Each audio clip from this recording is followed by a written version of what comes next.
Ladies and gentlemen, 9 weeks of season one Merc Esports tournament play.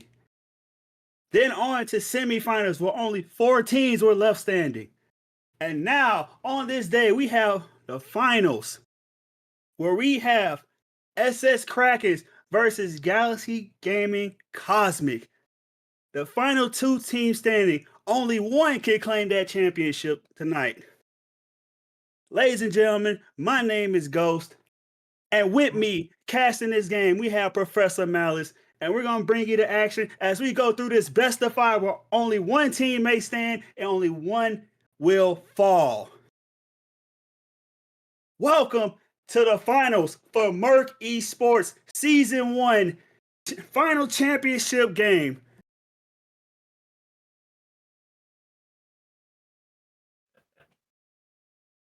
Going to bring all sorts of action and all the satisfaction. Merc Academy here for the finals.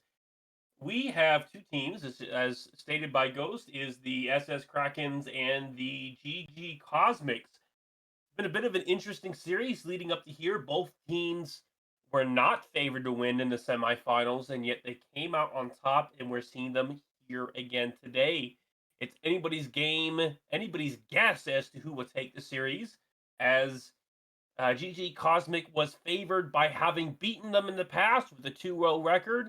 But if you remember the semifinals in SS Kraken against DP Hellfire, Kraken was favored to lose that, having been the underdog in the matchup, and yet they still won anyway. So previous history might not come into play here.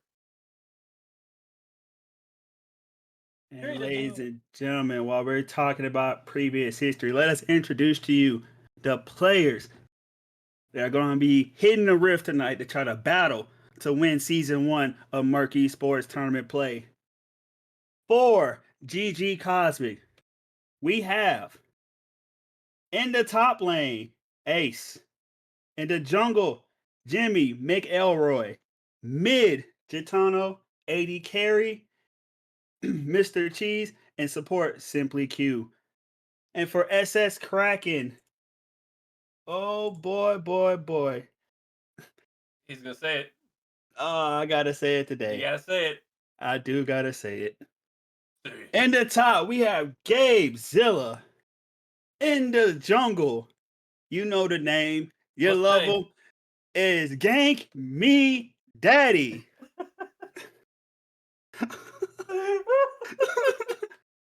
Are you crying? In the mid, we have Spaghetti. At AD we have Bus Blee. And as rounding it out as support, we have Snow Razor.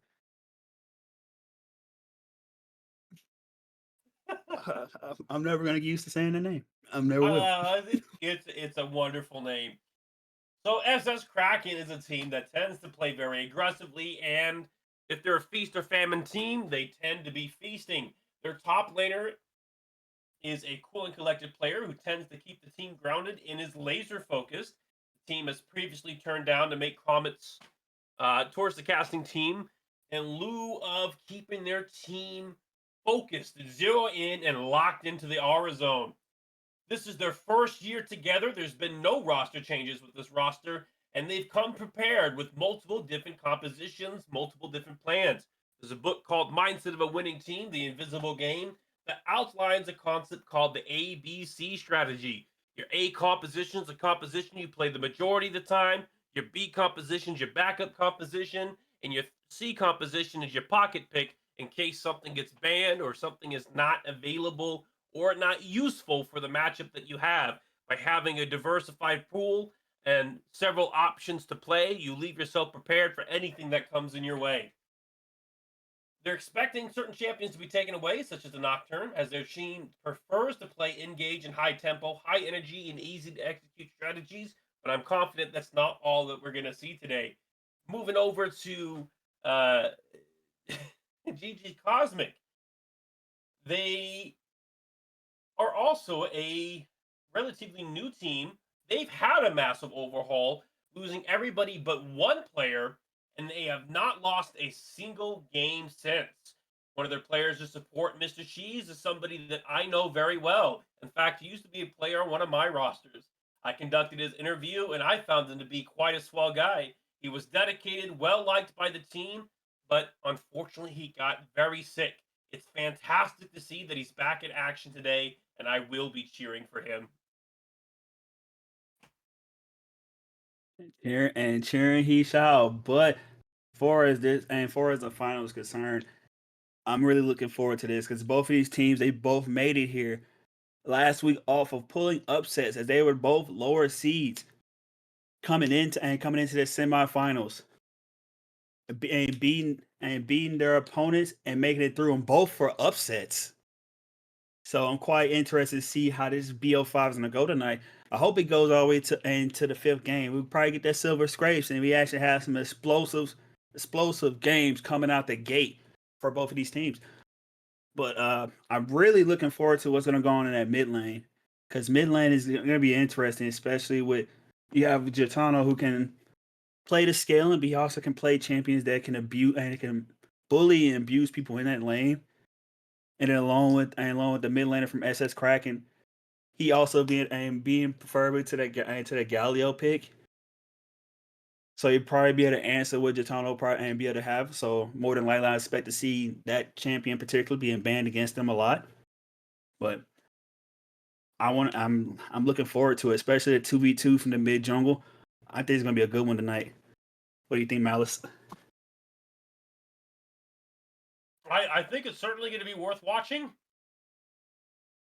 Looking at the compositions right now, it looks like one team, and I'm going to go ahead and say that team is SS Kraken holds the advantage both in the bot lane and the top lane, with the mid lane looking like a very even matchup. However, looking over at GG Cosmic, they certainly hold the advantage in the jungle. Now, I could be wrong because statistics only tell half the story, but going based off of ratings alone, I believe that each team has an advantage on the opposite side of the map. So top will be somewhat contested in favor of SS Kraken. I'm predicting a contested mid lane and a winning bot lane for SS Kraken, while we're going to see some jungle dominance and some aggressive early tempo coming from GG Cosmic and their jungler. I See will how say that that plays out. I will say this too that during the season, when these two teams actually met during the regular season, Cosmic was able to topple SS Krakens in a 2-0. So I wonder if they'll be able to keep that going and actually take game one, or possibly will SS Kraken, especially going through the bracket now. Both teams going to the bracket. Maybe they've changed it around. Maybe they actually have something new prepared for and GG Cosmic. So we'll just see how it goes when we actually get to that game one.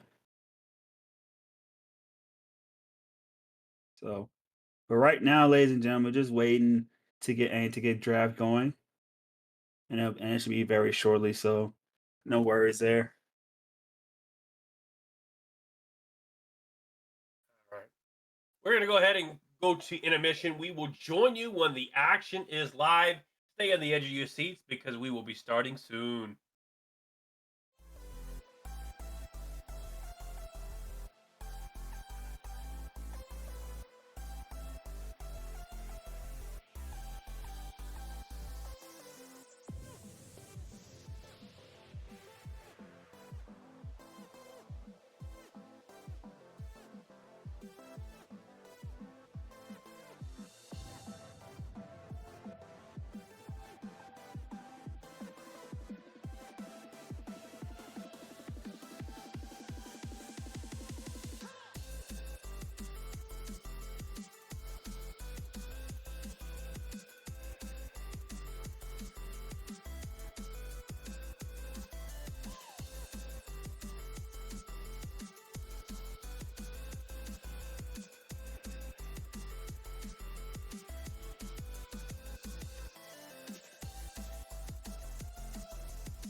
Ladies and gentlemen, welcome back. Now we're into the draft for Game 1 of SS Krakens versus DP Cosmic. And now already out fresh out the gate for first ban for the Krakens, got Cassidy coming out against Gitano. Along with that brand being targeted towards that flex of being that mid and support pick. Possibly it's not locked in just yet, but I wouldn't be surprised if that's what they're gonna go with. Brand would be a strong brand in the consideration that it is a flex pick, and SS Krakens do have the first pick of the match, meaning that a flex pick on pick one, blue one, would be a very relevant drafting strategy. And brand ban is as Kraken is firing off pretty quickly with their bans. Viego comes out the gate for the second ban, along with Lux from Cosmic. Just letting you guys know, just make sure to clarify. Krakens are blue side for this game and Cosmic are red. So as we're awaiting the third ban from the Krakens, was looking like it's gonna be, it is Caitlyn targeted at the 80 carrier Cosmic, as he has been playing it for a lot of the tournament.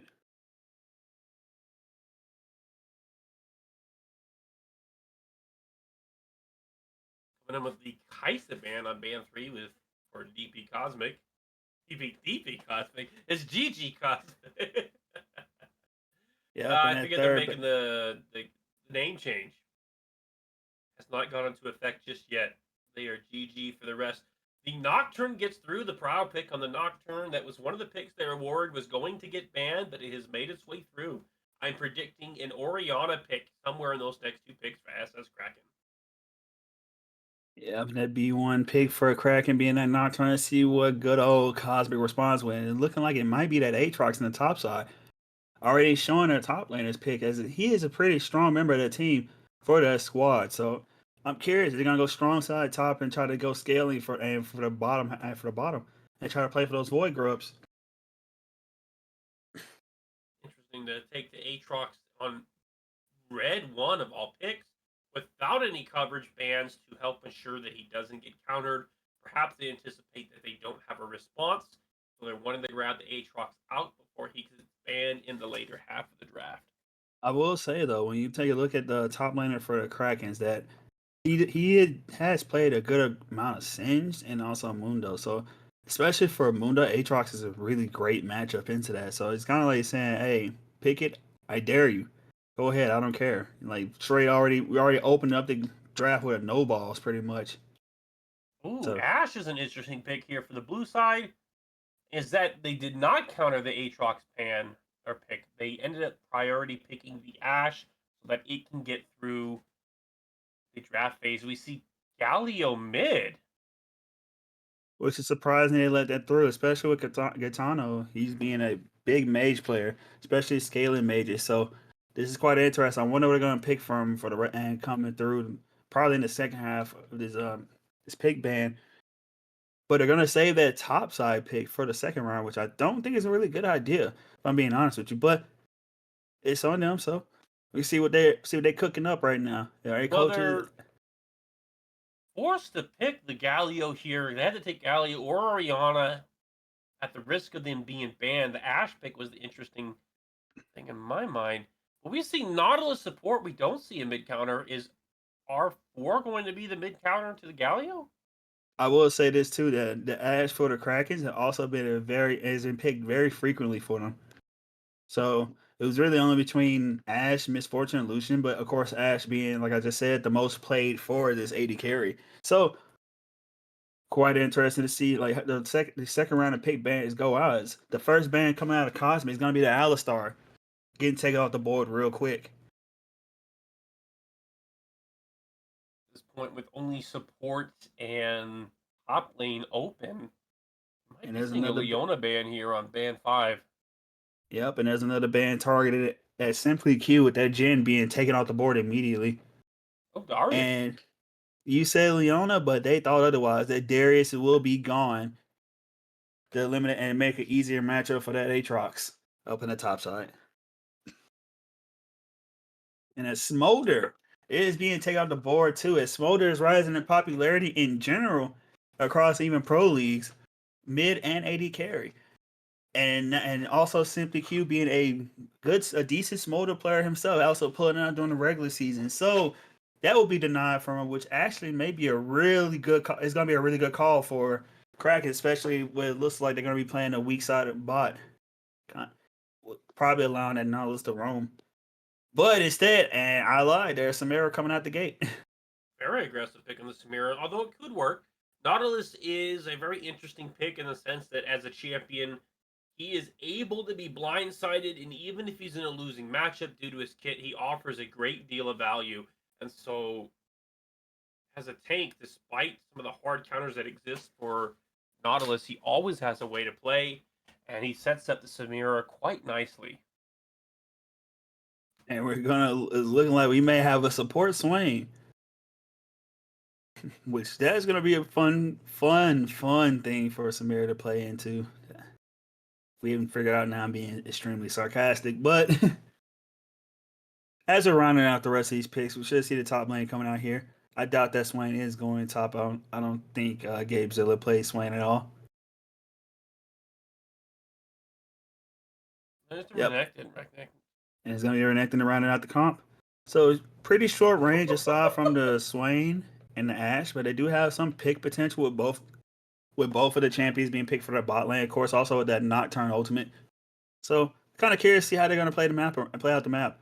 Probably gonna just play for Renekton. Granted, it asks you to sit there and just chill out, but if they did want to play for that bot side, Swain is still there. So it's going to be quite interesting to look at how both teams going to play this map.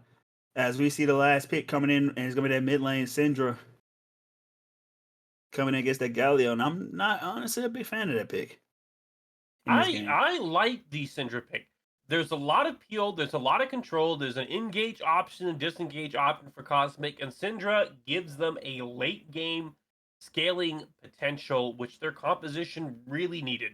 Samira's going to fall off and is going to struggle into the Nocturne, Swain, and Renekton as it gets to the later parts of the game. They needed more sources of damage and something that can consistently execute. Syndra is going to be that pick. A control mage like her is absolutely what they need. Now, I'm not sure how well it would do into the Galio. Galio has an advantage into the matchup, synergizes very well with the Nocturne, and so they're definitely playing for the comp rather than for the lane. And that's the thing too with Syndra versus Galio. As long as Galio is able to unless you're gonna place all the pressure on to keep it at Syndra safe and trying to keep that 2v2 from happening on the river, like the Syndra pick is gonna be nullified essentially, unless Krakens just don't look to just shut down the Syndra early. So even though yes she's scaling, but she has to get to that point. And picking a not so good matchup for her ain't not exactly helping that case. I don't think the Galio wins the matchup, but I don't think the Galio has a lot of innate kill potential. The 2v1 from the Nocturne setting up the Galio uh, certainly is an option out there, but I think that Syndra can very safely get to her late game goal depending on how she positions herself in the decision making process around the fights. Her goal is not to win. Her goal is just to not lose, and there is a difference there. There's a concept called max minning, which professional players will both maximize the gold they can get and minimize the gold that their opponent gets. But in amateur play, you'll typically see players focus on one of those. So Syndra's goal in this game is to minimize the amount of gold that Galio gets rather than try to maximize the amount of gold that she can get.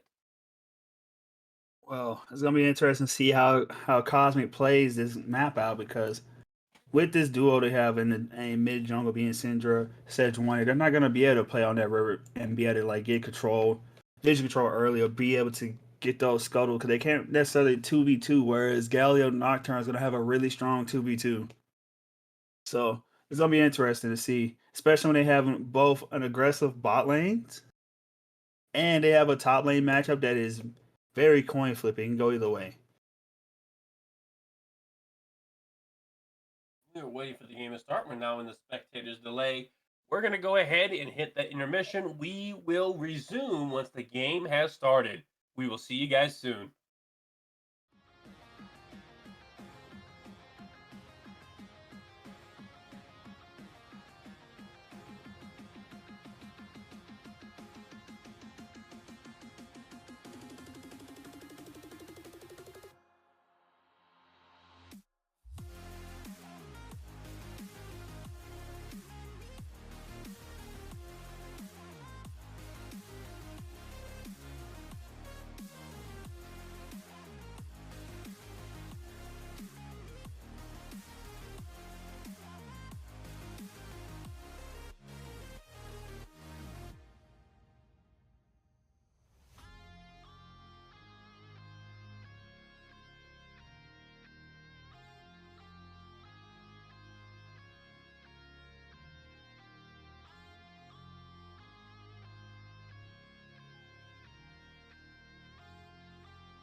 All right, ladies and gentlemen, welcome back. We are in game 1 of the finals for the first inaugural season of Merc Esports as both teams, SS Kraken and Cosmic, try to take the championship for the first season and make sure their name is immortalized in Merc Esports. 30 seconds until minions spawn. As we see, take a look at the map. We got Cosmic going for a regular standard 5-point. As good old Krakens, they're 5-manning a bush. They're expecting an invade, but they're going to be sad to see there's not going to be one coming, so no action for them for the first minute. I look like there's plenty of action that they were trying to go for. There was a stack in the bot side for blue side, which would be the SS Comet, wow, SS Krakens, while GG Comets go ahead with the 5-point defense. If any of the viewers don't know what the 5-point defense is, once again, that is where they protect all the different entrances so nobody can sneak through their holes. And looking like both Juggas going to look to start on that top side, not turn with the blue and the Sejuani, and probably going to the Raptors. Nope, she's going to her blue buff. So, looking like both teams are looking to probably try to start something early down in the bottom side after their first clear. Or possibly even Sejuani doing 2 camps and going top. But we're going to see as Aatrox is forced it back from a trade. Now he's teleporting back to top lane. So now that's going to be a rough start for him as he has no teleport now. So if he gets pushed out of lane early, he's going to lose a lot. CS and experience. A lot of light tip taps, light trades happening in all the different lanes. He was getting some poke damage on the Galio. Galio got damage on the Citra, Aatrox, and Renekton. Yep, as Renekton gets to level 2 first, and he immediately goes to slice and dice onto the Aatrox. We got a little bit of an engage going on bot lane. Is even though Snow Rays and Busby, they get level 2 first. Nautilus says, hell no, bring that butt here, boy, and says, we're going to win this anyway. And Swain walks out more damage than he expected. And as Renekton tries to go in for that slice and dice again, he walks right into a Q3 of that Aatrox and gets stopped dead in his tracks. So, with that wave pushing into that Aatrox, he's going to get some good XP to get that level 3 real quick. But we got a good old engage going on in mid lane. As now the Syndra is going to be forced to back up a little bit. She's a little less than half HP. Great retaliation of damage there.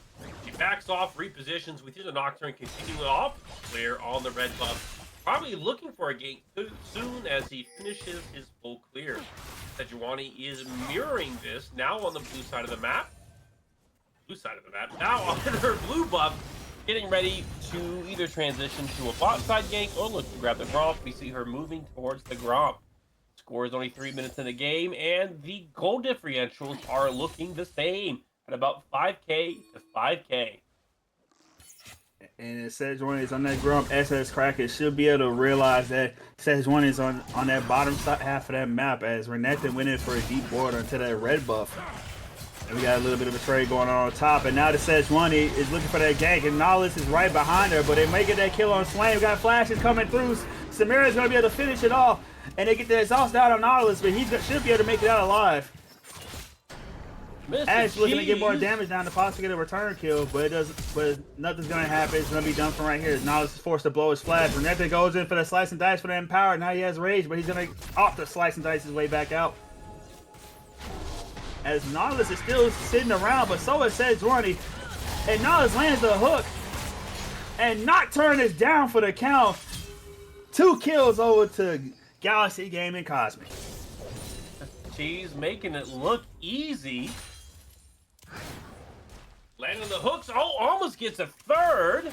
Ooh, was about to close. beat it like it was a court case with Amber Heard. It was quite a smelly one, but a great lane, a great gank. They're ready to take it to the bedroom and land them with a spank. We do see.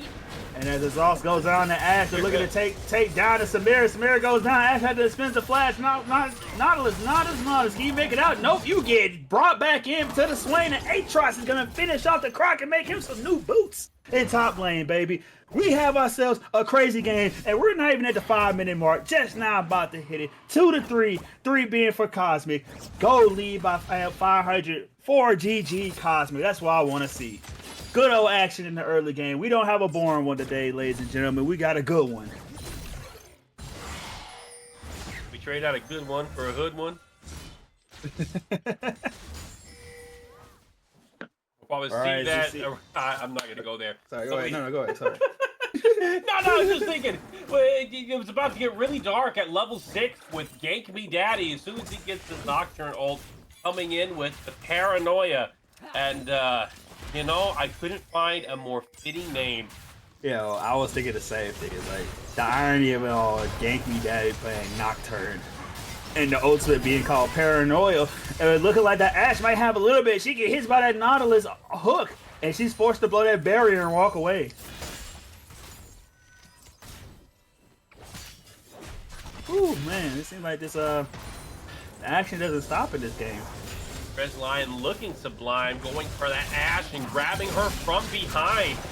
Town with the lock-in, bringing them down, grounded and stunned. Alright, well, as we got said, Smarty up in that top side, he's getting those grubs down. As Galio's looking to try to get a trade, he's gonna land the time. He's gonna get some good damage down to be able to get that great trade down. He'll get another auto attack just for good measure. Let her know, hey, I'm the boss here. You can back up. Now 6:30 minutes into the game, score still 2-3. Syndra is sitting at about a quarter health. See a trade happening in the top side. Renekton popping the ult. Aatrox disengaging, looking for a way out, and the play is dead. He gets out successfully. And then Smart on the Aatrox not looking to take that fight there. He has no minion wave, but Renekton had a whole wave himself. And Renekton's gonna back, but he's not gonna have dominance on when he comes back. But the Aatrox still gonna have his ultimate.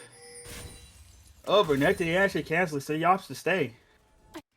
Renekton So he made a possibly good get a choice to slam stay and then there. go back and recall himself. Aatrox is looking about half health, where Renekton's sitting close to 85-90%. Still in a position of power. Sejuani was able to sneak the Void Grubs during that exchange in the favor of GG Cosmic. I just thought they can get the names to go. I'm so breezy. Let's go Cosmic. So he cheers. Nocturne is coming in to make you fear. He has his ult. It's up and ready. Gank Me Daddy is ready to gank, ready to spank, and show you why you can be Nautilus and not Blitzcrank. Doesn't matter if you're hooking people. I'm about to come in. I'm about to win. And as Sejuani spotted in the tri bush, she takes out that control war. Ashe is forced to back up, or she can be dove. There'll be a plate over to Cosmic. They're bot lane. So while we're in a little bit of below, we don't really have any fights going on. I just want to say, in terms of for Merc Esports, thank you the viewers for helping this channel reach 100 followers and help grow this channel as we especially try to grow this league. As we got a little bit of action going on as the hook and the ult gonna be landing on that swing. We got a 2v3 going on. Paranoia comes out. We got Galileo coming in with his ultimate, coming down like Superman to hit the ground. It's gonna be Set and Samira and Nautilus both going down. 2 kills over to Krakens. What do you see the game in like Superman? All I can think about was Soldier Boy. Well, I thought I was done, but it looks like I'm not. We got Aatrox ultimate. He's trying to get away. We got Renekton ultimate going down too. Ace Lake's gonna die. Ace is gonna go down. Welcome to the gray screen, my friend. Pencil swing back in the favor of SS Kraken. Scores about 9 minutes into the game with a 3-5 lead in the favor of SS Kraken. They're about to secure the first dragon. It is the, what do you call it? The Hextech Dragon. New dragon spawning in approximately at 14 minutes.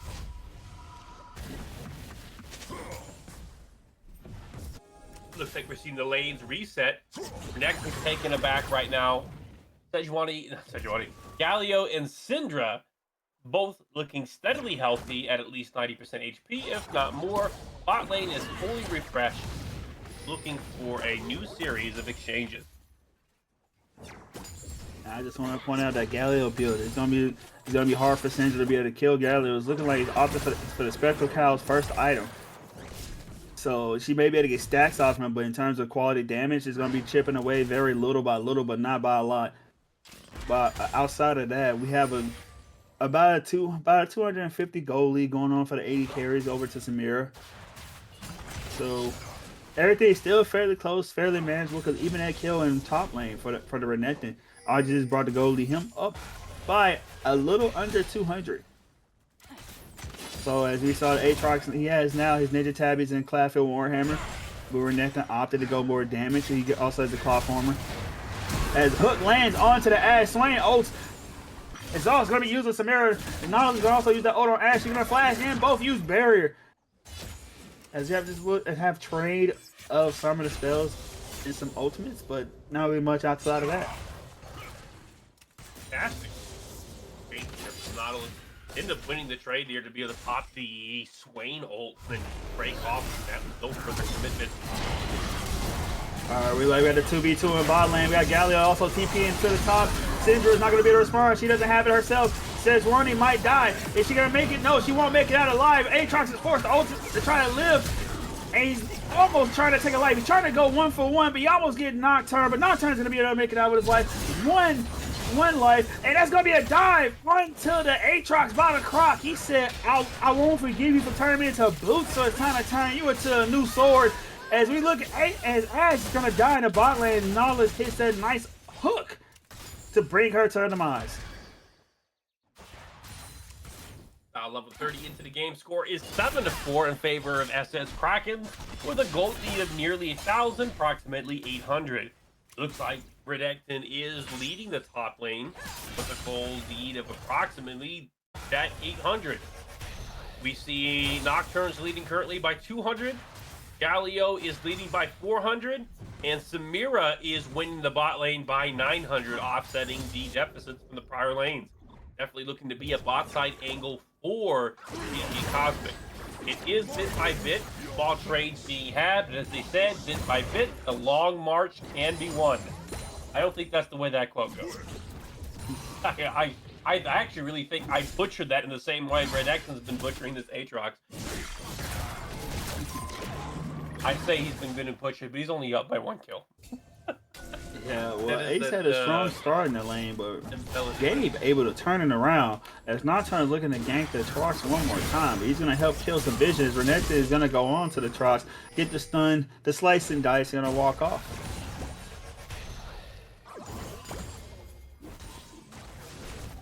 Now, Syndra's looking pretty healthy right now. She hasn't been able to assist with any team fight or master pressure that Galio has, but she is going relatively easy on farm. She's up by 4, has not dropped any kills just yet. If she is playing it slow, if she's able to get through, I think we're going to see upset. She currently has 55 of her stack. She needs to get 120. Alright, well, Swain and Nocturne, they're both doing those grubs, getting a set for their team. That's what it says. One to get the first. So I'm curious to see if are they going to possibly look for that dive up top side after Knowledge finishes it, and looking like that's going to be the case as Renekton goes into Dominus, and down goes Aatrox again. Another kill over to the Croc. On the bot side, we see Sejuani in preparation for a gank, holding the spot. I wonder why she's recalling and not taking the golems here, waiting for the dive on the Ashe. Ashe is looking a bit isolated. Hook lands on the Ashe, gets knocked up by the Samira, then gets exhausted. We see another kill on the Samira. Yep, that Ashe got smashed. Yep, it's Simply Q and Mr. Cheese. They're making it look easy down here in the bot lane as they being bush junkies, and Ashe wasn't thinking about it, and Bust Billy walks up, and he's going to go back, recalled very easily through Def onto the gray screen, baby. Now looking at 14 minutes in the game. Dragon number 2 has spawned. Can take Drake, and bodies are starting to approach it. We see Swain returning to bot lane. Nocturne looking around in the tri-bush for a gank on bot side. Sejuani comes to defend. Galio is roaming down from the mid lane, and Syndra is starting to follow up. The Dragon has been started. Aggro is on Sejuani right now. And as Syndra is moving down to meet up with her team, I just want to point out the hollow radius finished for the Galio already. So it's going to be really hard for Syndra to be able to kill him at all, let alone to win trades too.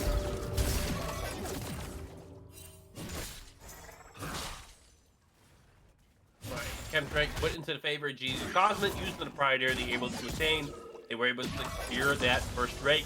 It's now 15 minutes in the game, or is 8-5 with about a 1,500 gold lead in favor of blue side, which is SS Kraken. We do see a 2-level advantage in the favor of Renekton in the top side. It's a level and a half. Renekton's 11. Aatrox just recently hit 10. Both junglers are level 9, mid lane both level 11, bot lane has a level advantage on the support, which is Nautilus level 9, Swain level 8. And brother, like we're finally slowing down just a little bit to actually be able to digest all this action that's been going on throughout the game. Well, as I said there, we got another small trade coming in where Nathan goes for the slice and dice, but end up getting yanked in by those chains from Aatrox taking his power shot alongside of it. So as Aatrox looking to take advantage, but both do have ultimate as they both come out, but Aatrox is not looking good, man. He almost got taken out. I would think Renette is probably gonna go once that wave comes in. There it is, slice and dice for the Q and the Sejuani's gonna miss the ultimate as she comes in with the Arctic Assault. She's gonna try to take out Nocturne comes in, says no with the paranoia, is trying to dive to Sejuani. Almost gets the kill too. The Dominion's gonna be able to finish her off, and yes, they should. Galio ulted just in case to make sure she survives. And we gotta fight another fight bot lane as the barrier comes out for Samira, and she looks like she's gonna go down, but ultimate comes in. She turns into Dante from Devil May Cry and has a flash shot and run away from the Swain. As Nautilus, he may not be able to make it away. As he gets E back and says, come back to my domain by Swain, and now he's walking them down. Would they be able to kill him though is the question, because Swain, even though his ultimate is still up, he really doesn't have any mana. He only has about enough, and he just used it for that E, that claw, but he still has it up. As Nocturne's able to make it down, is he going to finish it off anybody before Swain? But Swain dies, but he might be able to get that Nautilus kill as he gets up the shield just to burn some more time. And there we go, after that long moment. Sorry, I turned into Rap God for a little bit, but it's alright. Appreciate you enjoyed it. Definitely seemed long-winded there. At 17 minutes, the score is 11-7 in favor of SS Kraken. They certainly aren't being caught lacking in the first round of the match. They're currently up by 3,000 gold in their favor. We see GG Cosmic clearing the pink board on the Herald. Are they starting it? They are not. Swain has identified that the Aatrox is sitting by the Herald. We do see Galio going to get some vision, place some wards down, shoving the wave, and looking for the next opportunity in the next play. Was I rhyming that whole time? Holy shit. As we got a nice trade going on, but Aatrox has no turn to run to, but the Renekton also has no flash, and already expended that slice and dice, but Swain's going to try to use that W to redirect him. As Renekton's going to get there, Sejuani throws out the ultimate, trying to cut him off just in case, forces him back, but goes for an Arctic Assault onto the Renekton. I'm surprised she even did that because you should know Swain's already there from the W. But they should be able to walk out scot-free, even though Nocturne does have the ultimate, that paranoia, but it won't be in time. You see Samira about to take the first tower in the bot side of the map. Oh, I guess not the first tower. Third tower of the game, second tower for GG Cosmic. However, in exchange for this, SS Kraken does now have priority on the Herald, and they were about to take it with 4 KTC remaining on the Herald, and dropping faster than my credit score. I don't know, man. I'm black. It's kind of already down there. All right, but Nocturne's gonna look at. I keep saying Nocturne and Nautilus. I realize that, but I will try to correct myself, ladies and gentlemen. But Nocturne's gonna get that good old crab.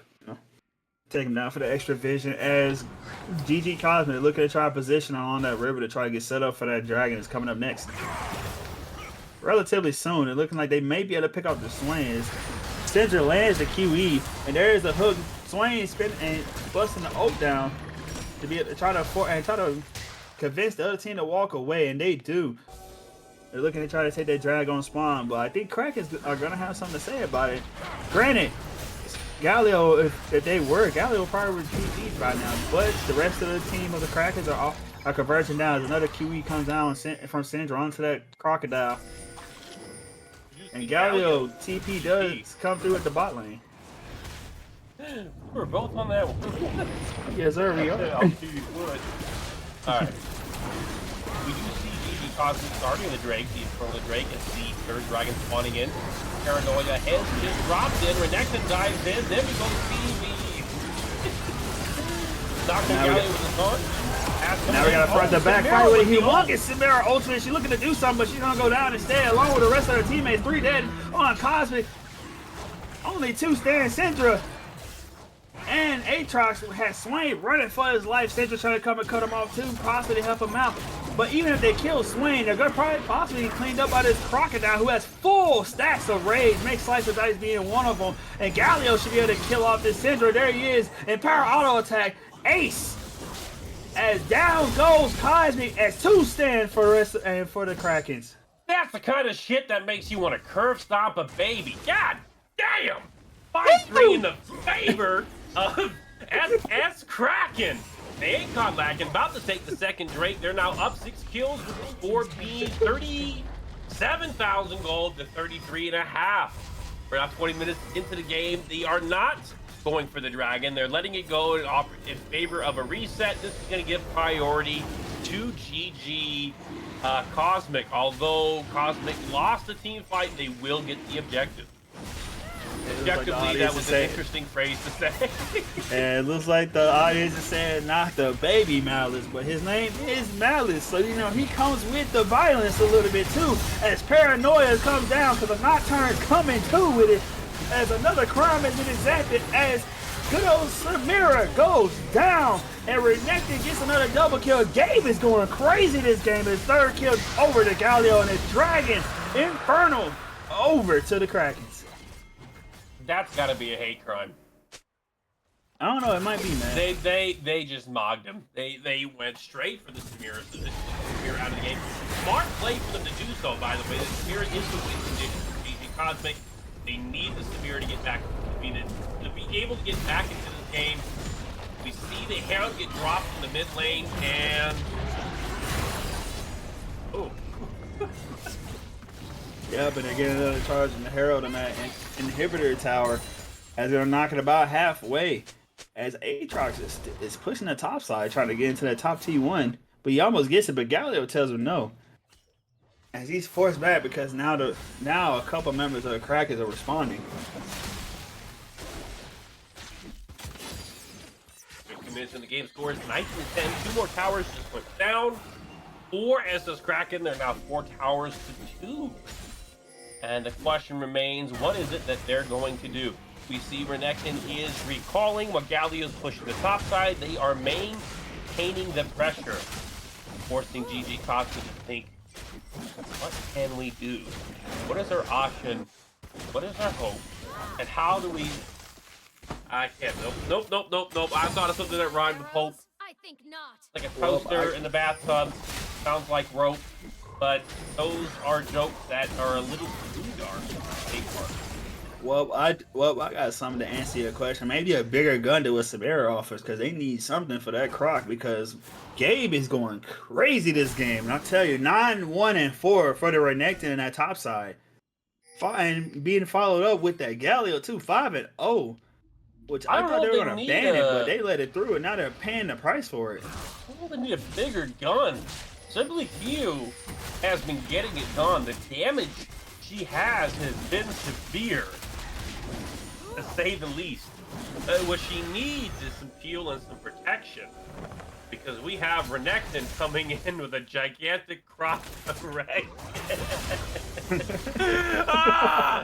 Oh, we're having too much fun with this. Why are these the things that come out of my mouth? This is not the guy I want to be. I mean, okay, I've been trying to be the funny guy and I've been missing all night, all right? I can admit that, but this is what comes out of my mouth? Seriously? I'm trying to be the professional here. We're now looking 24 minutes into the game, still 19-10. Have not seen a lot of changes, but SS Kraken is preparing for the Baron. Hey, man, you say you're just letting this fly out your mouth, man. You trying to be the professional, but your name, it's in your name. You're the professor, man. You gotta be better than this, man. Come on. As we get a small engagement at Galio, he's trying to make it like they're not doing Baron, but Cosmic already know, but there's nothing they can do about it. It's gonna be a free Baron over to SS Kraken. We have Root coming in with spaghetti, traps, missed the cheese, doing as he sees. We see Nocturne popping the O, making it dark, looking for a spark, trying to take part in the game, ready to spake, and I think the meme is not that dank. People don't say that anymore, but we've got Swing coming in. He gets the landing, holds him back in. Weird, that's weird. Syndra gets exhausted, goes down. down. It's now 3 bodies down, about to be 4. Then Samira's body, like a horror, gets spin smacked, put down onto the floor, and the doors are open. They hear them take the tower and send the team home, back to the locker room to take a shower.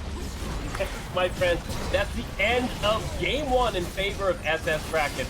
Now, I've said some egregious things, and please know that that is personal. It's just part of the show. And as you know, that's the way it goes. We are going into game 2.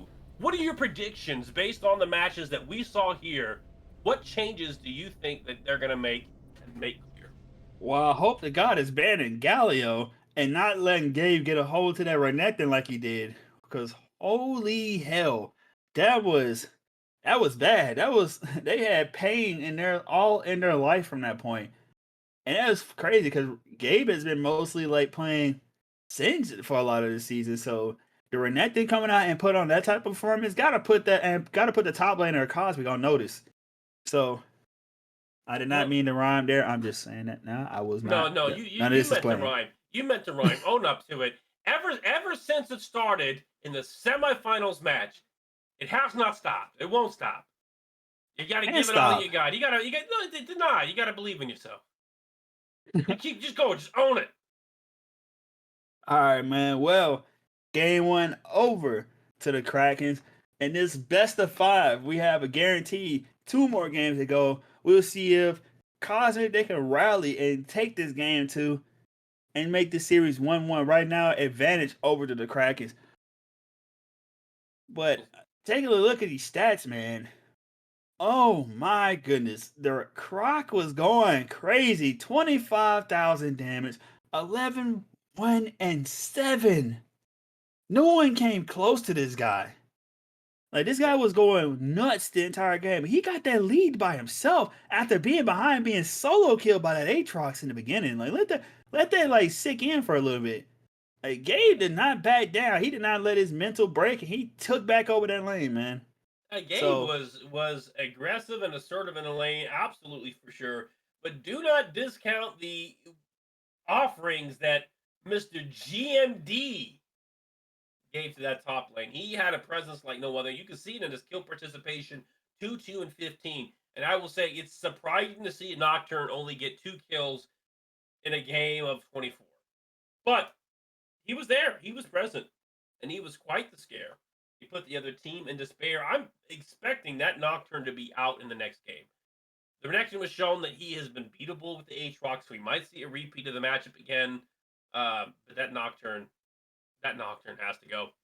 I don't even necessarily think it was the Nocturne. It was in the combination of Nocturne and Galio being able to Nocturne immediately go in and Galio just to follow up immediately with that ultimate to force the space to be created. And they stayed in, they just pretty much died. Like, that was rough. Like, I feel like everything I said as far as the Galio pick was concerned kind of like came true. Like, Syndra was nothing in this game. She couldn't do anything. Galio just built one magic resist item that built Abyssal Mass, which, by the way, received a buff recently. So now the item is really good, especially for like when people are in its range, lowering that MR of like nearby enemies. That's not gonna be a fun time to pick Syndra there. So I honestly think because even if you like leave, you ban Nocturne, right? I think you get almost the same result with some of the other junglers this man plays. Because even still, he still plays Jarvan, and he does play Bella, but Jarvan is still available for Gank Me Daddy. So I just think Galio needs to go. A really great facilitator. Let's go ahead and switch this to a SWOT analysis of the two teams. SWOT analysis being strength, weakness, opportunities, and threats. And I think that if you are SS Kraken right now, you definitely have strengths going on with the synergy between the jungle and the mid lane and the strong top laner that we have that we've identified previously as being the advantage for the team. Furthermore, when we look at the weaknesses that they have, they might want to think about doing something about that bot lane, as Mr. Cheese and Simply Q were very dominant in that lane, and part of that was just the advantage of Nocturne having the easy gank, the easy setup, and the synergy with Samira and Samira passive. So perhaps they look had a way to take that down. The opportunity here uh, for SS Kraken is that they'll probably end up being on. Oh, they are not a blue pick. They got the opportunity to be on the red side. They have chances for 3 counters. They're able to win on blue, and it wasn't a matter of priority picks. Red side can be a great opportunity for them, but again, those threats they have to watch out for that bot lane where they show they're not to be messed with. They're not to be underestimated on account for their rank. On the flip side, if you are GG Cosmic, the strengths are in that bot lane that you've had. The strengths are in the Aatrox's ability to win one on one. He got an early lead. Perhaps we can see that again. The weaknesses they had was just their team composition did not synergize as well into small skirmishes. They lost those skirmishes and it put them substantially behind the fights that mattered, and they didn't have enough damage to come back online. The Well, opportunity that they're going to have here is to cause an upset now that they have the uh, preference of choice when it comes to the lane side. And the threats they have to watch out for are going to be that jungle presence, and it's going to be um, the strengths of that synergy that they have with a really strong synergistic early skirmishing compositions that we saw in favor of SS so Kraken. I will say, speaking of choice, we are not in the pick bands for game two, as we already have four Cosmic coming out. Though the Brandon Lux bands coming out immediately, just like game one. Same thing for Krakens. We have the Viego and the Cassidy, not wanting to let Gitano get a hold to that Cassidy at all. And we have here the Nocturne band. I really honestly think that should have been Galio, but you know what? You know, it may have something cooking for it, but hopefully it's not Cinder again. But to round out the bands for the Krakens, we're gonna have Caitlyn coming out of that third band as we're gonna see what Cosmic got for us in that B1. What do you got for us in that priority pick? Kaisa. Honestly, Kaisa's pretty strong. Can be pivoted to the mid lane. Is still a priority pick despite her nerfs from the itemization. People had overestimated how much weaker she is. She is a strong performing ADC, and then synergizes with a lot of the ganks, engage strategies that GG Cosmics likes to play. We see a Mumu being hovered for SS Kraken. And Uh, Mumu is interesting for the Krakens because that also can be a flex pick because their support can also play. Well, sorry, no, my bad. That is Cosmic that has a support that can play a Mumu, but you never know coming from the Krakens because I haven't seen them actually play it. So they might actually be able to play support themselves or even just put it in the jungle. So it could you never know as far as this team is concerned. oh, that's a Mumu jungle for sure. Mumu is a faded ash abuser, and it's disgusting how fast this player can be right now. He's one of the top performing junglers, which is And sad. Money is winning. and again, immediately coming right back out, we have the Galio coming in for R2 for the Krakens. I'm not really sure why Cosmic let this pick through again, but here we are again with just another way of delivering Galio to your team. Express delivery, FedEx 1 day shipping. Express. So, you know what? We're gonna see what happens. Maybe they have some. Maybe they have a genre they could pull out. Maybe I don't know. But hopefully they got an answer, or else it ain't gonna look too good. Another As we got control Oriana mages. coming out against the Galio. I was hoping to maybe see some of the double or triple ADC meta here, although it did get nerfed. It's still dominant, still pretty strong, and it would be a great play into the Galio. We see the Oriana go in the mid lane, and then we see the jungler here with Zac. Great combination with Zac and uh, Oriana there. I almost said Kiana because the shading from the Oriana covers up the Q. The O there makes it look like a Q is throwing me off. All right, well, rounding out this first round of picks is the Zach coming out for Cosmic and the Ash coming out for the Krakens. Man, I'm I'm honestly I'm liking what Krakens are doing. They're basically rerunning what they did somewhat similar in the first game. As comparison to Cosmic, yeah, they were looking to engage with Oriana and be able to give like a command shockwave, but still, I don't understand it. They saw the Galio and they put their mid laner again into a countered situation. They are countering themselves. I don't really understand that one, but I think the goal there is to just look beyond the lane and just handshake it. it's not really a handshake if if the enemy champion quite literally just makes your champion, do nothing, kind of. It doesn't really do all that well for him. Like we saw with the first game, especially the Syndra not be able to do much. The damage numbers were low. The impact was extremely low. I mean, she couldn't do anything in the game. And she also had to sit in lane all day because Galileo just sat there and was like, all right, you barely do damage to me. I'm just gonna free push the lane and you gotta sit here under tower and farm from there by your turret the entire time. You can't go anywhere to roam or nothing. So it's gonna be rough. But as we got for the bans, Darius Renekton coming out for Cosmic, not letting that top laner get a hold to that Renekton again. As Aatrox Nautilus is gonna be banned by the Krakens. As we see Morgana is gonna be locked in for the Krakens along with the Mordekaiser coming out for Cosmic. As they are looking for the last pick to round out their team comp. Who is gonna be 3 seconds? Rel. Well, You I know, do like the bot lane. I don't. I think GG Cause is making some really interesting choices here. Well, I take that back because Rel's can break the spell shield with the Q. Yep. I Her didn't Q stop to sure think about can. interaction. So I'll retract the bot lane there. Kaisa Rel was a really smart pick. Mordekaiser's an interesting blind pick to me in a world where they got Morgana. Um, Way to block the Mordekaiser ult is a little concerning. But And especially now that Krakens have set too, so it's not really looking too all hot for Mordekaiser. I think So Mordekaiser finds a way into this game. More worried about the lack of damage again on the team. I mean, they got Oriana, who is going to be walled off by the Galio. I think they're counting on the Zac synergy and the engage option. But a lot of pressure is going to be put on Mordekaiser and Kaisa to deal the damage they need. That said, SS Kraken's not a particularly tanky team. They do got a Mumu and Galio. I take that back. I Mumu about to say Galio is pretty tanky, and they got Set's two a bruisers. bruiser. Two bruisers in the But tank. Set's shield for the Haymaker would just get cut in half by Rel, or cut away by Rel as well. They have a way to deal with that. A lot of CC options from Ashe and Morgana. Um, both teams seem to be lacking damage. Could be some really interesting team fights.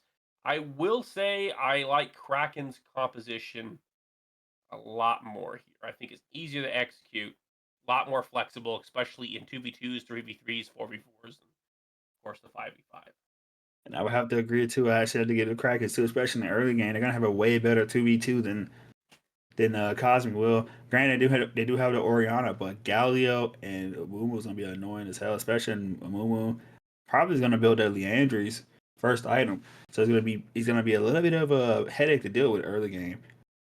Even though they have Zac, Zac does have really good damage, base damage, especially on his W. So it's gonna be a little bit of a back and forth. It's gonna be interesting to see.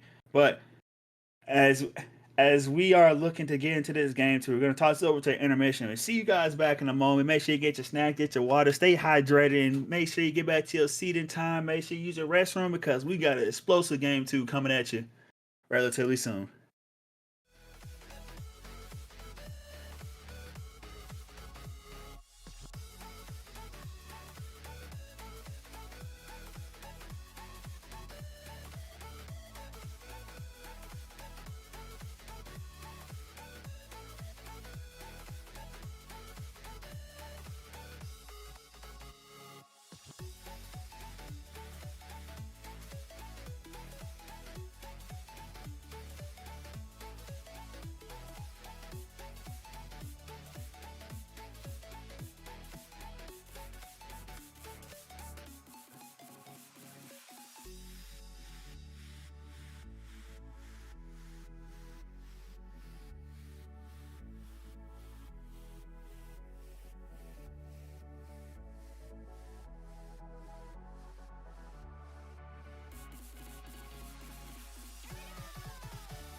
All right, well, ladies and gentlemen. Oh, we were both on the edge of our seats ready for this one.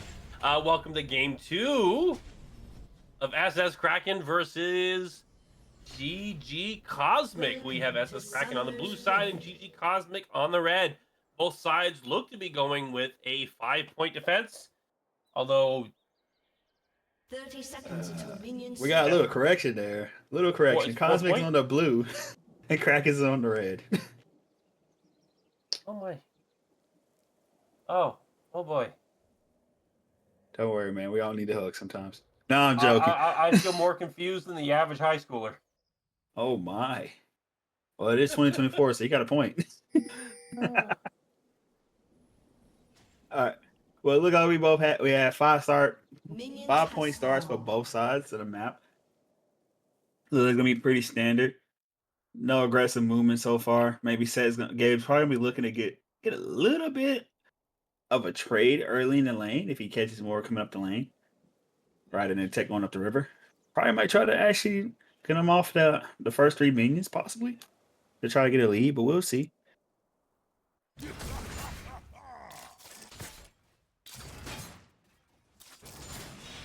Like we might see a cheese pick from the set. A Moo is starting Raptors to be looking for a 3-hit clear top side.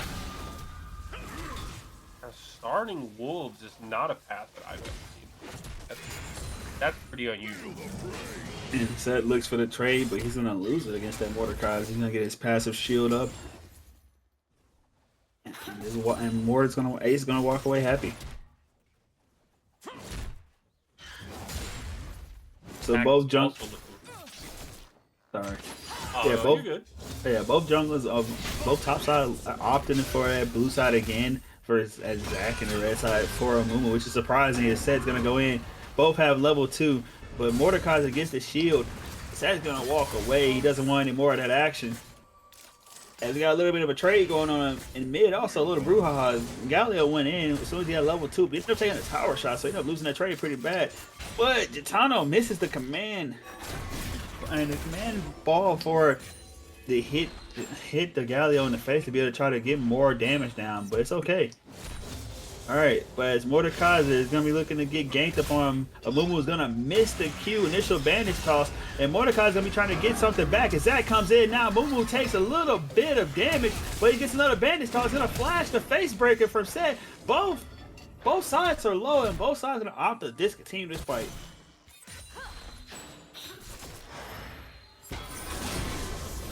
You know, I was a bit disappointed. There was a lot of kill potential for both teams, and it just didn't work out.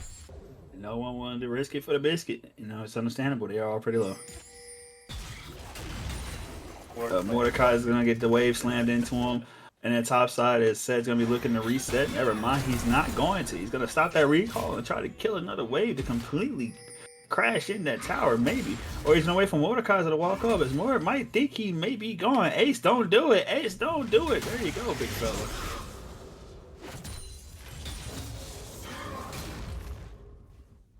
Ooh. Cheese needs watch out there for the Morgana. Morgana acting like my ex-wife, trying to ensnare people and put them on child support payments. We do see dark bindings. Well, it's a perfect name for the ability, because apparently it almost happened to you. As she's gonna miss, and I'm guessing your ex-wife did too. But yeah, she did. That's why you get a lawyer. All right. Yes, sir. Yes, sir. But about 4:20 into the game now, a little over now. Unlike last game where it was action-packed, we're still sitting there relatively equal. I mean, Cosme has about a 300 gold lead over Krakens. I mean, from farming. This game is going to be going a little bit on the slow side. We don't have necessarily the the champions that do something like super explosive very early. As we're all probably expecting when people hit level 6, things are going to start getting crazy. Much. I think right now, top lane is the only one that's taking any close range changes. Bot lane, it's a lot of fishing attempts. Does something hit? And as first blood comes out, they get it. They take down Mr. Cheese on that rail. He's gonna go down to the gray screen. Bye bye. See you at the fountain. Welcome back when you get back in another second. but both top laners are playing with fire, both low. The Mordekaiser also does have that W, so he does have a little bit of passive to get a small shield, so maybe he can win a trade against him. But Galio is pushing past that tier 1 turn to try to keep that Orianna from back him. But granted, she does have teleport, so I don't think this was worth it. And Zach is looking to catch him out just a little bit, striking some damage down. Here comes the jump, the leap, but never mind, he cancels and goes back to his jungle. Never mind, he's wrapping around because Galio is now overextended. The leap is going to come out as he's going to interrupt that Galio. Galio gets the time, he's going to walk away like nothing happened. We're rotating to the mid lane, about to go back to top side as he has nothing to be gained here in the mid lane. Orianna seems to be building a slow push, looking to crash. 6 minutes into the game, 1 kill in favor of SS Kraken. SS Kraken having a nearly 1,000 gold lead advantage off that first play. We have both the Voidling and Dragon on the map. That's looking to engage and pick a fight with the Mordekaiser, trying to press his level 6 advantage, but Mordekaiser successfully disengaged using his Death Grasp. Alright, we got a really slow start. I was hoping for an explosive game, but it's okay. As Delph perhaps going to come out from the Mordekaiser and brings him in, and Seth uses the face breaker, and now we're into the Delph round. We got a 1v1 going on. Seth like he's going to die. Seth goes down. Kill over to 8. As the Kraken look the dude's dragon, they just slay the Cloud Dragon on that bottom side. And now we have, I said the Kraken, sorry, I meant Cosmic. You do the same thing as me. Hey man, I corrected myself though. I had to correct you. No, I'm joking, You know I love you, Malice. No, but in all seriousness though, this game is pretty slow. We still got around like a 200 goal lead between both teams with a lead over to the Krakens. Try for this bot lane for a Cosmic is. You don't want to get, if you're a rail, you don't want to get hit by the Morgana Q, by that Dark Binding, because if you get hit by it, like, it don't really matter if Morgana like throws the E down on somebody. You won't be able to get to that person to be able to actually utilize that Q of yours. But ultimate comes out for Ashe, who's gonna hit rail while she's already under the tower. So they're gonna get some damage down, but not that much. As the bot lane for Cosmic, we're looking at that, but they're gonna stay as that Raven is crashing into them. Morgana's taking this opportunity to roam after the wave has been crashed. There is a roam timer. Ashe just has to be playing safe and ensuring that she respects the distance, the ZOI from the Rel. And if Rel tries to check her by walking off to the side, she just throws the W out there, he gets a free trade. Morgana's looking to use the microwave rule to return and grab those minions. We see a fight breaking up top lane. One thing I want to point out is an interesting summoner spell. So the Kaizen, instead of taking cleanse, she opted for the ghost. So I'm curious she's going to build a QSS relatively soon, or it might not be a great time, especially if possibly getting picked off. But Seth has a massive minion wave. He's looking to trade with that Mordekaiser. Mordekaiser's going to continue to fight, but Zach's going to be on that side of the map. Seth going to ult the Mordekaiser. He's going to keep going. He's one hit away. But Mordekaiser is going to dash away for his life. He's going to make it out alive, and Zach's going to finish off the set. Another kill over to Ace. Not Ace, sorry. Another kill over the Cosmic. Over to the Zach. Looks like Zach might be the way to slingshot back into a comeback. I said back too many times in a row. It's back to back to back. Back to the future, baby. No, I'm playing. Of course, now 9 minutes in the game with the now 9 minutes in the game. 4-2-1. Rel looks to get an engage off. Able to stun the Ashe, pop the ult, and now gets caught out by Snow Razor and Bust Billy, giving a kill over to SS Kraken. And it's looking like a massive miscommunication in that bot lane. As Cheese is looking to go in, but Simply Q was not trying to go in at all. Understandably so. They had a massive minion wave that was right in front of them. They would have lost that fight even if both of them fought together. And it would have been a double kill over to the Krakens. So I don't understand what Cheese was going for there, but I guess he was being a little courageous. I want to see what he can do, but especially using that Q early, so he didn't have it for whenever Morgana used that shield. It meant the world because she wasn't able to use that Magnet Storm to bring in the Ashe at all. And the Ashe was able to freely walk around. But it might not be looking good for Morgana as they look to engage. Rail gets the stun, but Galileo's going to come in with the ultimate. Morgana's going to get another AP shield, and next thing you know, it's over, ladies and gentlemen. They're forced to back away. As Galileo's going to clear this wave in that bot lane, but he doesn't have teleport, so hopefully Orianna may be actually able to get a tower play. But Abumu is nearby, so he should be able to clear up that wave as long as he go mid. And looking like that's going to be the case, so Orianna's probably going to look in the back and reset and grab some items. Mordekaiser is wanting to take the trade. We have 2 objectives coming up soon on the map. Voidling showing up in about 20 seconds. Dragon showing up in 1.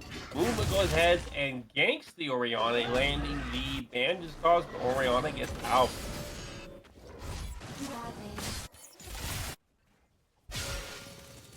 Well, you got another engage coming out from Gabe, but he keeps trying to fight the Mordecai, even though he's too old behind. You gotta admire the gut and grit as Zach comes in and gonna hit 2 with the E as Orianna lands the ultimate on both, but it doesn't really do that much towards the Galio. Amumu little over half HP. They're looking to re-engage. Amumu gets the ultimate down. Morgana comes in with the dart behind it. Zach forced into his passive, and it should be another kill going over to the Krakens.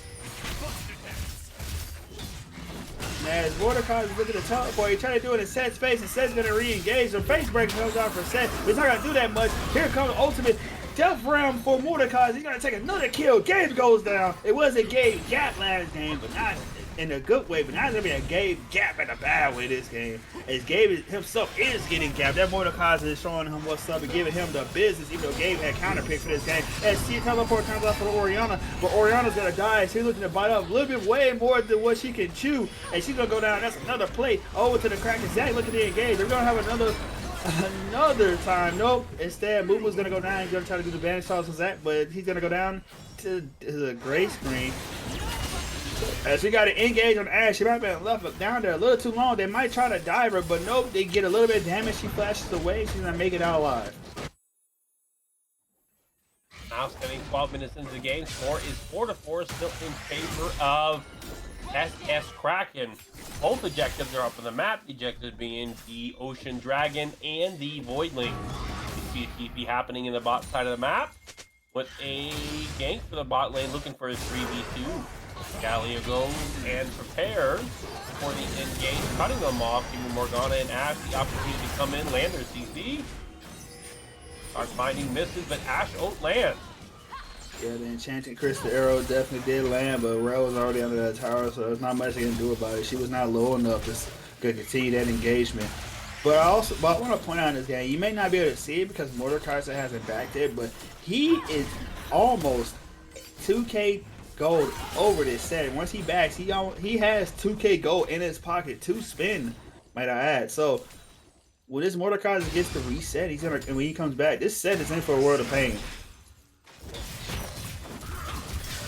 And now we do see both teams doing the objectives. We're seeing it what's called an objective trade. Zach is going to get the Voidlings while the Mumu and his squad mates are going to take the Dragon. This sees the Dragon score tied 1-1 with the new Dragon spawning in the map looking to be a Chemtech Soul this game. Chemtech Soul provides 11% extra damage and damage reduction when you are at 50% HP or less.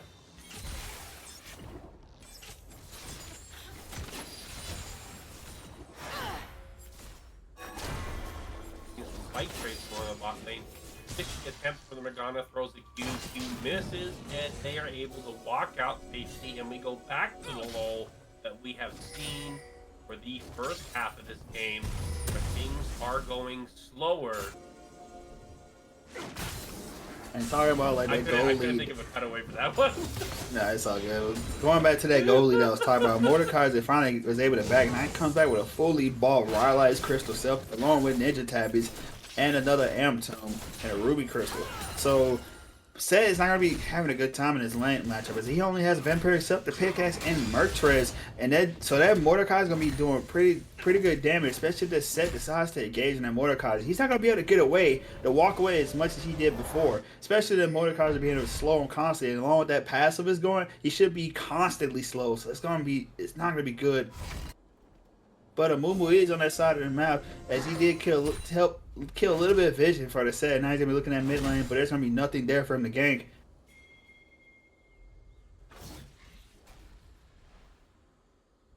Gonna ask at this point in time, Team's turret has been destroyed.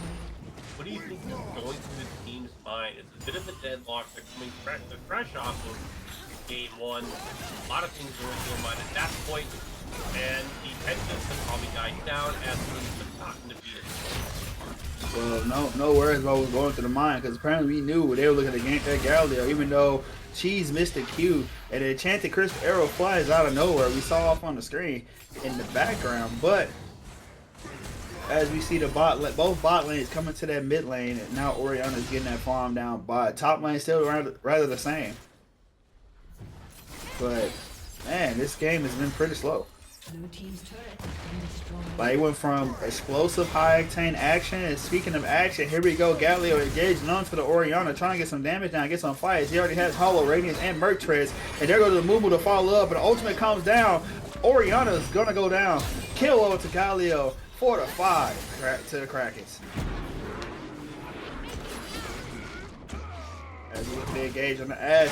Ashe already uses also on Mordecai. Like she's going to be called. She has no flash.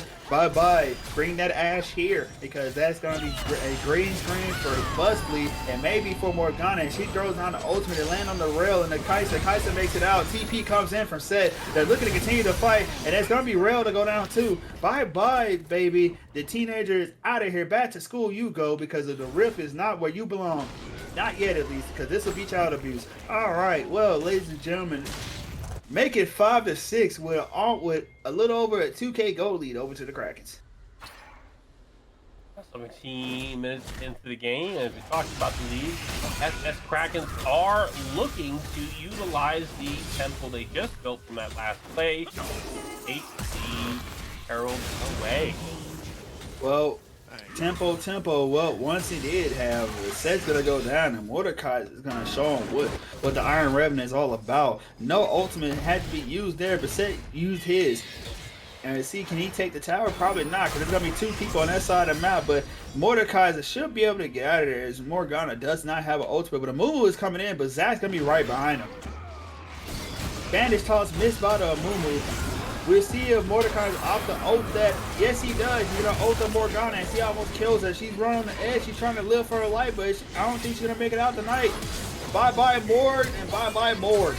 But here comes Rail to try to support the jab. I don't think he's going to have enough damage, but Kai'Sa's coming out that river. Will she be able to kill her instinct again? She doesn't have it, so I digress. She's gonna bye-bye Mumu. The sad Monkey is now sad, done, but he's going to be on the great screen, so Morgana gone. Galileo also TP's his way up to the top lane, but way too late, so bye-bye. 3 dead. Another 3 kills over to Cosmic as they get the tower. And Galileo tried to stop it, but that might have just forked over his life, because now he has no E, and Kai'Sa just constantly going at him, but there's going to be a way to deny Kai'Sa unless you want to take a lot more damage and risk her life. Final score was 3-1 in favor of GG Cosmic, and what we call the P Diddy power play.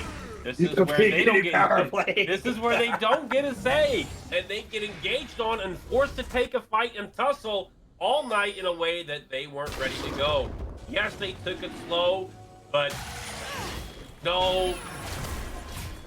Can't say the word, it rhymes. You know where I'm about to do, but I'm not here to do the time. I'm not going to do the crime. 19 minutes into the game, and they are ready to aim for fame. We see that they're going for the dragon fight about to break out on the bot side of the map for the Ken take. We are looking 5-5 right now, 5v5 team fight. Hey Malice, which one's Diddy then? Who's Diddy on Cosmic?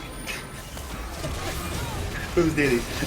Well, we gotta say that question for later. We got a fight already going down. Orianna ult and Rail ult goes down. Gabe's gonna take out the Rail. Mordecai's gonna go down to the Morgana as we're looking at the fight, and Cosmic's gonna go down. As Killer Instinct comes out for the Kai, she's gonna catch the Ashe and she's gonna make her way out. Try to keep running away, but she might get caught out, as she should.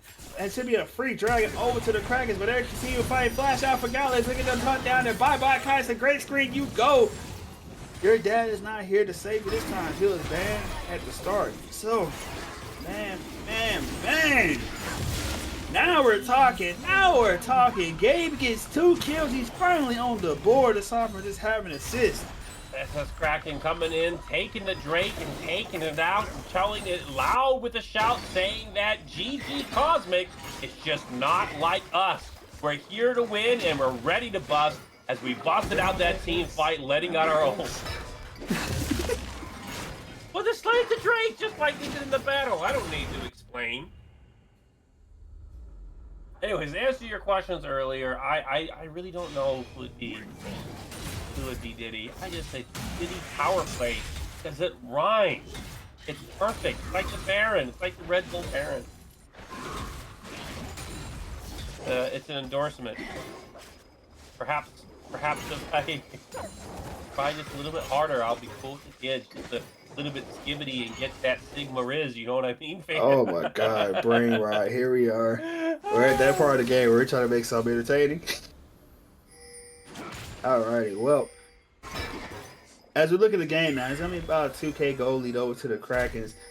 As probably to look to get vision control around the Baron, but right now nobody's around the area. It's pretty dark for them.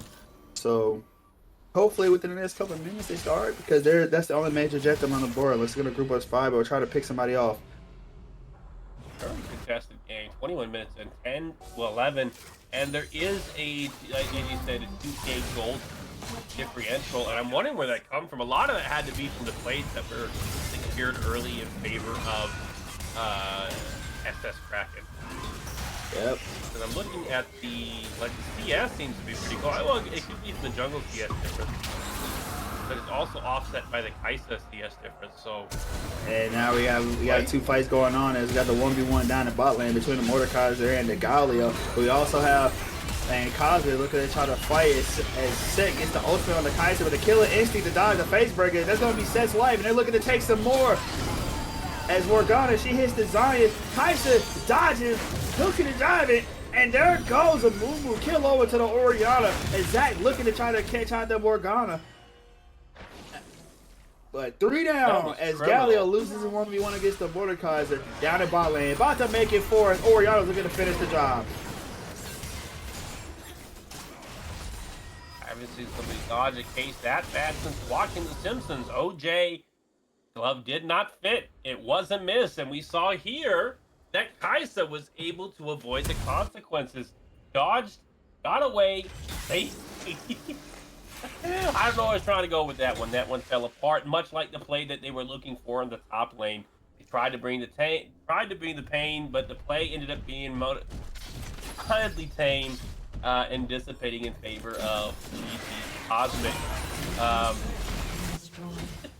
Alright, and the mid lane T2 is gonna go down. And for the Krakens, they dropped Rip Terror randomly in mid lane. He said, "We're trying so hard to be edgy." No, not really. No, we absolutely are. I'm trying hard to be edgy and trying to be hard and edging, but I just can't seem to finish my sentences. That's exactly what I'm trying to say here. We're going 23-30. Score is 14 to 11. Favor of killed in favor of GG Cosmic. But score gold in favor by 500 still in favor of SS. As Cosmic looking to find picks, and Mumu is forced to use that ultimate. Galio comes in with his too, but that command shockwave comes out for the Orianna. So looking like 2 might be gone as Galio goes down and Mumu soon to follow. Kaisa double kill on the board.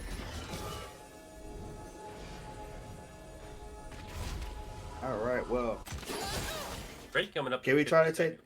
Could they try to take this momentum and possibly get vision around Baron? But it seems like both teams are just neglecting it. So I'm not necessarily sure why though. Like it's 24 minutes into the game. That's what we should want at that point, especially. Well, Dragon now is about to spawn soon, but I'd say there's about maybe like another minute to minute 30. Why are we trying to get vision on the big objective here? It looks to be there's some gold to get spent. Orianna just spent her gold. She finish an item. She did finish her item. She wants the item before the next team fight. Mordekaiser is looking to shove in the lane to get priority. I think the goal is to play for the Drake rather than take the risk for the Baron.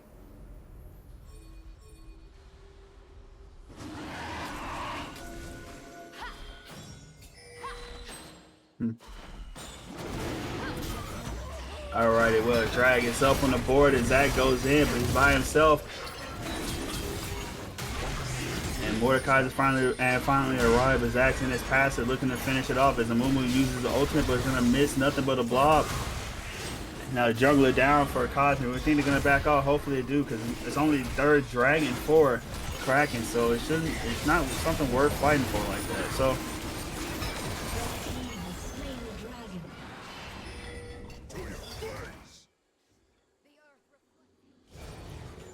Dragon number 3 goes to SS Cosmic. SS Kraken is there now on Dragon Soul Point. Score is 17-12 with the goal differential finally being tied up. We might start to see a turning point indicating where somebody can get a definitive lead. It's a bit interesting to look at the goal distribution of both the different costs. SS Kraken, their goal seems to be split across all their players, but when you look over at GG Cosmic, their goal is split between particularly two different players, which are going to be their carries. That is their Mordekaiser, who is 6-1, leading the top lane gold by 1,600, and Kaisa, who is leading by 1,000. Right, and so here's another thing to look at too from this game. That granted, even though like all this chaos isn't happening, and there's even 17 kills over to the side of Cosmic, Krakens are still in the gold lead. Because with the 4 towers and also to being 2 dragons up, let that sink in for a little bit. It's only about 900, which is very different from earlier when it's about almost 2K. And to answer your question, Martin, no, I am not from COD, and I just a big character named Ghost, but I'm not the first one to ever use a nickname, let alone. I mean, Space Ghost is a thing, and Space Ghost existed well before Modern Warfare, so. Is that where your name came from, the TV show? You know, I get that question a lot. Actually, no. I'll get to that later. But we got Mordekaiser that we picked off as the Enchanted Crystal Arrow comes out. And down goes Mordekaiser. It's not a good time for them because it's going to be a rail getting caught out by the set. Galley ultimate comes down. It's going to hit no one. And now they can look to aggressively pasta around this Baron. But they're going to go on the chase instead. Galley is going to go over that wall. And they're going to catch the rail again. As Facebreaker comes down. And Galley's gonna miss the E, but the taunt catches no one. So 2 kills over to the Krakens as they look to start Baron.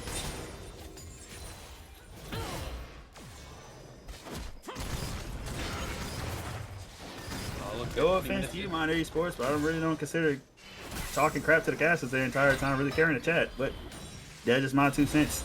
Love you though. 28 minutes into the game, they did back off of the Baron. Score is 17-14. Gold has gone back 2,000 gold into the favor of SS Kraken. They've returned and taken the lead after that last team fight. Looks like Morgana back has been interrupted. We do see players moving around the Baron. Kaisa and Rel in the mid lane. Oriana in the mid lane. Zac in the jungle. Mordekaiser pushing out the top end again. We're seeing Morgana and Galio getting their reset. Mumu is hovering in the top side of the jungle, and Ashe is clearing out the waves in the mid lane. Well, I'm surprised that Krakens didn't actually go and try to go for that Baron, but now we got Cosmic on the push in mid lane. It's only 2 to respond. Mumu was possibly going to be on that flank. And finally, mid tier 1 goes down for Cosmic. And to answer your question, who's the favorite to win here? I mean, in this game too, it's gotta be the Krakens and how the way it's looking, but anything can happen. I mean, we seen even Pro Team throw the game. I mean, a whole organization had a reputation for throwing at good old Baron. Jack the toss, Smite Vicious, but we don't talk about that.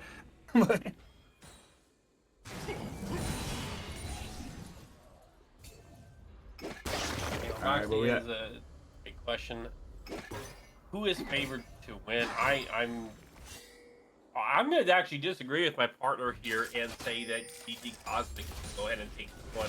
I'm thinking that there's going to be an upset in both views, and that the strength of the Mordekaiser and Kaisa, I think, is going to be the win division. Doesn't mean it can't be split and reversed. It's back and forth all game long, 30 minutes into the game. But it comes down to, can they get the right pick? And can they avoid getting caught out. Well, speaking of getting the right picks, we got 2 picks going down. Rel and Zach dying for a Cosmic, and now Kaisa on the run.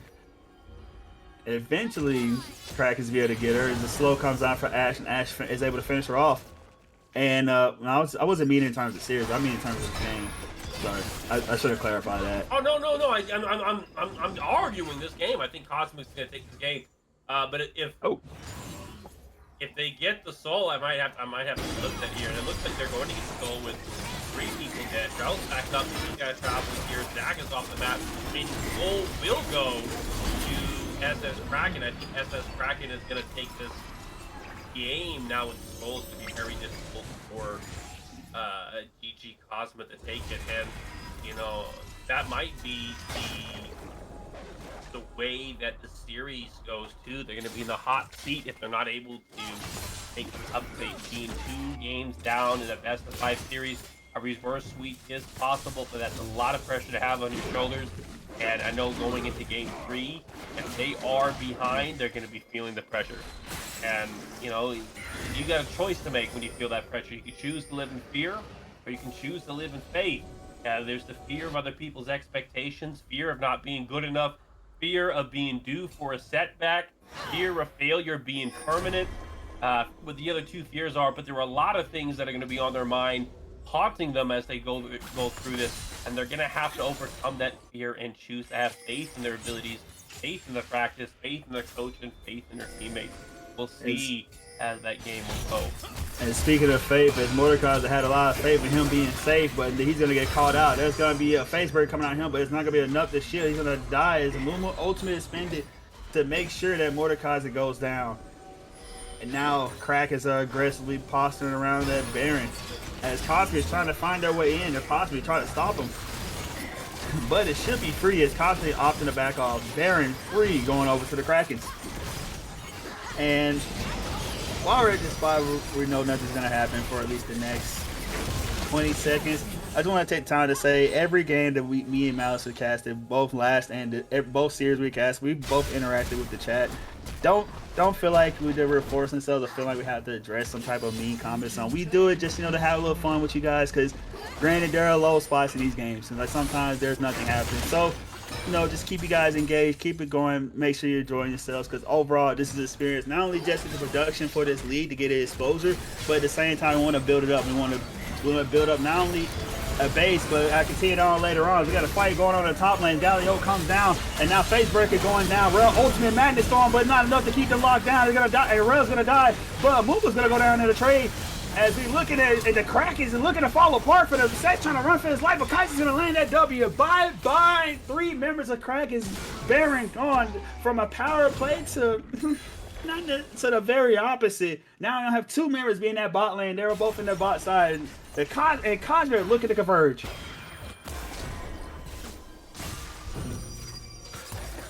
I don't know energy here. We do see the Orianna going for the Morgana. Morgana Q has been thrown, but the Black Shield allows her to get out. 33 minutes into the game, the score is 20-19. The kills are in favor of GG Cosmic. They're not out of the game just yet, but the gold advantage still lies with SS Kraken, as they are up by nearly over 5 grand gold. This is coming from their plates from earlier in the game. This is coming for the 4, now 3 towers advantage that they have, and the Baron gold. And sorry to interrupt, but that enchanted crystal arrow came down pretty clutch and hit Kaisa right in the face, and then Morgana having to burn that flash in order to get the dart binding and land the ultimate. And look, she is building AP, so that damage she's gonna do is gonna hurt, especially on the squishy being like Kaisa. So granted she got the top tier 2, but she loses her life in the process. Sure, that's worth it at this point of the game. 34 minutes in, any pick can be detrimental. Either team is able to win this game. And while you can look at that goal differential of 5K and say that's massive, that's a little bit less than a 10% lead at this point. And that advantage is dwindling further and further as people get closer to max build. Now, Malice, I got a question for you, man. What's up? Now, for game 3, do we think that they're gonna finally ban the Galio? Galio's gone. I think Galio's gone. Like, I hope they finally banned the Galio game 3. This has been a menace for them. Like, they have not been able to kill this man very often. Like, The Spaghetti. especially despite his- picking Galio once Mordecai's, and once they already knew before locking in that Mordecai's. Like, it's got to be a rough time to try to hurt him. Because that Hollow Radiance, and now he's looking to build a Banshee's Veil too, and already has a Merc Tread, so it's going to get to a point where Mordecai and Oriana are not going to be really able to hurt this guy. Well, yeah, they got Kaisa, but they're gonna need for game 3 either to ban him or they gotta let it go through again and anticipate it by matching it with an AD. We got Biden landed on the Kaisa. Set goes in for the O, but he's gonna miss the E on her, and she's gonna be able to get away, not scot free, and she's not gonna be in the fight no more. But Galio O comes out. They're still looking to fight, but it should be a fight over the Cosmic as Mordecai is still trying to take down the Morgana, but he hasn't even used the gel for himself yet. And now there it goes. Snow Razor finds him a kill onto the rail. Mordecai is still trying to find him a kill onto the set, but Set's gonna take his life. And this should be 2 inhibitors, maybe 3, because you got 2 inhibitor turns pretty low already, and 1 open in mid, which you don't even need a minion wave for because of it. So we're gonna see. What they opt to do is Amumu is backing, Galio's in the bot lane, Ashe is backing up now. She's resetting also. So looking like they're gonna be setting up for that dragon. 3-0 play in favor of SS Kraken. Scores now 20 to 20. The 7K gold lead. Another team fight breaking out once again. Oh, I am.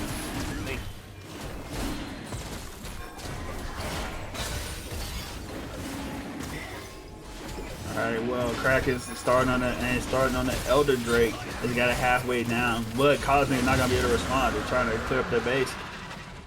So Elder Dragon over the Kraken for free. Is they probably gonna look to group up as 5 and end the game from there.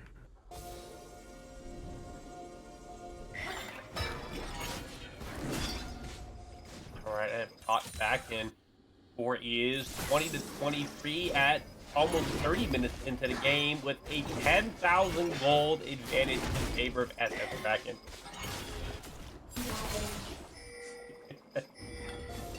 Okay, you know, thinking back to the edgy humor, I'm looking at GMD. For the Gank Me Daddy, I'm thinking Gank Me Daddy. Oh my goodness. It's times of these, man. It's the lines, they always get crossed. It almost works. Elder Drake has been taken by SS Kraken, meaning that if they can get the opponents down to a low percentile, they will be immediately executed, and every damage, every auto attack or ability that hits is going to be placing a powerful burn on the opposing team. It should be hitting for about 250 points of damage per turn. As the Dark Binder comes down, the Enchanted Crystal Arrow does, they're gonna land, but they're not gonna be able to do anything about it. As the Crack is looking to just take everything they can outside the Nexus turns at the moment. As the movement's gonna walk through, take a couple of shots, try to get his team through that top side. As they push the wave up, but now they actually have it up, and actually gonna be getting chunked out now because of the turn. But that should be the 3rd inhib down for Cosmic.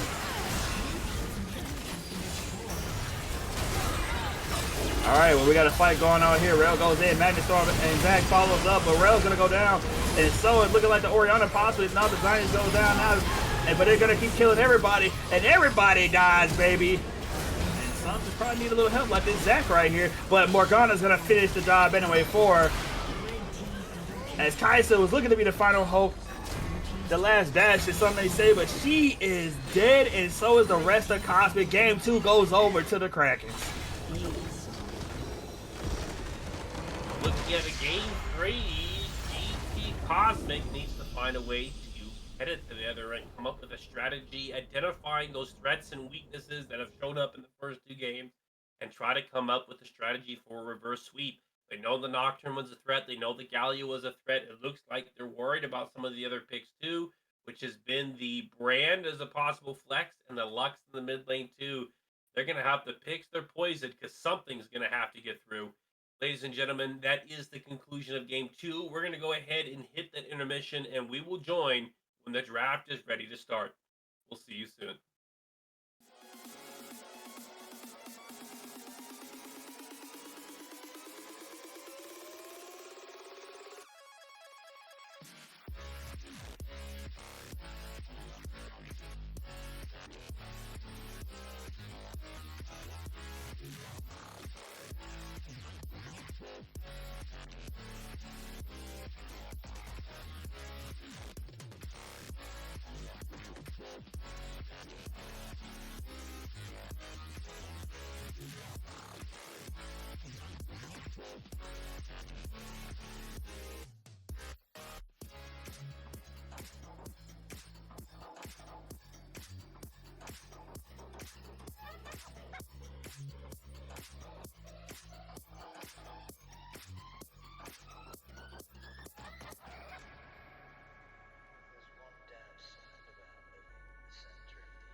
All right, welcome back.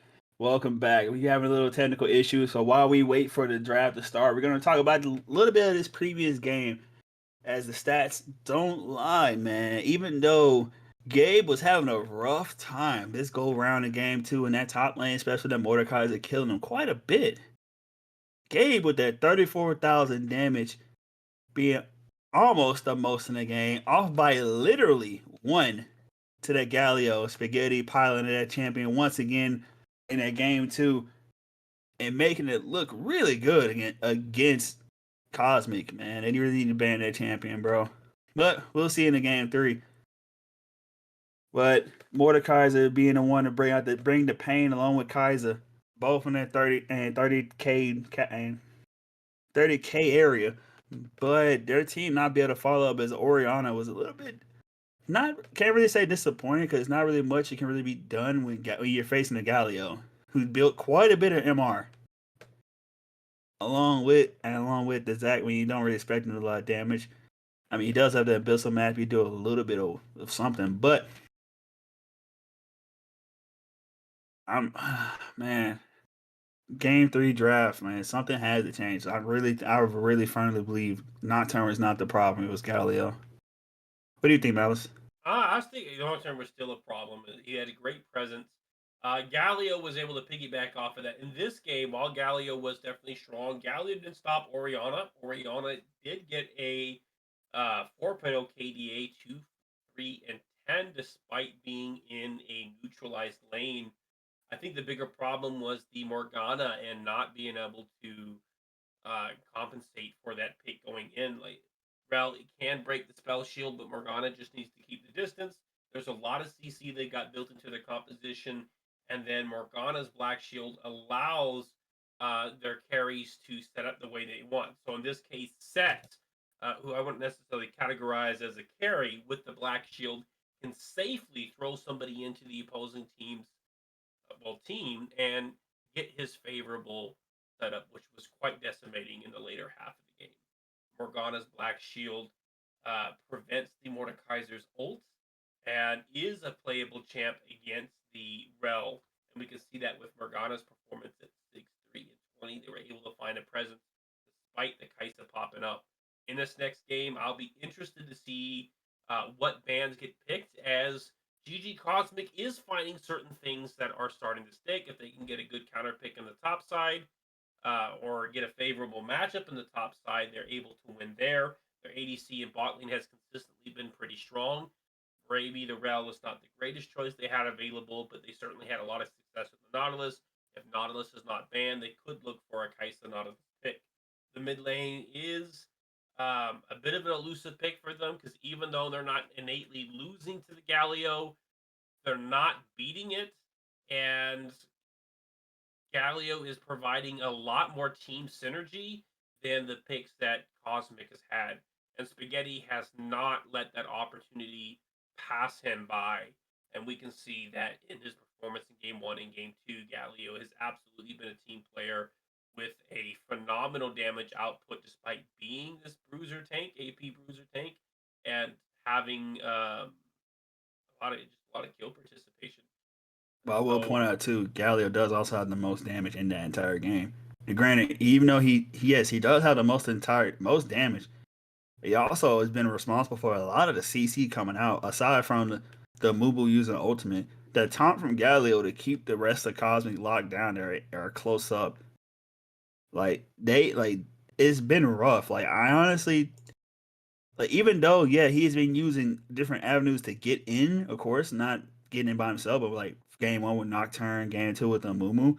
He himself, once he's in there, he has raised hell.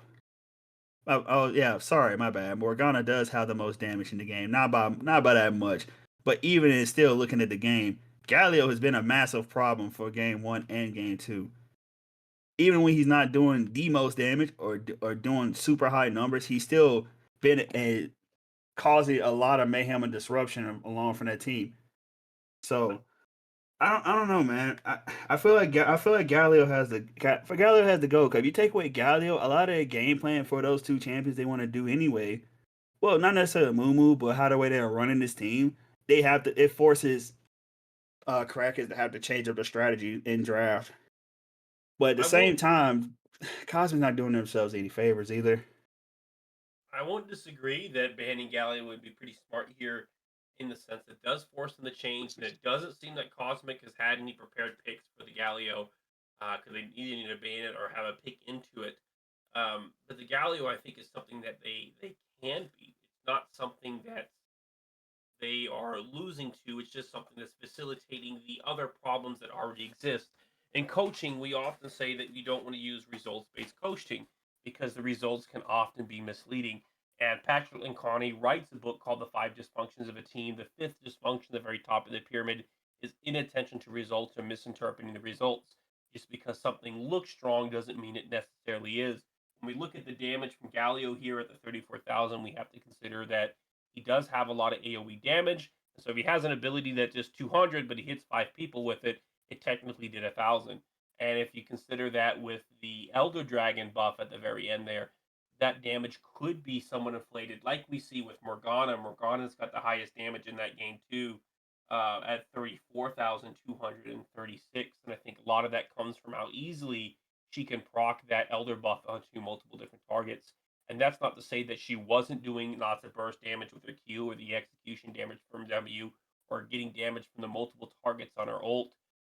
My aim is not here to downplay them, but it's to say it's a challenge to believe where is the threat actually and what is it that's barring them because they have a limited number of bans. They can't ban every existent threat out there, so they have to be very intentional and very specific of which one do we ensure that we get. And I'm not 100% sure that it's the Galio that's the problem. I think he is a symptom to larger problems because they are able to find success out the way. They just need a pick into it in the mid lane. If they can Well, anticipate it, they got an advantage there. well, another issue with the Galio pick too is that also the matchup. The player which, oh, thank you. As the matchup they're looking to go up against is a mage player, so he doesn't necessarily play AD pick. So Galio is just outright just a giant middle finger. But as we have pick ban starting, we already have the first ban coming out for Cosmic being that Nocturne. A repeating of game two, as we see Casson and Krakens going through, looking like it's probably be the same bans they had for the past two games. As you see, does Cosmic change it up, or are they going to keep the same with the Brand and the Lux? And Lux comes out for them, the second ban, along with the Viego for Krakens. Gotta be Galio. Okay, there's the Galio man. Yep. Thank God, Galio is gone. And then Kraken's going to round out the third ban, looking like it's possibly going to be a Caitlyn. They're hovering it right now. It could change it, but both games has been in a Caitlyn ban. But they're going to ban Brand himself? What? Oh, okay. Well, granted, Cosmic can't play it themselves, and Brand is being banned. So that leaves finally Caitlyn and Forrest simply Q to be able to pick up if he really wants to.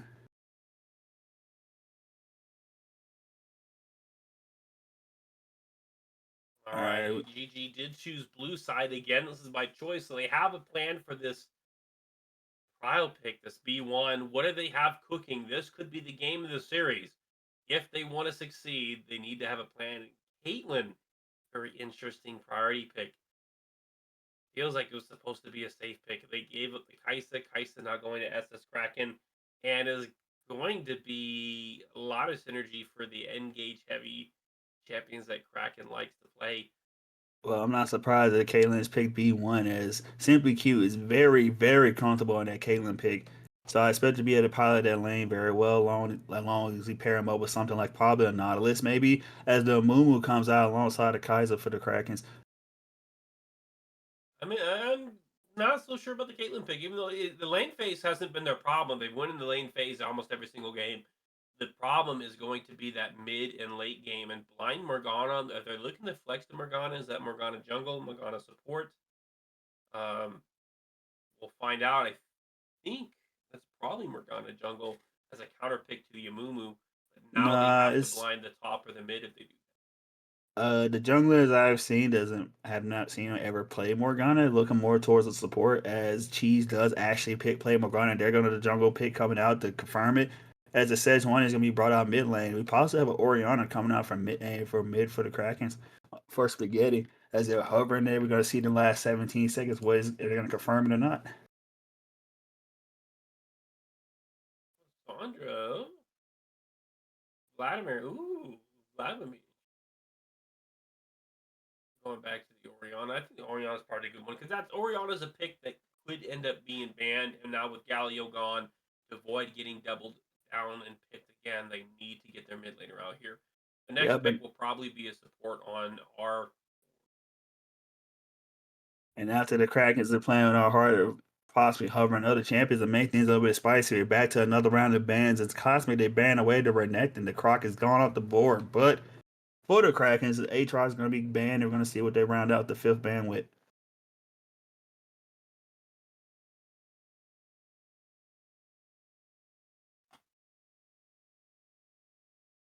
And as we're waiting, see in the last 7 seconds. And it's going to be Syndra, which is a good ban, especially and even though she not as a lane bully she was back in the day, she still can and lay the pain down to that Oriana as time goes on. It should and be able to take out that Oriana on her own, especially help with getting picks alongside with that Morgana. As Darius is going to round out the bans for Cosmic, and we're looking at possibly seeing the Alistar in that bot lane for the Krakens with the Kai'Sa. Alistar a comfort pick here? You know? Said what? Alistar a comfort pick for the Krakens.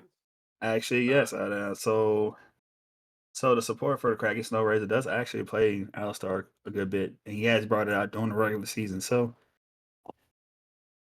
he may feel comfortable navigating his lane, but against Morgana, it shouldn't really be all that fun.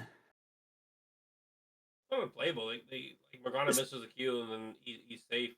No, it's very playable. It's just a matter of Black Shield just canceling his combo. Mm-hmm. But we have a set coming out for Cosmic. Kai'Sa wants to scale and get her evolution, and once she hits level 6, any combo that does land, he's able to follow up on. See, Victor in the mid lane is a counter pick to Oriana. I don't think it's a counter. I think it's a handshake.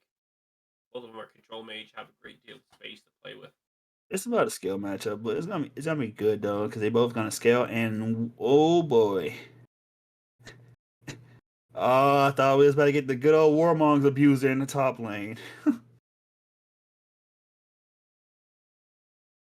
Well,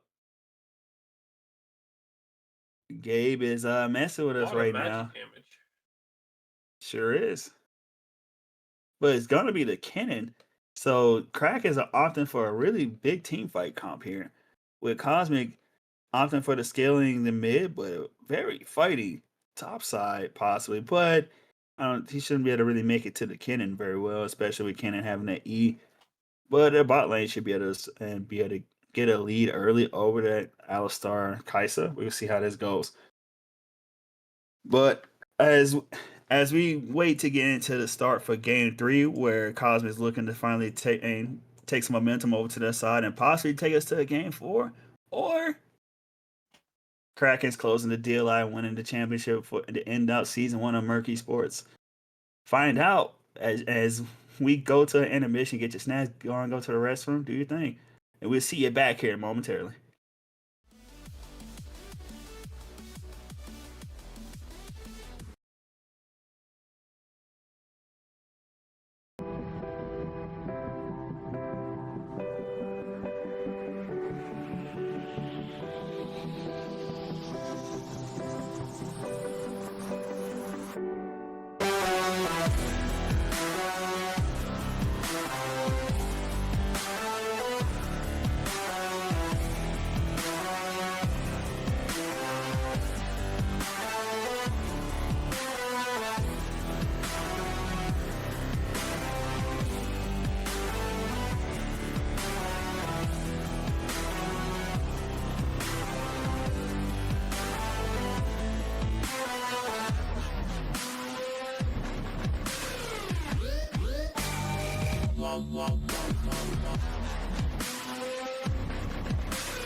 You can take it, Malice. Hello, ladies and gentlemen, and we are back. Welcome to Game 3 of SS Kraken versus GG Comics. Cosmic. Stuttering. Struggling to find my place. We are at 30 seconds into the game, and the teams are both looking for a 5-point defense, although Oriana might be trying to sneak some vision in. This game could be the end of the series, as SS Kraken is currently leading the series 2-0 in the best of 5. If they're able to take one more game, they win the championships and are crowned the champions of the first season of Merc Academy IBS Gold Tournament. All right, so, ladies and gentlemen, I got a question for you, all right? If you think that good old Cosmic gonna take us to game 4, drop some ones in the chat for me. Let's see if everybody paying attention. If you think SS Kraken is going to take the series 3-0, go ahead and put a 2 in the chat for me.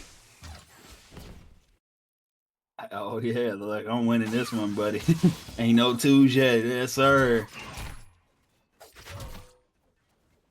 Looks like the community is looking for a good old game 4 to possibly happen. Oh, we got the first 2. All right, thank you, Lost. Somebody's got to be out here for SS Kraken. We've been holding out hope for GG Comics. We've had some biases, as we might perhaps know people on the team. I know I haven't hidden mine, but I'm also a big fan of Spaghetti. He's a very friendly, swell guy. People don't use that word anymore, swell. You know, and they're one of the more pleasant people to talk to in the interactions that I've had, and so I am hopeful for his success, although I do want to see Mr. G go ahead and get a win, as he has played for my team before. I see a lot more ones. Oh, they're all from Jester Boys. Where are the 2s? I see Stano with number 2. Only 1, 2. Oh, okay. Fusion. There's 3. There's Yes, 3 sir. number The 2s. org, the Krakens, yeah, their org representing them well in the chat. I see you. But I'm not really expecting anything to go on much in this game. I mean, Kennen lost the trade a little bit earlier, so he's low on HP. He's looking to fight back now as Amumu's coming up for the gank onto the set. And Set's now also level 3 though, so he's gonna have that face breaker along with the E as you saw it goes down. But as face breaker comes out, he looked to almost kill Amumu. Amumu has the flash out, and no one's gonna die. But Amumu's gonna lose his summoners as we got another gank onto mid. Spaghetti goes down. First blood over to the Victor to accelerate them hex core stacking. Daddy was not the one doing the successful ganking this time. Ugh. Ugh. You feel nasty, but you was trying to make me say it all day earlier. That's crazy. GMD, GMD, GMD. Don't you see? You won't get me. You won't get another saying out of me. The rhymes aren't coming. I'm not gonna lie, every time I see Jimmy's name, I think about 8 Mile. I don't know if anybody's seen that in the movie, but 8 Mile is a movie about Eminem's life. But if we're looking at life, it says one is looking to take one out of a robot in mid lane, but she's gonna be able to walk out scot-free. Oh my lord! Now that you say 8 Mile, I'm looking at Mr. Shi. All I can think of is Cheddar Bomb. Hoping to shoot his own foot in this game. Yeah. He is low on mana in the bot lane. Alistar's still relatively healthy. Both ADCs relatively healthy. We are 4 minutes, 20 seconds into the game. Score is 1-0 with a 1,000 gold advantage in the favor of GG Cosmic. And we get the flash from the Alistar to engage on Morgana. Morgana just walking around and get a little bit of distraction. But Orianna is almost about to die, but she's able to make it out with her life. And Morgana is still running for her. The Surge One is going to be able to come down and help her out a little bit. As Seth is looking like not have a good day as this HP bar is just getting tormented by the Kennen in that range matchup. Yes, the boy, is that your boyfriend in the top lane? Well, give that man some milk because he needs some strength. Alrighty, and I don't mean that kind of milk, so get your head out the gutter. But, well, we got another engage as we got the headbutt comes out from Snow Racer going to Simply Q, but Simply Q is gonna E out of there and get that. And she's gonna walk out, get some of that damage down on Alistar to get old Kyle trying to make some ground beef a little bit later. Alright, well, Set almost died, but he just gets to level up, and he also face breaks for the shield. Now he's gonna be forced back, but he's gonna teleport up, so he should be able to get back and catch most of that wave. Great trade down on the bot lane. Kane was able to punish the Alistar landing auto attack and a power shot off on him, resulting in the resources in the bot lane almost visualizing and swing back. That's a nice dart binder coming out there from the Morgana and hit that Caitlyn.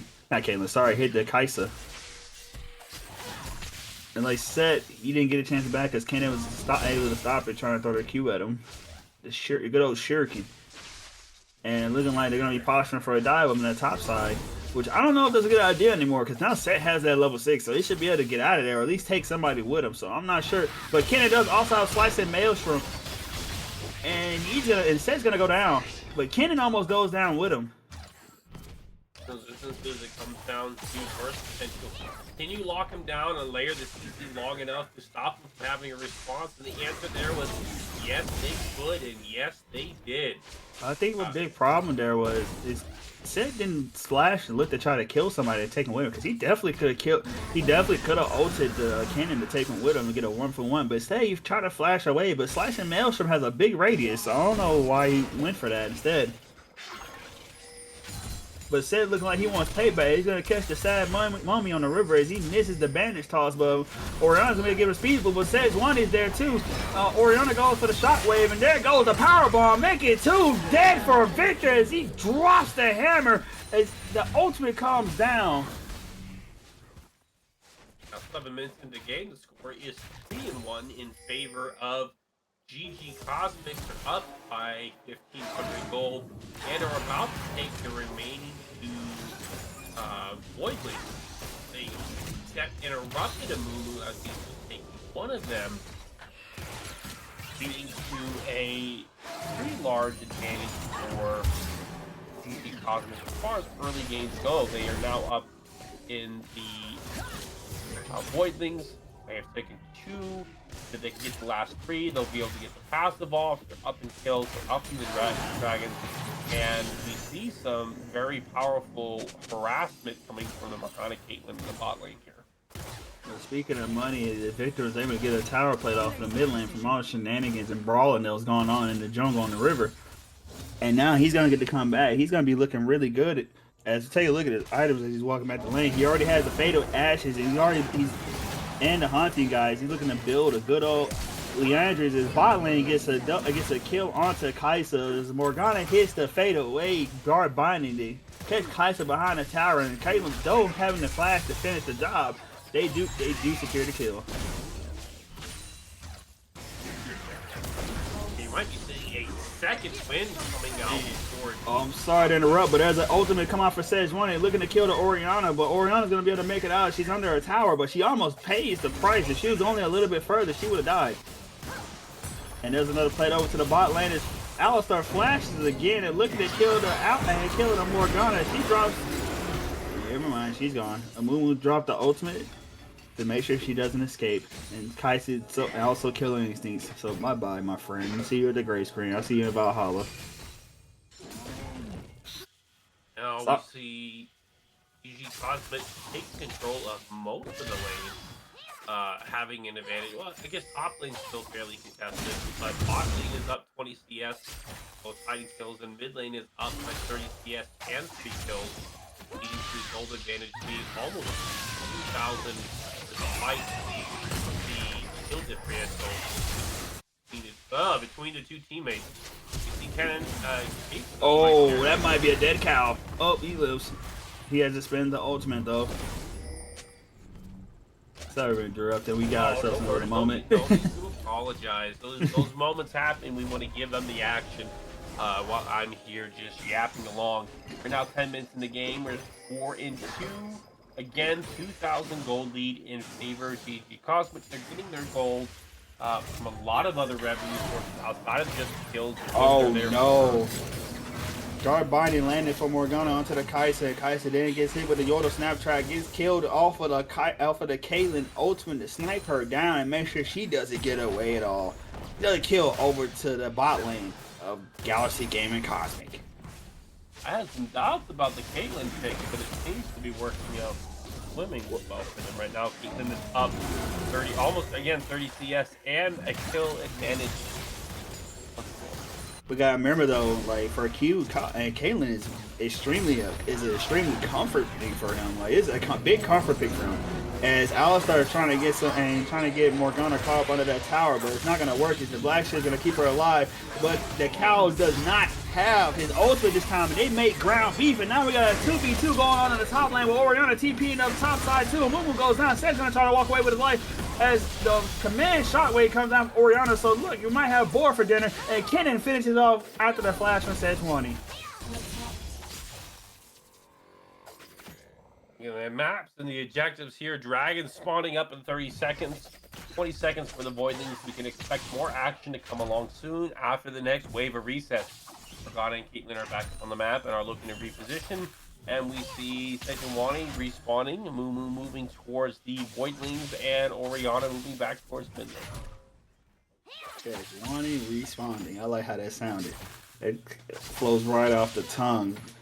But like you said, Dragon is coming up soon. But we do have a Alistar roaming up top. So I said maybe look at that Void Grubs instead.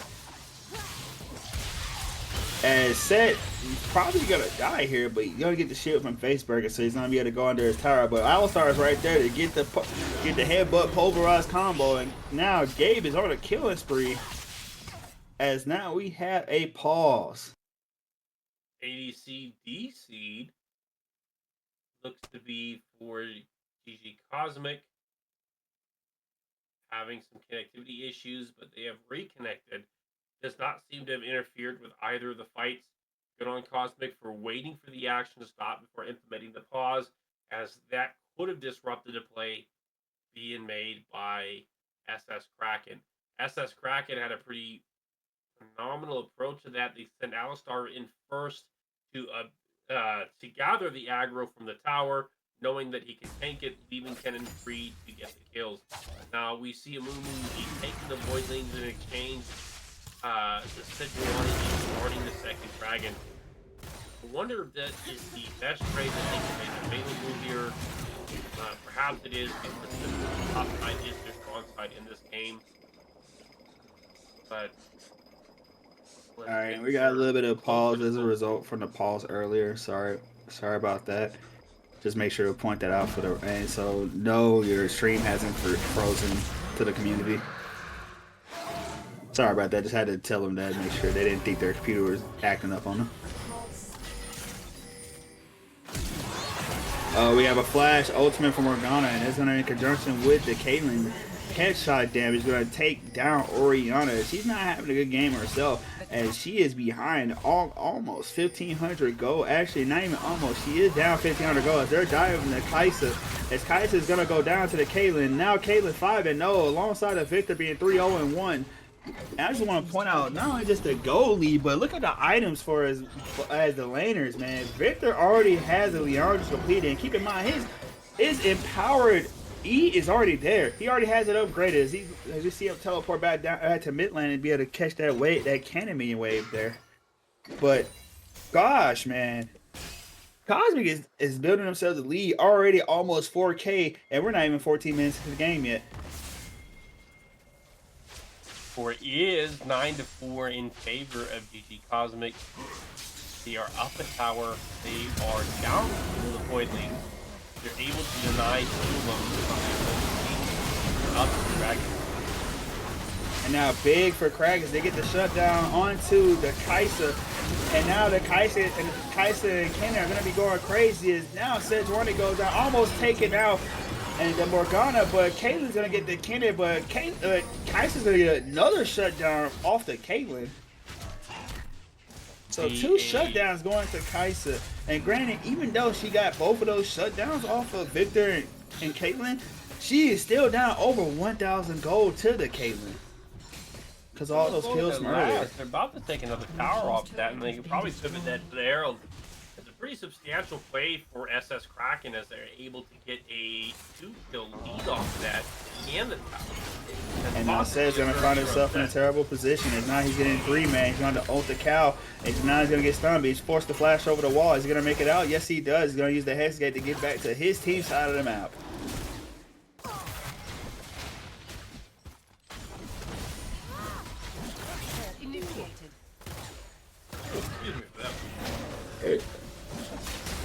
And now, granted, again, once even though Kai'Sa's getting those shutdowns, she managed to be only within a little bit under 1,000 gold now, away from their Caitlyn and gold. But Kai'Sa's items are fairly cheap, as she has already had the static shield completed and looking to go for that Kraken Slayer, so it shouldn't be too bad. Meanwhile, Caitlyn's going for that Infinity Edge, so even though gold lead over to Caitlyn, items should be coming out first for the Kai'Sa as they're looking to kill the cow, making some more ground beef. But the cow is gonna go get away as they were never mind. He opted to headbutt Morgana. That might have just costed him a life. Yes, it did. Kayla's making more ground beef. We might make Rotel dip afterwards with it, but another kill over in a tower. You know, I'm curious if he would have got out of that, because he was going into a pit with 2 walls, which made it substantially easier for Morgana to do the land and just hold it to the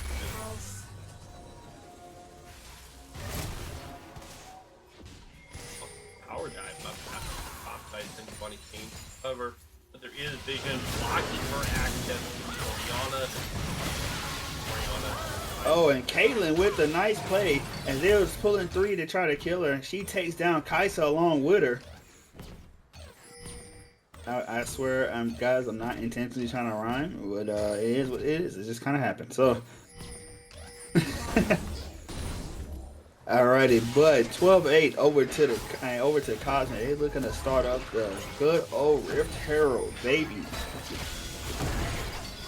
Now, sorry, not Cosmic. Sorry, Krakens are starting to Rift Herald. My apologies on that. It's been a long night, ladies and gentlemen. And we still got action going. We're trying to keep up with it. It look as Cosmic looking to get set up around that dragon. SS Kraken successfully taking the Herald at 1650. Next dragon about to break out here in 30 seconds. Mumu using the extended recall Blue timer team's from turret has the been destroyed. Herald, grabbing the portal, and is looking to join in on the team fight for the dragons here shortly. I'll start to be caught out of position. Well, I'm sorry to interrupt, but we see we have a says one ultimate Mumu as he is forced to flash out or else give away his life, especially the dragon coming around. And Kenan is now rejoining his team because he didn't have TP, but he did manage to get that tower up top lane. So now with Cosmic starting the dragon and Kraken posturing around, and Kenan especially, he has no flash, but he's taking the Hex Gate around. So he's looking to come from the backside as we have both a double ultimate coming out, Orianna and Kenan taking out the Caitlyn, now Morgana. And it's like Kraken is running away with it. It says one is able to get the drag, but Krakens are able to take 3 lives. That was a nasty Orianna ult, knocked them back to the tentacles there. Those shutdowns. We are now almost 18 minutes into the game. The score is 12-11, almost tied up. And there's a 700, 800 goal lead in favor at the Kraken Fest. Kraken does have the advantage as far as goal is concerned. But there is a growing concern on the number of dragons that GG Cosmic has been able to obtain. They are now up by 3 from the 4.1 more dragon gives early dragon full 23 game. They successfully grabbed it. Well, it says one did hit the Arctic Assault, but she wasn't able to get enough done to be able to get the stun down onto the good old cow. But the cow is gonna make it away, but he's forced to use his ultimate so he doesn't die to Victor Death Lasers. So the cow will survive a slaughter this go around. Speaking laser beam on the freaking mid laner. Patience, awesome power quote. 19 minutes into the game, a successful bound hitting the Kai'Sa on this land. Multiple teams fight happening. Oh, and says one he had to come in and save the Victor. As Kenan almost takes him out, forced to use the Zanya to get out. And now the teleport coming in, and here comes the set, but it doesn't matter. It's too late. Caitlyn's already dead, and it looks like Morgana is soon to follow suit as Mumu is on the chase, and Set is also low. We got another TP coming in for Victor, and nice flash for Set. He's going to take the Orianna, and that's death over to her. Stun to Mumu, but now it's Victor against the world. We'll be able to take the Kai'Sa. Yes, he does. And now the bandage tossed and the pulverized headbutt comes in, down goes Victor. 3 dead for Cosmic and 2 dead for the Kraken. We're top 14 to 14, formally tied in the kills, resulting in a 1,400 gold advantage as the Kraken. Set timers are up. Nobody was able to grab the Herald from the looks of it, and we're now looking at the next objective spawning to the Dragon in about 2 minutes. Fair and open on the board. Next fight can be quite decisive as somebody has an opportunity to secure those objectives. All-Star looks to the key vision on the bot side of the match. Might be caught out of position here as he is surrounded and is looking for a chance to get away, hoping that Sejuani does not notice him. And it looks like he's going to get out. Oh, he cancels his back, collapse and coordinate with the Kenan. He will be collapsed on by the Morgana and the Caitlyn and the Victor, who are all converging on his location. And Orianna TP about to get interrupted, while Mumu and Kai'Sa move closer to the rest. So like Seth's gonna try to run down at Orianna now. He might try to dive her, but no, he opted not to go for it. Orianna has to use a command shockwave in order to make it out with her life. And now Kraken's looking to go in onto the Victor. Bye-bye. You are dead today. Don't matter if your gravity field is there. You're going away. And as Kenan does have to use the ultimate. And Seth's trying his hardest to get to that Orianna, but she's just doing her thing. Just going to use the ball to make sure that she's going to keep her distance away from him. And I want to point out now that even though Oriana's TP is down, Kennen is now up. So if they do look for her to try to posture for that Baron that is now up, then they can with him splitting. They have a big enough advantage to at just this window. But the next team fight might offer it. We're now 22 minutes into the game. Score is 14-15 in favor of SF Krakens. SF Kraken is starting to take control of the map, control the board. They're up by 3 powers and a total of nearly 3,000. Still anybody's game. DC Cosmic just needs to get that Dragon Soul and they can easily flip it around. Perhaps not easily, but they can certainly flip it around. Substantial advantage for them to get that Hex Drake Soul. Well, speaking of Dragon Soul, the Hextech Dragon is going to be coming up pretty soon. As Kennen is already making his way down the jungle, and Kaisa and Oriana are making their way into that river. As they spot out the Caitlyn, she gets hit by the Kaiser W in the bush. All right, well, Krakens are able to take control of the river and be there first. And it's a matter of now for Cosmic, can they find the Kennen?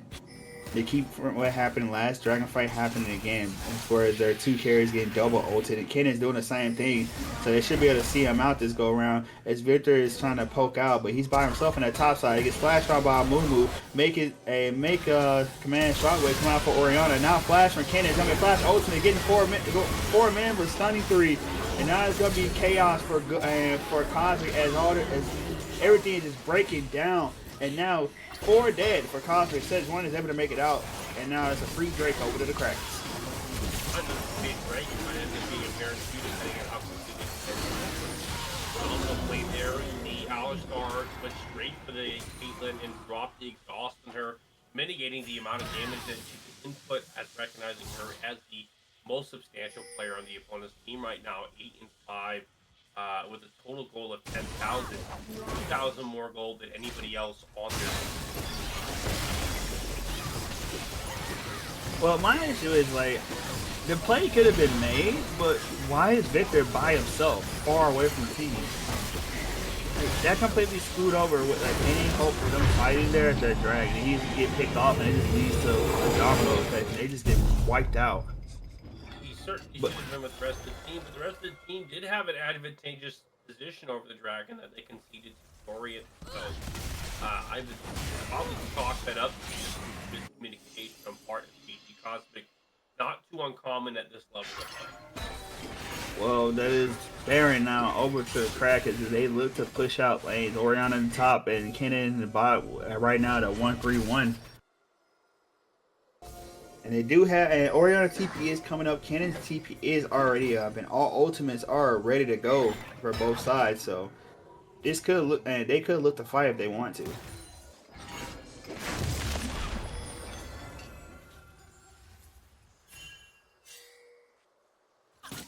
Let's go ahead and pull up the gold differentials on the map visuals for others to see. Kennen's currently up by 4,000 gold. Moon's currently up by almost 2,000, and we see Oriana tied down by 300. Kaisa currently tied up by 100, and Alistar currently roughly tied up by 200. Pretty interesting to see as there is nearly a 6,000 gold difference in the favor of SS Kraken. And most of that gold appears to be on that top lane, that Kennen advantage, and on the that of Google. 25 minutes into the game, score is 14-19. 1 dragon on the side of SF Kraken, 3 dragons on the side of BG Cosmic. As Kennen almost get taken out, is forced to try to run away, and now Alistar is taking massive amount of damage from the Caitlyn, has to use the ultimate. As the Krakens were looking to push all 3 lanes in, but now they're forced to back off in the mid.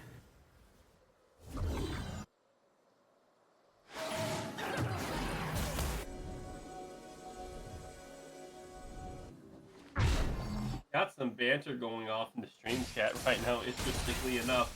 Fans seem to be taking jabs at each other, poking fun at some of the comments being made in the case of some people cheering for SS Kraken now that the series is looking really good, and others reaffirming their faith in GG Cosmic and their ability to turn this around. There were some comments about Game 2 being a little bit of a snooze fest, and some criticisms about the missed opportunities from both players. So while we move our way through the game, if you happen to have your stream open or your chat ready, go ahead and check out what's being said there and perhaps engage in some of the commentary, discussion, and Discord. Like, I am really enjoying this. Like, the amount of fans both sides have, you would think this would be like a soccer game. Well, actually, no, more like a baseball. Because soccer, they get violent, but they can't get violent. But you see, everybody's just killing waves, just kind of chilling right now. There's no big objective on the board. So, well, objective's going to be coming on the board here in a minute. If you are SS Krakens,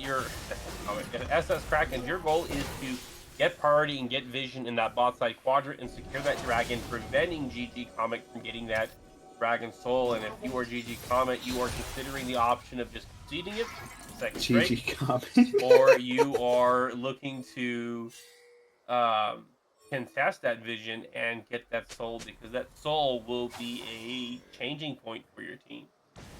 But the problem also for Kraken is that not Kraken, sorry, for Kafka, is that the fact that you have to try to go through that jungle, which Kraken did a great job of keeping control, not only of vision line, but also looking for those picks in that jungle. So they have to be very afraid to walk in there, because only two people that can really just walk in without taking a lot of damage. It's really just Sejuani, and even still, the Kai'Sa's in a great spot. So is the Kennen. She can get sliced through it. She only has 2 rounds. She has Koenig and it looks like a Z's convergence right now. It is. So, I don't know. And especially Set in that top side, he's getting poked out by the Orianna. He won't be there in time. So instead of going for the drag, they just often go to try to pick out that Orianna in the top side. Meanwhile, Krakens are going to kill that dragon and stack the second one onto their name.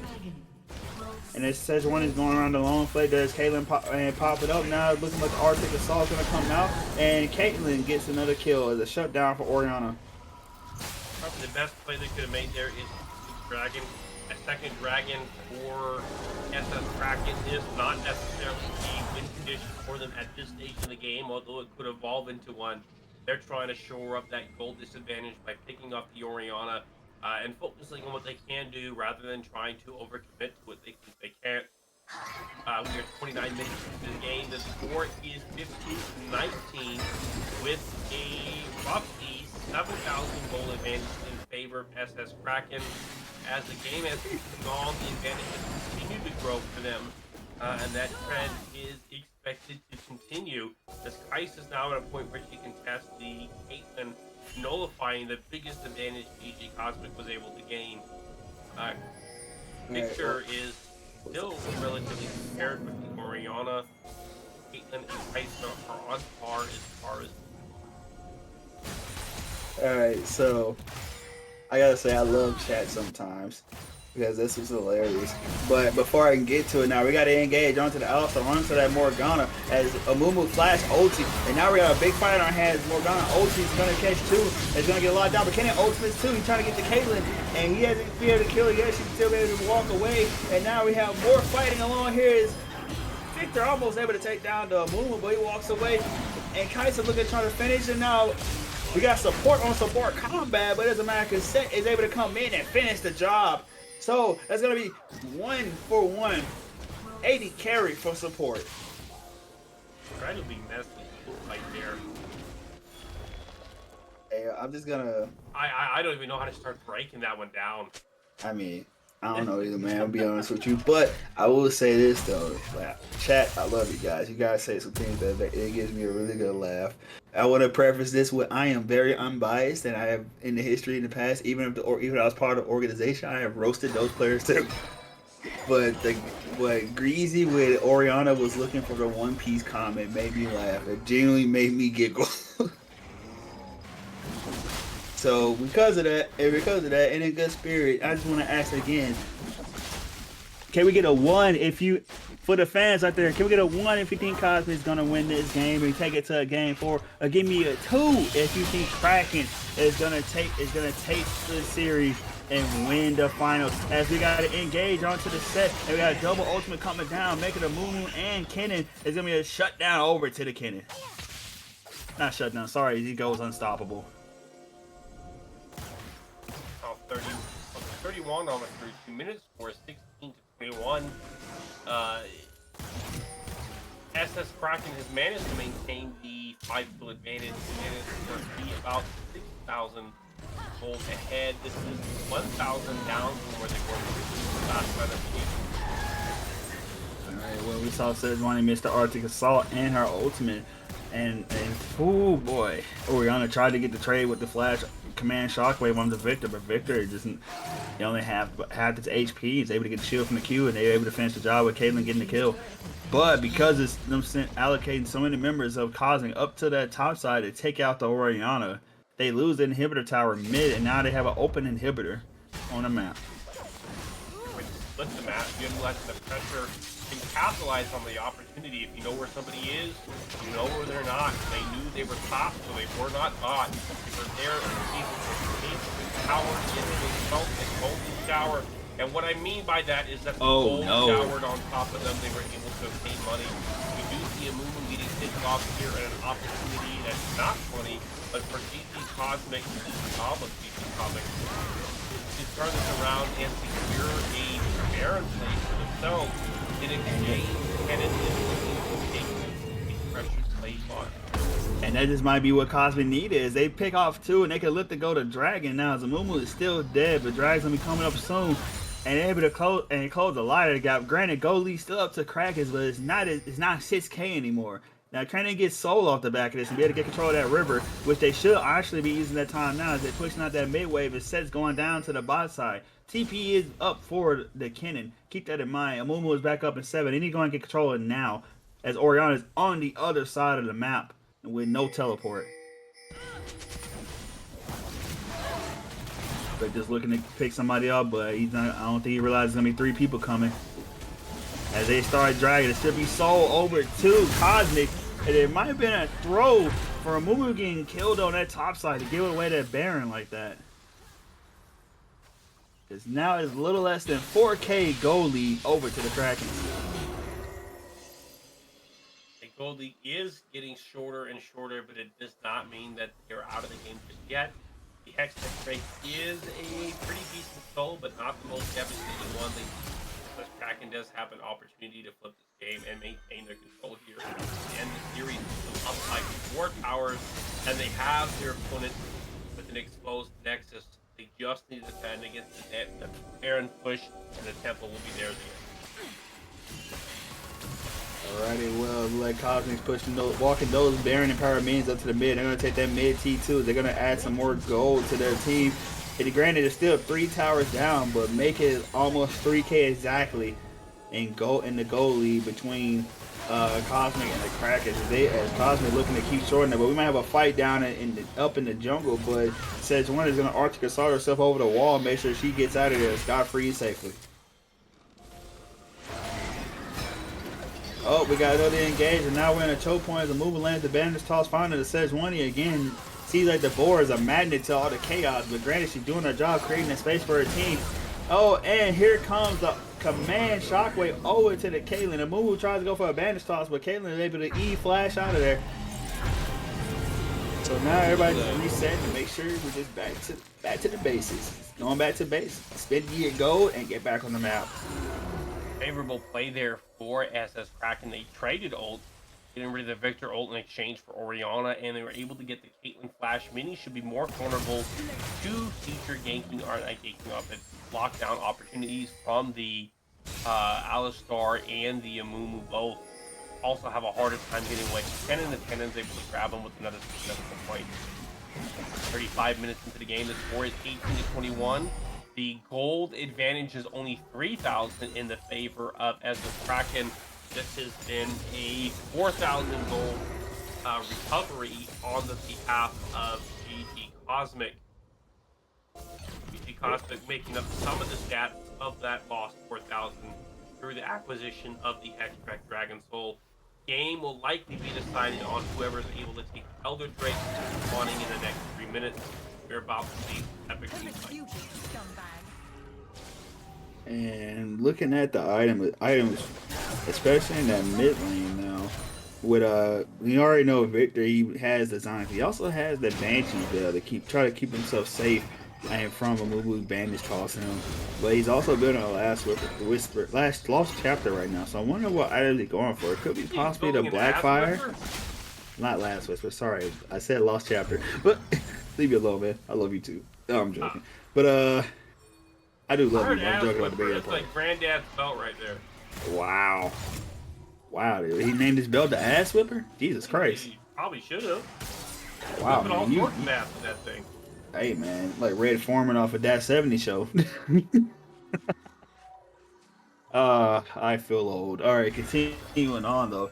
Just right now, this game is anybody's game, especially now with Orianna is looking to finish that Zarya. She only has the Seeker's arm guard, but Victor has plenty of defensive items, but I really honestly think he should be going for a Rabadon to get more damage down. Him and that Caitlyn are two big sources, mainly Caitlyn, of course, but still Victor is still doing his job.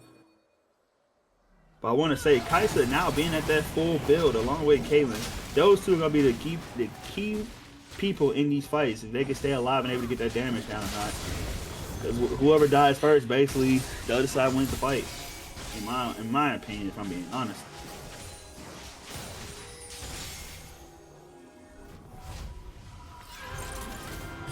The game we're at 18-21. Gold advantage is down to 3,000. Powers are 4 to 7. The Cosmic is gaining up in anybody's game. The next team fight likely decides it all. Oh, as Orianna used command shockwave, but she's gonna go down. Caitlyn is waiting on her. And that's not good, especially now with Baron coming back up too. Cosmic could look to either push or go for the Baron. And go set up for it. Probably a great idea would be to take inhibitor turn, and inhibitor, and then go back and get the Baron. But they're gonna find the cannon. He does have flash, but he doesn't flash on the wall. He just ults it. He only gets the Sedge 20. And now Kai'Sa is coming in too on the other side of the wall. Kai'Sa finds Caitlyn, and Caitlyn goes down. But Set and Morgana are gonna take two. And now Set is slamming people down, making it bye-bye, dead, sad mummy. And now Kai'Sa's gonna be dead too. As Cosmic is looking to go take us to game 4. So let those ones, the Cosmic supporters, the believers stay true, and the believers get what they asked for. We're going to a game 4 possibly. Only there's any possibility about it. The death timer is potentially long. Now Orianna's unlikely to be able to defend here. I think but this will still be a good opportunity for SS Kraken. They might have lost game 3, but game 4 is coming up. And they finally get 5% for the first time in the entire series. And they can get this preference side and play the draft. Their favorabilities give them the advantage in game 4 and the opportunity to end it.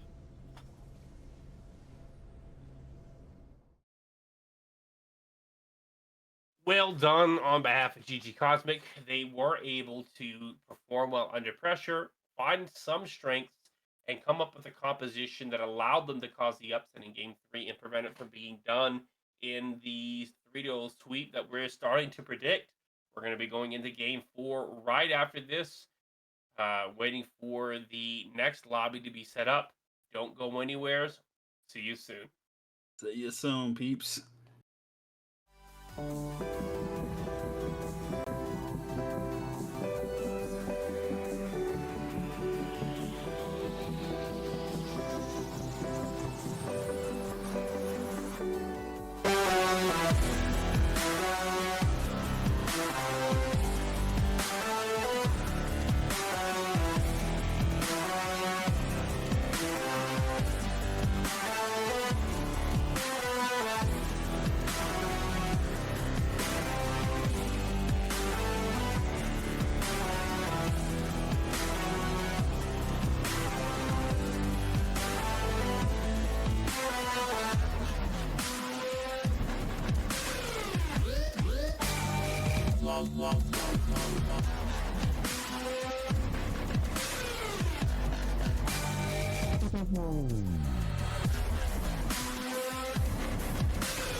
All right, going into the draft for game 4, SS Krakens and GG Comets. Krakens have taken the blue side.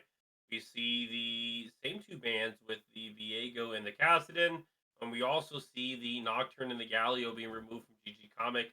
Perhaps the Galio really was the difference maker. Now that he's gone, they took their first win. SS Kraken removed the Caitlyn, who was a pretty big threat in the last game, and so see what is the priority pick in the game strategy going in. This is the Lux was not banned. They did take the Lux possible flex pick between the support and the mid laner. We're getting to that point where stamina is going to be a major deciding factor in this series. Players, as they stay focused and try to avoid making mistakes as the clock ticks away and people start to get tired. I know I'm feeling quite tired. My energy's quite down. Seraphine's being picked for red R1, perhaps as a response to the Lux. They might be predicting that Lux is going to be in the support role unless they're planning on flexing the Seraphine themselves, which can be a three-way.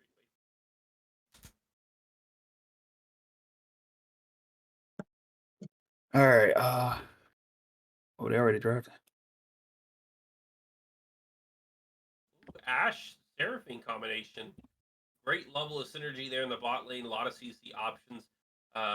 Gets counter picked on counter, but gets responded by the Kaisa on B2 to match the Ashe. Curious what we're going to see on B3. I'm anticipating a support. So we're looking to see what they're going to round out for that third pick for the Krakens, and it's going to be a Mumu again for the second game back to back. So it's going to be 3 games back to back. They played and they're going to play a Mumu, and Mumu did work out for him in the first time. The second time it was, I mean, not the champion, but also the actions taken by the pilot. They got picked off a lot of times, so we'll see if SSK they can clean that up and not get people and not for people to get picked off pretty much. But they do swap out that brand ban for Lux, so not surprising that SSK took Lux immediately, especially that being a comfort pick for their support. But that Darius ban is gonna come out first for the Cosmic second round of bans almost immediately as they want to give Aatrox the best lane he possibly can. I wonder if they could take the Renekton ban on R5. So Renekton was able to win that matchup previously. Here we go. Yep, sir. He's gonna try to give the Aatrox the best match he possibly can. We saw in that game 1. It didn't look too hot when that Croc was going wild. As Gabe was saying to good old Ace that this is my swamp, pretty much. But we do have the Sejuani band coming out of SSK along with the Victor band. You do not want to see that type of control and chaos he's able to create in that mid lane along with that jungle in the 2v2. They don't want to see it again, and I understand it. But we already got the top lane picked out. Should be picking a jungle here, R4, leaving that counter pick for that mid. But who knows? Things could be different. And yep, there's that jungle Maokai coming out. So they do need a high damage mid laner to come out for a Cosmic to round this team come out. But for SSK, let's see what they go with here. As we have 2 champions that want to go in and 1 champion that wants to kind of sit back. So we're gonna see how are they gonna play around that. Like they're gonna just opt to just go hard, and it looks like they're gonna opt to just go forward. We had the Lissandra coming out for Spaghetti this go around. He did hover it last game, but he opted to go with Orianna instead.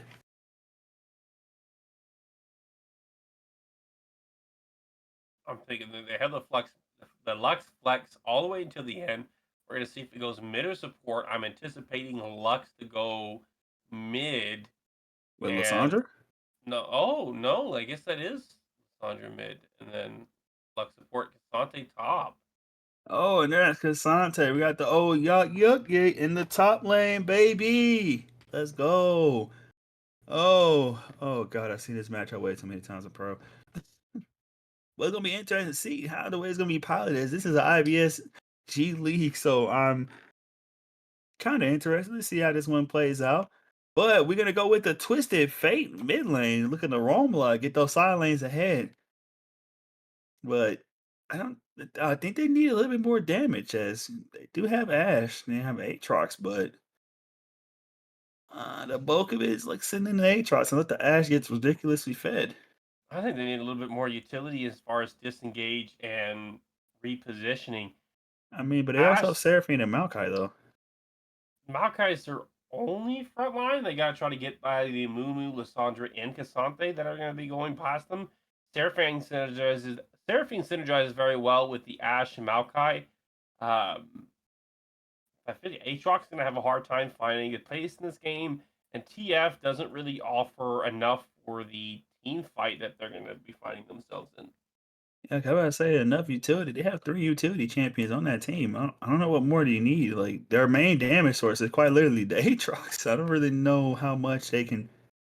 Like they're gonna have to play topside hard this game. So I'm thinking that they're probably looking to kill Cassante quite a bit and get that Aatrox head as soon as possible, or else this game's gonna be looking to probably fall apart pretty quickly for them.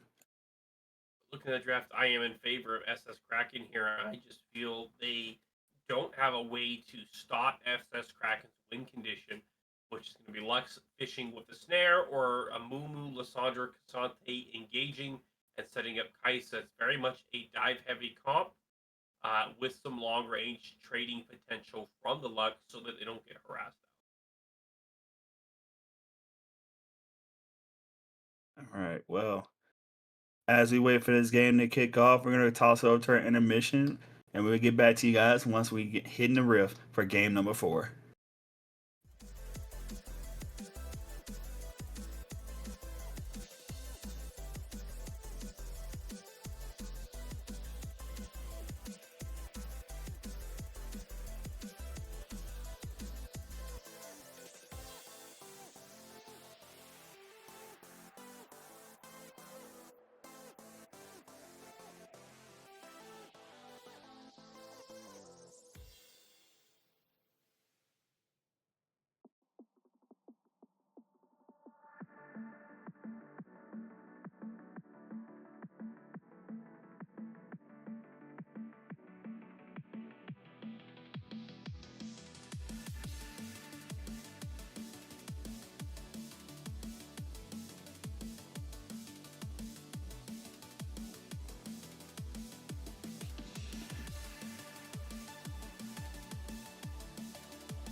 And ladies and gentlemen, welcome back to Mercury Sports Grand Finals. We are in Game 4 of SSK versus GG Cosmic.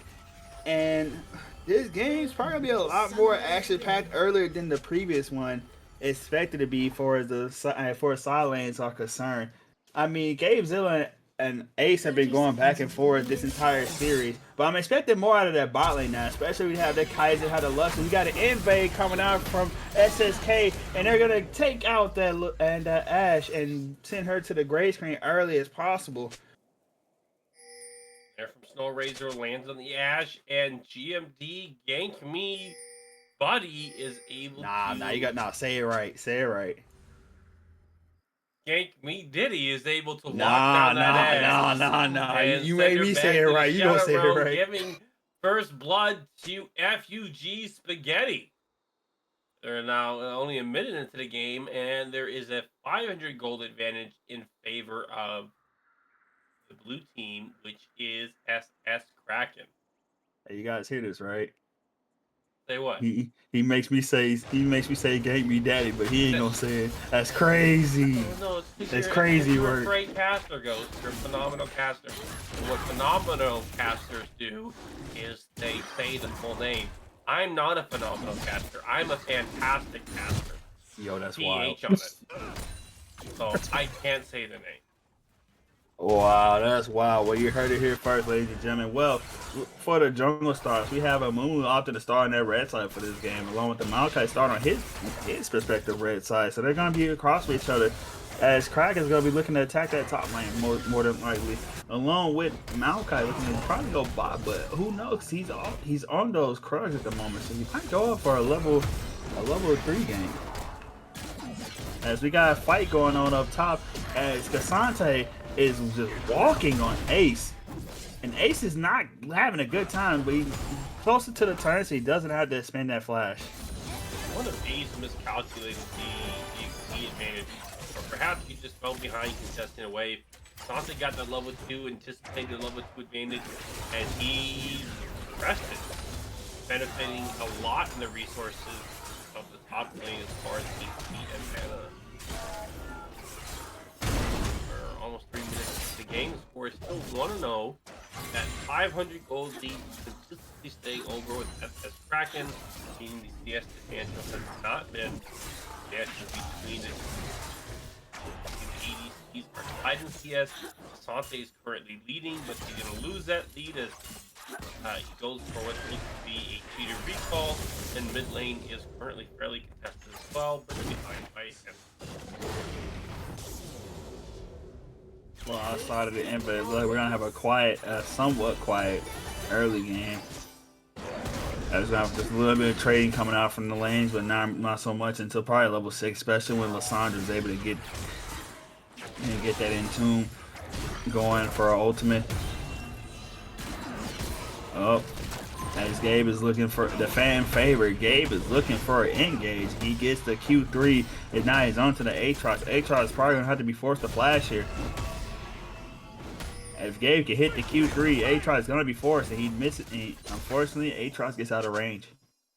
Have a make or break moment there as Cassante leaves his wave to try to focus and kill him off, forcing the wave to finally crash into his tower and start to build a rebound.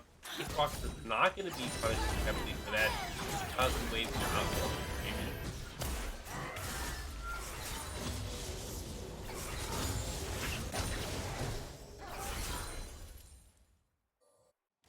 at the map. Dragon comes into play in 30 seconds. Poison comes into play in a minute 30. Maokai is looking at Spears, hovering and looking for transition deep in the mid.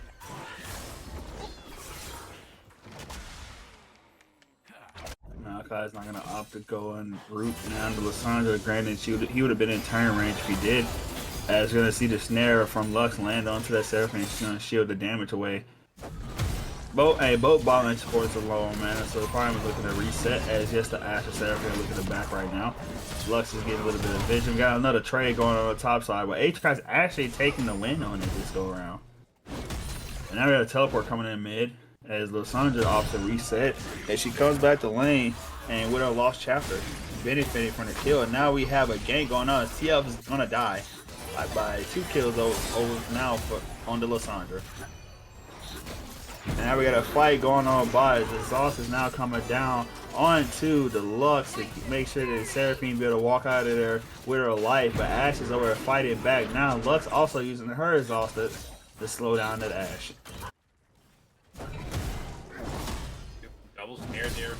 Surprised that Krakens in the net front to back then just behind Seraphine. Was being body blocked by the Ashe.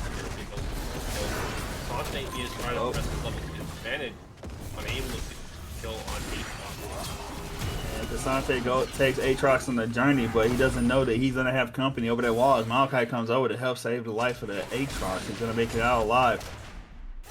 Ultimate down for Cassante, and Aatrox should be coming up pretty soon, so he should be able to actually fight the Cassante and actually probably be able to win in one. As yes, he is now just hitting level 6. But Amumu is on that top slot, so maybe looking for a dive in the Aatrox. Probably not a great idea, though. Speaking of, like, once again, Aatrox does have that ultimate. And Maokai is there also to be able to defend him. Oh, here comes the Twisted Fate coming in with the Destiny. And looking like Amumu may be dead if they're able to catch him. Yep, and there goes Amumu. The sad mummy meets a grave. Come back, play possible for Thomas. We are about to take the field with Conte behind this board. Conte is down at 7 minutes of the game. 4 is differentiated by 100 gold in favor of SS Krakens. Anything is back up in the air. Krakens does have priority. They have a slow pushing wave. They have to capture those minions. But once they crash those minions, they'll have access to the Voidling. So I do want to say that they sent Cassante to a bounce house, it looked like, in that jungle. But with TF having that TP, he's able to go back and then actually TP back to lane. Not really lose much, but Aatrox is looking for that trade, but he's still losing against that Cassante, who has more damage than him in the early game at that current moment. So I don't see why he keeps trying to fight it. But I respect the optimism. And now with Cosmic looking, not Cosmic, sorry.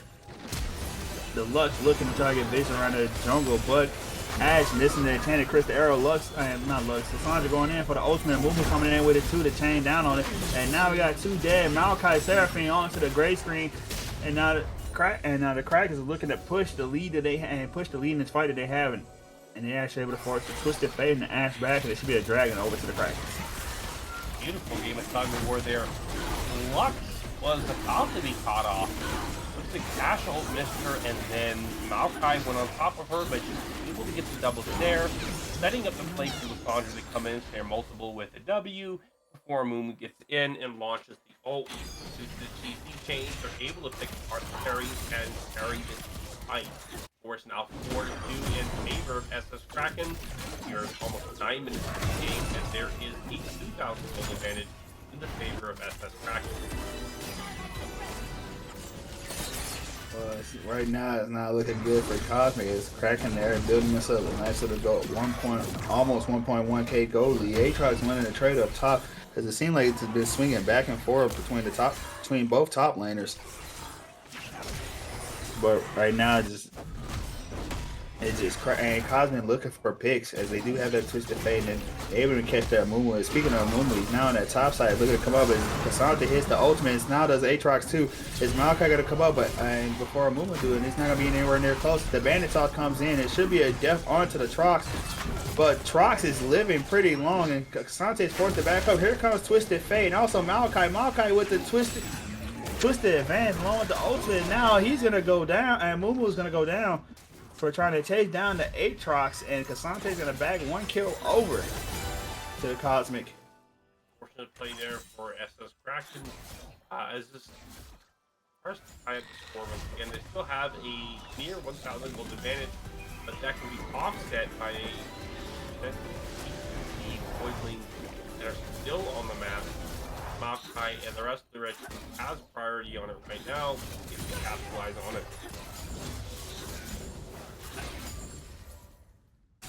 Looks to me that Aatrox just looks to shove away and create a reset, passing the agency back over to the start of the map.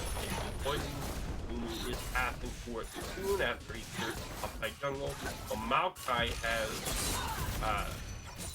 skipped over it, took to reset the buys items, and now forced to pass the bottom of the map as that's where the camps are, or he intrinsically wants to.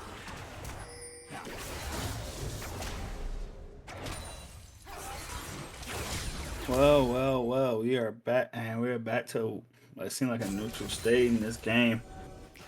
Not really much to go on as the only thing is up is girls, but Maokai is on his blue side, so it won't be any contest for the Mumu. Should be free to take.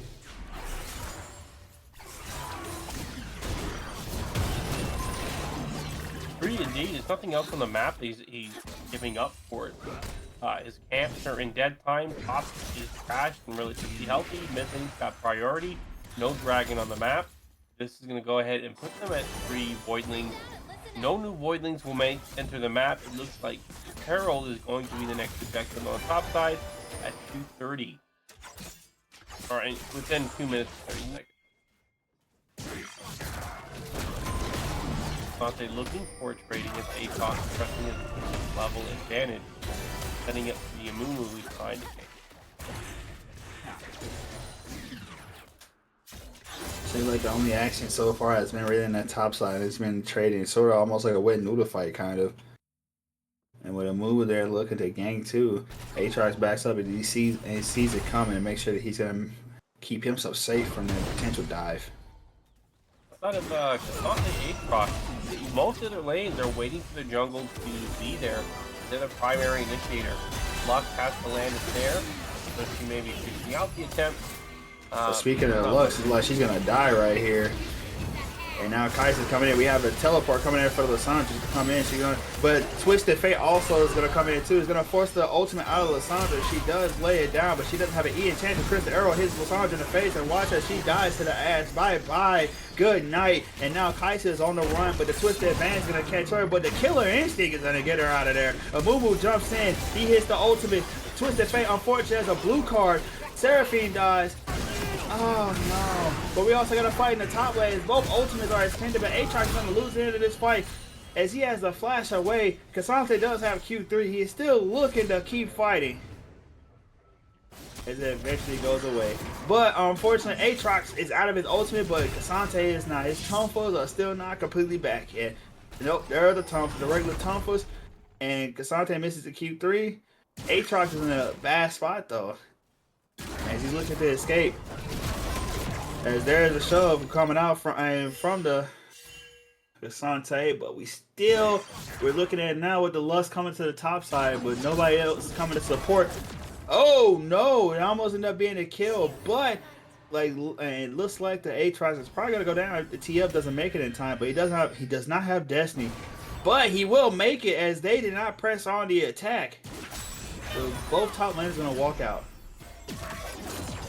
Lux almost takes his life with the ultimate though, but he does have enough HP to live.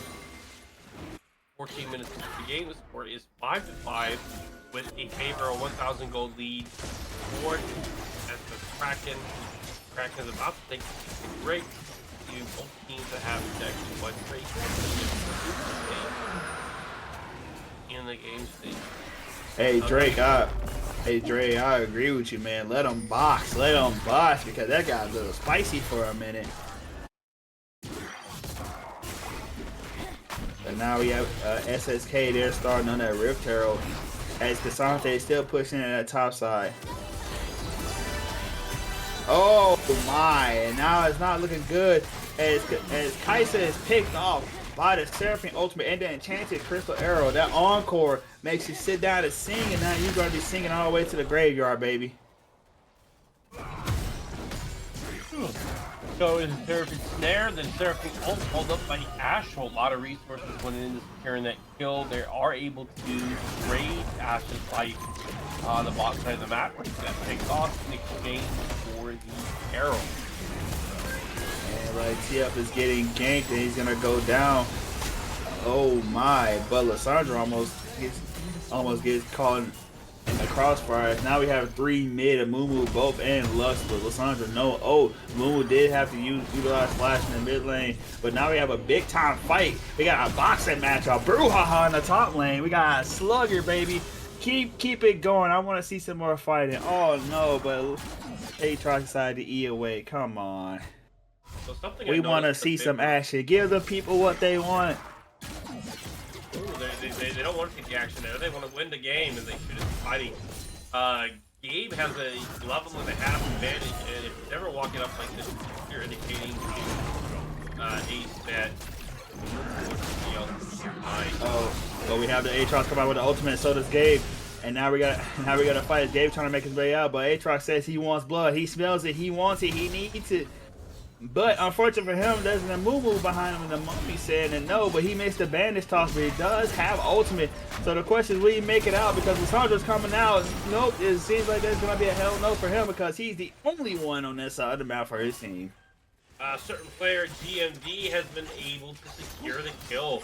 Gold is now 26,100. 500 gold lead in the favor of SS Krakens. We got the Lissandra teleport. She's eased in with the claw. Now she ults, but she's gonna lose her life instead. As Lux was able to back her up, but it doesn't matter because the only thing he could give was the ult, and now Amumu is getting the bandage tossed on the Maokai. Maokai uses the ultimate chance, and Chris Darrow comes out too. They're gonna look to finish the kills. Amumu dies. Can they finish off the Lux? Lux is gone. Not only these Kaiser, TF goes down in the process, but Kaiser is being slow. She has and she uses the cleanse, but it doesn't work.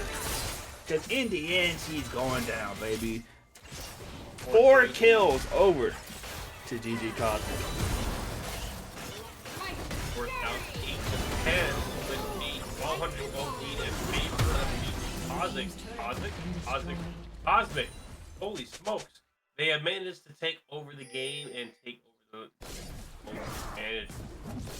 New objective spawning on the map is Dragon in 140 seconds, and Baron is spawning in 230.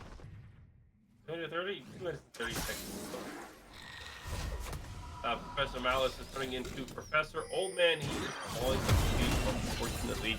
Perhaps some more hot-blooded fights like the one about to break on the top thing they have, but it takes keeping me away. We're gonna actually see another kill on the top side. Well, like the story of Aatrox, he'll be winning the trade and almost winning the battle, but it seems like the other team is winning the war. As they always have backup, and Lux shoots the ult, but she's gonna miss the Aatrox. Well, he's gonna make it out, but he does not have teleport until like about 10 seconds ish. So he's probably gonna have to lose. He's probably gonna miss like half that wave. I think you're gonna hold the upcoming Dragon play at this stage in the game. You want to start saving that for bigger plays. Power's probably gonna go down anyways. Lissandra runs into some trouble. She finds the whole squad in the bot lane, and she get hit with a Seraphine ultimate and also a gold card and a twisted advantage. She's gonna die. But Kais is able to take that mid lane not mid lane. Sorry, Xante is able to take that top lane T1 tower in response as nobody's there. As Lux is running through the jungle, but she's gonna probably run herself into the Aatrox. The Aatrox should be spotting her out now.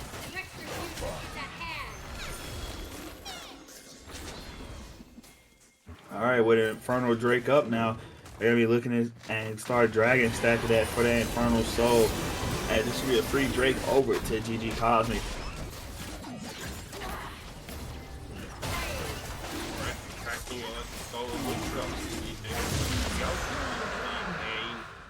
At the number of days, we're denying the opposing teams to get the farm.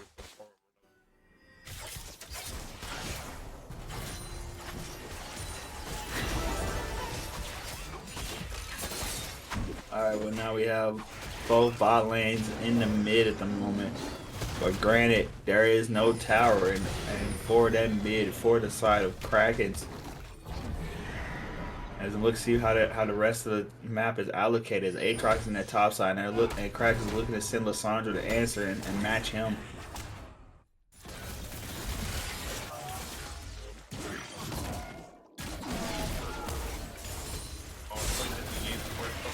11. Carroll has to drop. Another tower has gone down. The towers are tied to 2 with the goal advantage of about 1,300 in favor of 1,100 in favor of GG Cosmic. So we got Lysandra, Aatrox at the top side, and good old TF Cassante in the bottom half, in the bot lane. But TF trying to get it pick, especially Ashe is in that mid lane. They might be looking to get a chance to Crystal Arrow, but Lux is already sitting in the bush, and there's gonna be TF going down, getting hit with a Lux combo to get blown apart, and Kai'Sa to finish the job.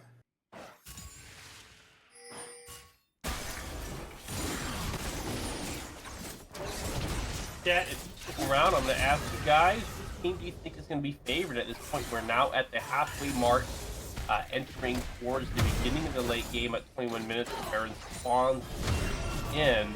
Which team do you think is going to take this game? Do you think he's going to go 1 for SS Kraken or 2 for GG Cosmic?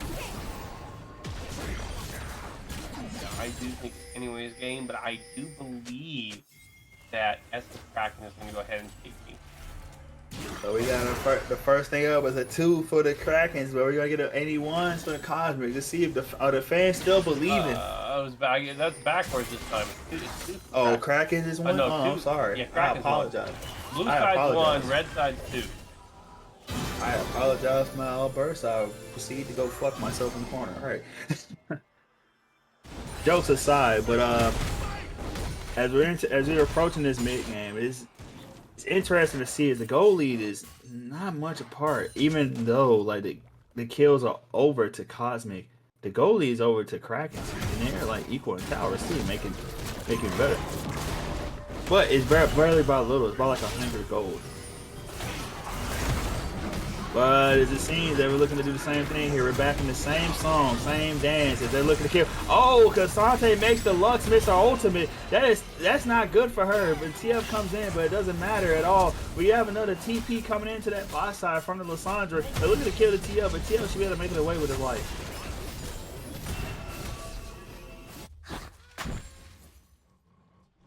Of course, now it's 22, almost 22 minutes. It's 10 to 11. With a 1,000 gold lead advantage back in the favor of SS Kraken. The game has been having a lot of back and forth.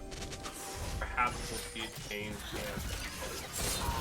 I do gotta say though, for this game, like I'm really hoping that Ace has a really good mental, because that man has been seeing a lot of people with barely not much help ever since the first 2 times. And this man has been getting killed at his towers and ran at. So I'm hoping he got strong mental, because this game is he's gonna have to be a big part of it for his team to win. He's 2-1. He's not too far behind the Cassante in gold. He's actually down by 400. And the itemization choices he has right now with the Black Cleaver, I think Aatrox will probably hold his own after the next item if he can get a little bit more sustained. Cassante has to play with his teammates. He's a going to kill the Aatrox, has to look, has to be a move. Or preferably the mid laners.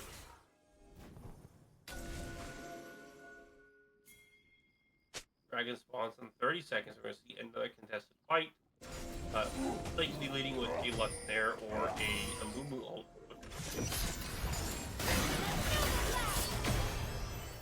Love's gonna get a massive damage down on that Ashe, and Ashe gonna shoot the enchanted crystal arrow. Looking like it hits the Cassante, but they're not gonna proceed to advance on it. But there is a dragon coming up soon. With Ashe already being down that low, she's gonna have to recall. It's not gonna be looking good. It's probably gonna be a possible 4v5 unless they're able to stall out the drag so that Ashe can get back there in time. But SSK, they're already starting there in front of Drake, so Ashe might not make it in time. Yeah, they're gonna be opting to back off this game. Not this game, this drag. And Inferno Drake over to SSK.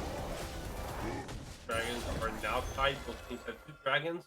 There is a 600 gold advantage in favor of SSK.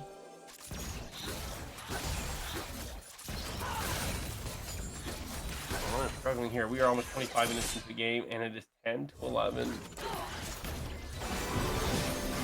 The competition too much will come down to who dodges the most ults first, and who can do the most ults to not take people out of the game before they have a chance to get into it. And it seems that Aatrox is not gonna be able to just farm a little bit freely as the hit squad comes back out from him again, but he's able to get away using the bush to duck and dodge and weave, and out he goes. As we have three members of SSK on that top side. Lux now making it back in the river to join our 80 carry in mid. But now can Cosmic look to actually pick off this Lissandra? Now they have Maokai and Seraphine up there. And Lissandra's getting a little bit too close. As there's the Seraphine. Oh, the claw is now getting spinning. That had to be an ultra for Lissandra coming out right for designs. And there it is. The rest of the team's going to be trying to follow up to help her out. But that was a lot of spending for Lissandra. Oh, not for, but by Lissandra. Sorry, my apologies. Oh, and Cassante man just jumped into somewhere he didn't want to see. And here comes the Twisted Fate ultimate. They see the Twisted Advantage goes forward. Oh, Maokai ultimate goes down too. They're getting a lot of damage down, but keep in mind, Lissandra doesn't have ultimate, so she goes down. Kill over for the Seraphine, and so does the Aatrox gets payback as Cassante goes down. And looking to keep going. Gold card hit the Kai'Sa. Mumu and lays down the law and it locks everybody down. So Kai'Sa is able to flash out and use cleanse, but Maokai flashes forward too. He's gonna get the Twisted Advantage, so they're still gonna catch her anyway. And the fight still continues. Lux gonna take the blast man. She's gonna make it over the wall. She's gonna be out of there. So 3 kills over to Cosmic, and good grief, now Cosmic in the driver's seat, in the goalie, and possibly looking over to this Baron. So amidst the game, it looks like GG Cosmic is able to will be taking Baron. Holy smoke. It's alright, man. Oh boy. But dragging over to GG Cosmic, because they're gonna look to reset and get back on the map, try to get some waves pushed out, and possibly group up to break open SSK's base. As even though this game has been going back and forth, like this goalie has been pretty close. So I want to see if Cosmic can actually take this Baron and actually try to run away with a gold league and build it up, possibly to like another 1,000 on top of what they already have, maybe 1,500.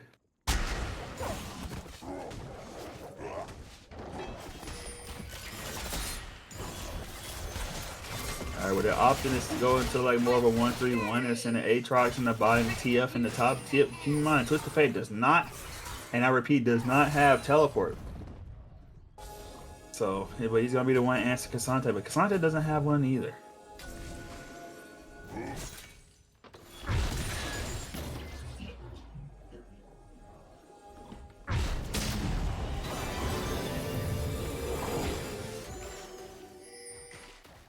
As we see Lux and Kai'Sa pushing in the mid lane, as no one is walking up buried in power means at all in the mid. So now Waves gonna be crashing into the tower. They should be, instead of looking for picks, looking to push Waves. But Drag is also coming up pretty soon.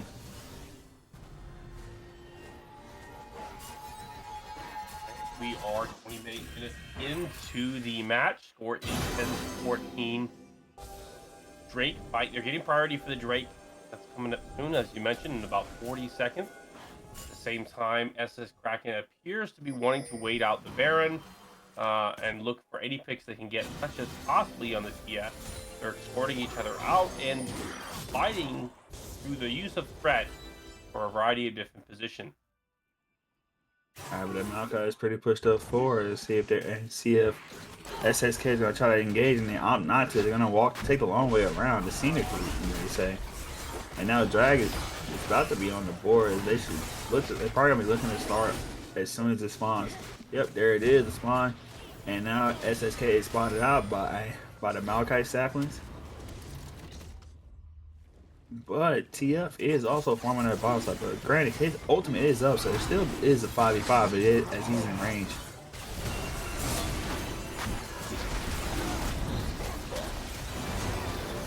We gotta possibly look at 10 games. We gotta pay attention to Lissandra as Lissandra doesn't go in, but she's looking to fight. She gets the ultimate down on the Ashe, and now Moomoo's gonna die. So is Lissandra. Lux Oak goes down, but it's not really do all that much. Aatrox is looking for some more people to go down. The Candy Crystal Arrow is gonna hit Cassante in the mouth, and now 3 dead for the Krakens, and Cosmic is gonna look to push down mid. As they still also have some really healthy health bars. Keep that in mind. Lux and Kaisa would probably consider giving up this tower before they get kicked off. Kaisa goes down with the next dive. Lux is able to get a successful there. Speaking of that, as soon as you say it, Kaisa goes down. As she gets hit with a gold card from Twist of Fate. Now, Cosmic is going to be opening up the base of the Kraken. And then looking like possibly killing the Lux too. But Lux gonna make it out. Oh, never mind, I lied, but the bandit thought some moves gonna come through, and now Lissandra and Mumu is gonna both take out the Aatrox.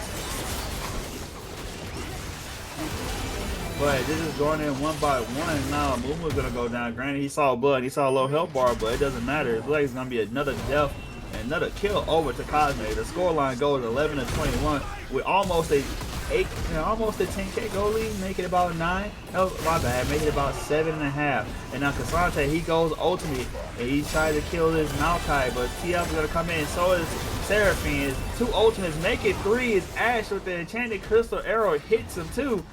My man pretty much couldn't move for a while, and that's another kill again over the Cosmic. You might be looking at a possible reverse sweep here. The Cosmic is up by 7,000 gold, score is 12-22, and the Cosmic has the dragon advantage. They're on full point. Well, next dragon gives them the dragon skull, and in this case it's going to be Infernal Skull, which is a very powerful one that adds a lot of burn damage, making short trades pretty disgusting in their favor. Now it's not over yet. SS Kraken does have the ability to toss them just from get the proper picks, and as long as they don't go one by one and they play together, the pulls and pieces are there. But it is starting to look like an uphill battle, and if he ends up losing this match, if it ended up costing the series in such a way, they'll be going into game 3 on a losing streak with lots of momentum.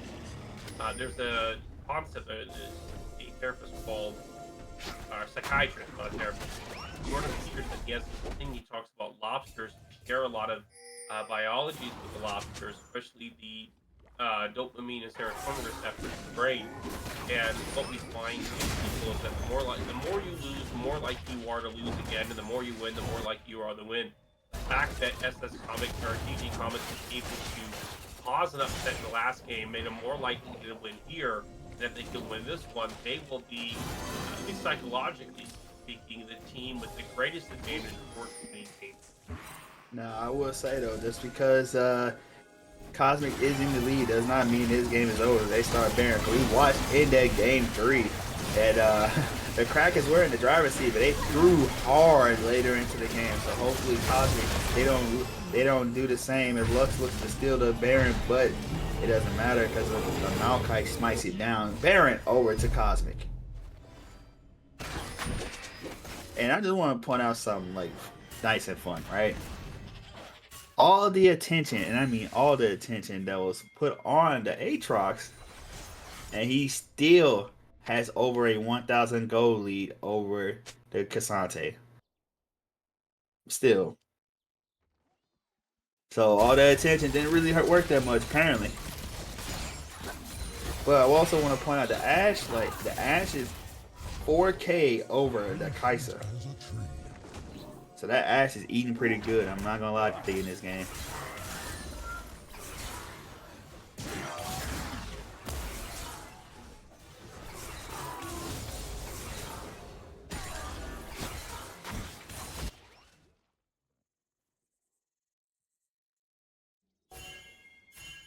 Thirty-4 minutes in the game, almost 35 scores, still 12-22 in favor of the Cosmic. Dragon shows up in 10 seconds.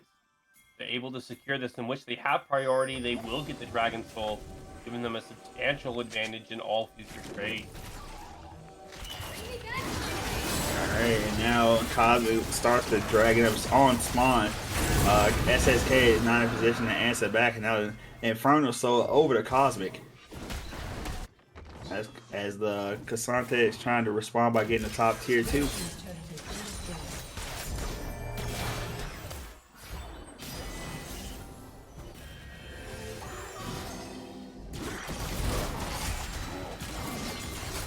Could be it. This could be the moment with GG Cosmic pushing the advantage. They still got the Baron buff and now the Dragon Soul, and a substantial gold advantage, perhaps even a level advantage in some of these lanes, with the support being up a level, ADC being up a level, mid lane being up a level, jungle being up a level, and top lane being tied.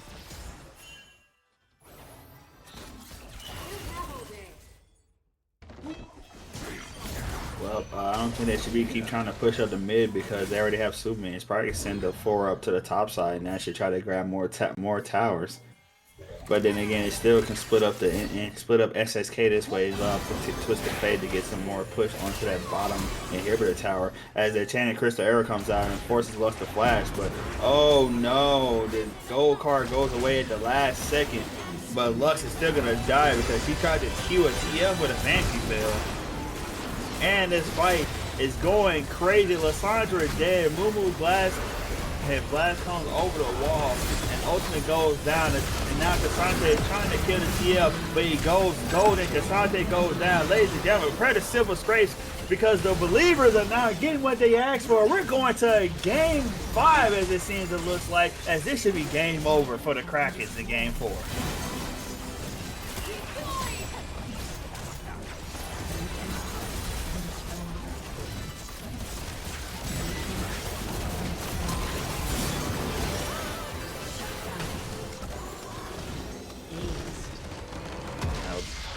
Cosmic takes game 4 in a very dominating mid game. Early game was a little bit of a question mark on some aspects, but granted, they stuck to their guns, stuck to their plan, and here we are now in a game 5 final game for the win to be the first season 1 winner of Merc Esports IBSG League. Ladies and gentlemen, we're going to toss over to intermission for a little bit. But before we come back, get your water, grab your beer, grab your soda, grab your snacks, use the bathroom. Because this next game is going to decide it all. It's do or die, ladies and gentlemen. As we now toss over to intermission, I'll see you in a little bit as we get into the next draft.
All righty, ladies and gentlemen, welcome back for Game 5 of the finals of Murky Sports Season 1 IBSG inaugural tournament. Ladies and gentlemen, it's been a banger series so far, and we're already into pick bands. For now, as it's coming out from the Krakens, for SSK, first two bands being Caston and Viego, and I'm assuming that we're keeping to the trend. Oh, there is Caitlyn. They're not going to let him have it. But also out of Cosmic, we have Galio, Nocturne, and possibly the brand they're hovering there right now. It's going to be locked in. Now we're already to the picks portion for round 1. Ash being locked in. B1 for SSK. That Ash pick has been very crucial for both sides. And it seems like whichever side has been able to get their hands on it, they won the game for the most part.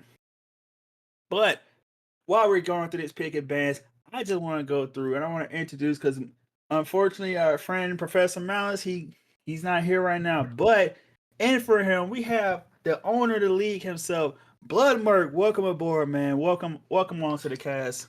Hello, everyone. How's it going? Well, thank you for letting me be here.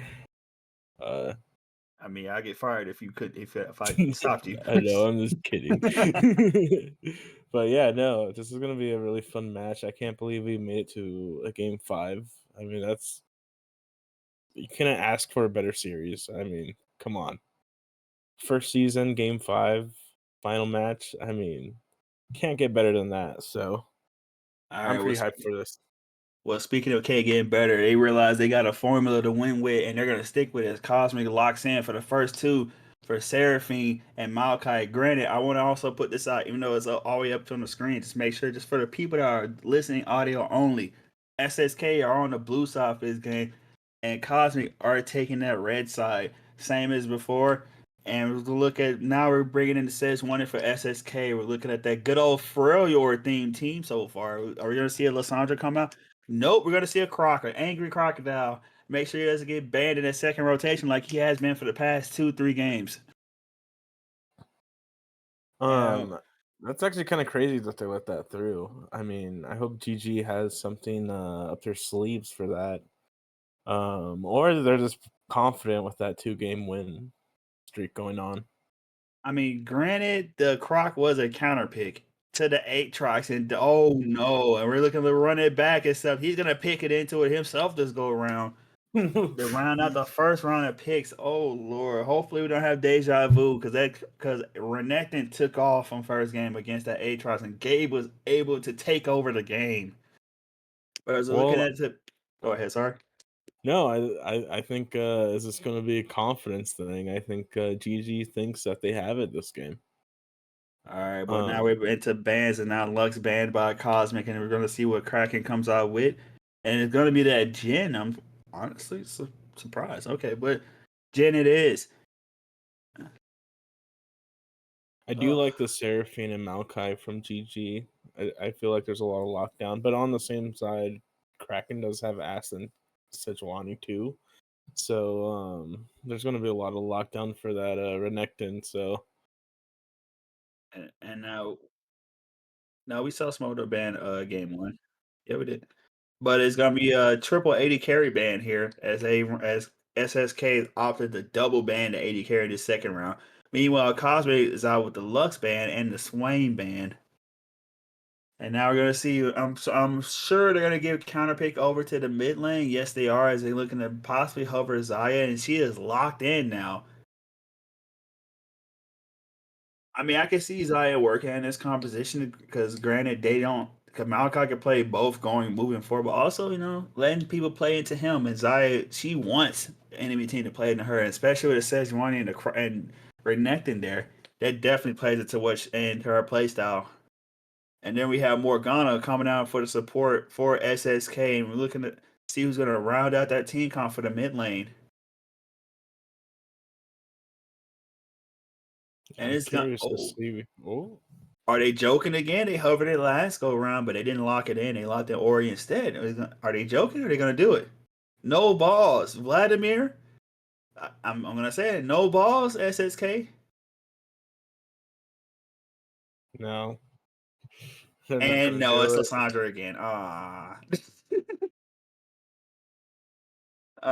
teasing us with a fun pick, but no, we got Lissandra again. No problem with that. But keep in mind, the victor is not banned this game this go around, or they can opt to go back with the Twisted Fate. But I don't know if they want to do that now, especially with a team how the way their team comp's constructed. But I can't see the victor working out here.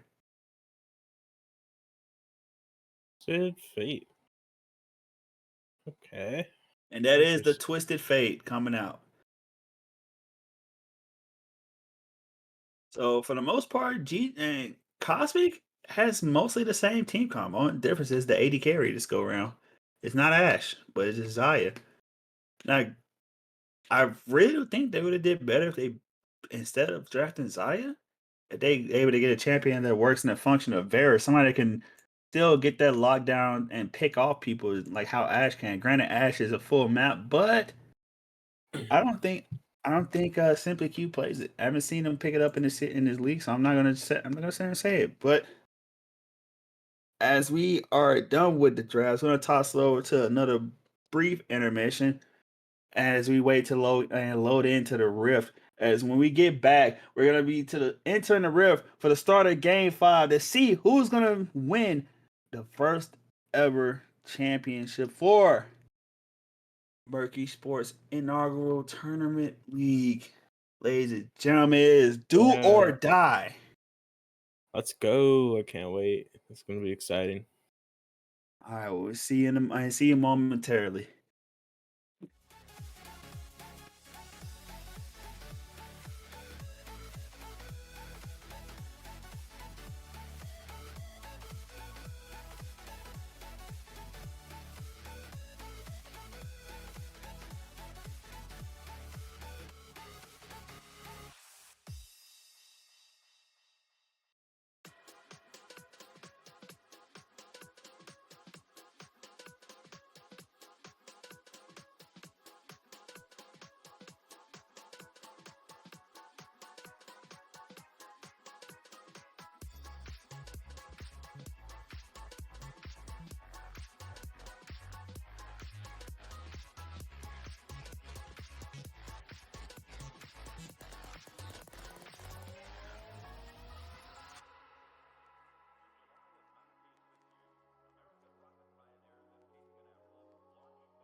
Ladies and gentlemen, welcome back for Game 5. The Silver Scrapes have begun. We are heading into this game to see who's going to win Season 1 of Marquee Sports inaugural tournament.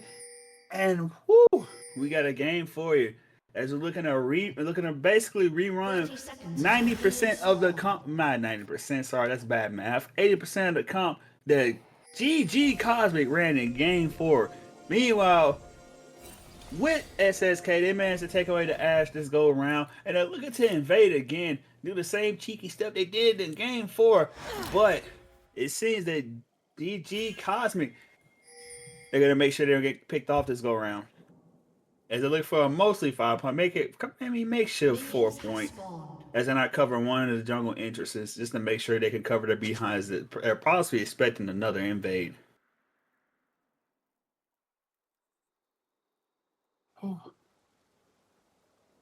And for what it looks like, looking like both junglers going to be starting that top side. Like no leash, Maokai on the red buff, Sejuani on the blue. It's a pretty standard start. Yeah, pretty standard, pretty standard. I'm expecting a lot of fighting to come out that top side now that Gabe, especially, he's gotten never netted again after he went crazy Game 1 earlier. But Game 1 feels so long ago, so that momentum, has it died now? Or has the rest of SSK, have they gassed out? We're gonna find out. But as the root lands down, that's Zaya. But I mean, mentally being in this Game 5 it's tough for both teams, but winning in both Game 1 and 2 and then losing that in the long run, that's really tough. That's gonna be hard to come back from. yes, it is. Yes, it is. And now while we're waiting for things to happen, we just got a standard. Everybody's just farming their waves and doing a little bit of trading and poking back and forth. Chat, the community, to you guys. We did it last game. We're gonna do it again. And we did the game before. We're gonna do it again, but this time, this one's a little bit more important because for who takes home the dub and takes home the dub and the championship. But before I say that, we got a gank on Lysandra, and the claw is not gonna make it, and like Lysandra's gonna die as the flash comes out. The W goes down, but W does not reach anybody. Nobody's in range. As GF has to spin the flash, and there's first blood over the Twisted Fate to GG Cosmic. That is pretty crazy, especially for the first blood going over to Twisted Fate. Wow. I can't wait to see that Twisted Fate get online. That's going to be pretty cool. Alright, well, back to what I was saying to the community here. Ladies and gentlemen, put your wands up. Oh, we got a little trade at top. Put your wands up if you think SSK is going to take home the championship, the bread and butter. They're going to be the ones to take it all after losing Game 3 and 4. Or put your toes up if you think GG Cosmic are going to close it out and seal the deal and pull out the reverse sweep for the night. I mean, I honestly think it could still go either way at this point. Yep. But momentum over to good old GG Cosmic.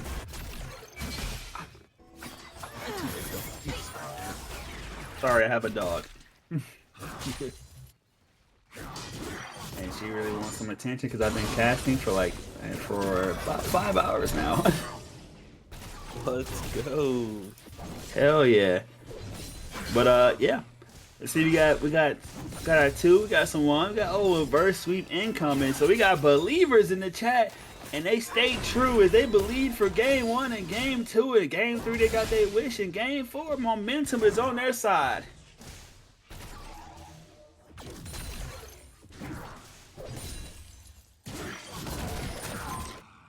Alright, we still got some trades going on the top side. It's been a scrappy series in that top side the entire way. But, yeah, but oh, go ahead. Sorry. Not as the Renekton was really dominant that Game 1. Does not feel the same this game. Right now it doesn't, but keep in mind that game one, Aatrox did get first blood onto that Renekton, but Renekton by himself turned it completely around. But speaking of turning something around, we got a gank coming in topside and says one is gonna get the kill. Aatrox going down. Tragic. We were just talking about leads, but go lead over to SSK by 100 goals. As Morgana looks to gank that mid, she's gonna land the dark binding, but I don't think Twisted Fate cares. He's probably just gonna back and TP. Nope, he doesn't have teleport, but he's probably just gonna back and come back anyway.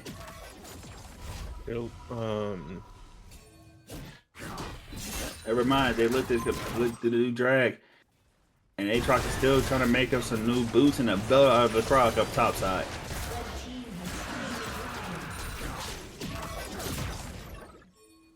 That was a pretty fast dragon from Cosmic. Putting off a lot of damage on the Aatrox. Wow. But the Renekton, he goes into dominance, and he's looking like he's gonna lose the fight. And one more hit, and he should go down. There's a flash out, and flash out for both top laners, and Aatrox is gonna take the kill. So a kill over the Cosmic and the Dragon. You couldn't have it any way better. Aside from just getting more kills.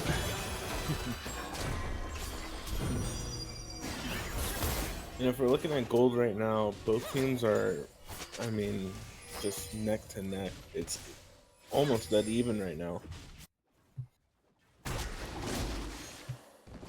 Yeah, Yes, they are. As SSK is gonna spot out the jungler and Malachi on that red buff via Ashe Hawk shot.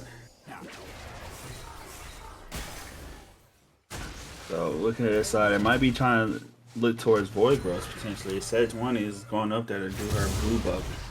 But outside of that, only thing else left to really do, because she already cleared all her camps to the bottom side, is to really go on that river, get scuttled, and then try for the Void Growth so either gank top or mid. And granted, she does have her ultimate now, along with Flash, so she could actually look to gank mid. Looks a really good prospect, as Lissandra does have her some, and also her ultimate, and that may be what she might be looking towards after the scuttle. Sorry.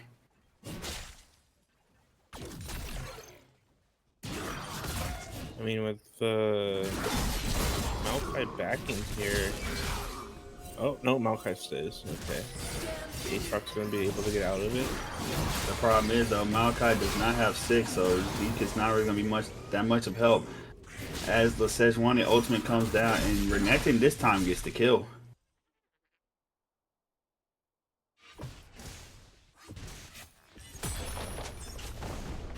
Sejuani is going to take the grubs. Yep, she's throwing on them now.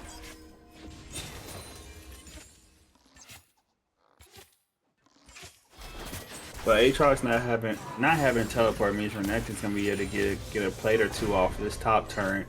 So he should have a nice buy when he goes back this go around. He does have 1200 gold, make it 1300 in his pocket. These waits in the bush and waiting for the Aatrox to come back. That's kind of risky, but granted, he does have a Clapfield Warhammer.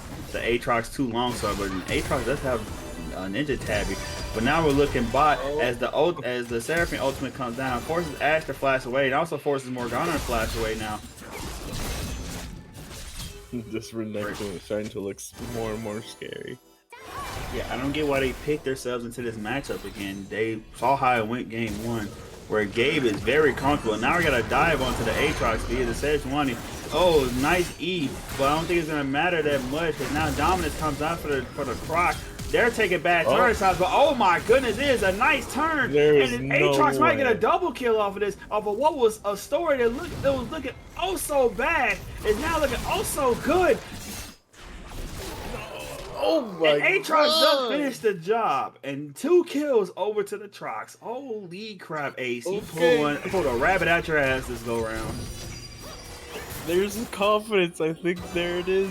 He knows the power dives are probably going to go his way, trying to reminisce game 1, but damn, I don't know what Kraken were thinking there. They just took too many tower shots. They didn't go for the kill at all. That was crazy. I don't know why they stayed on the tower that long.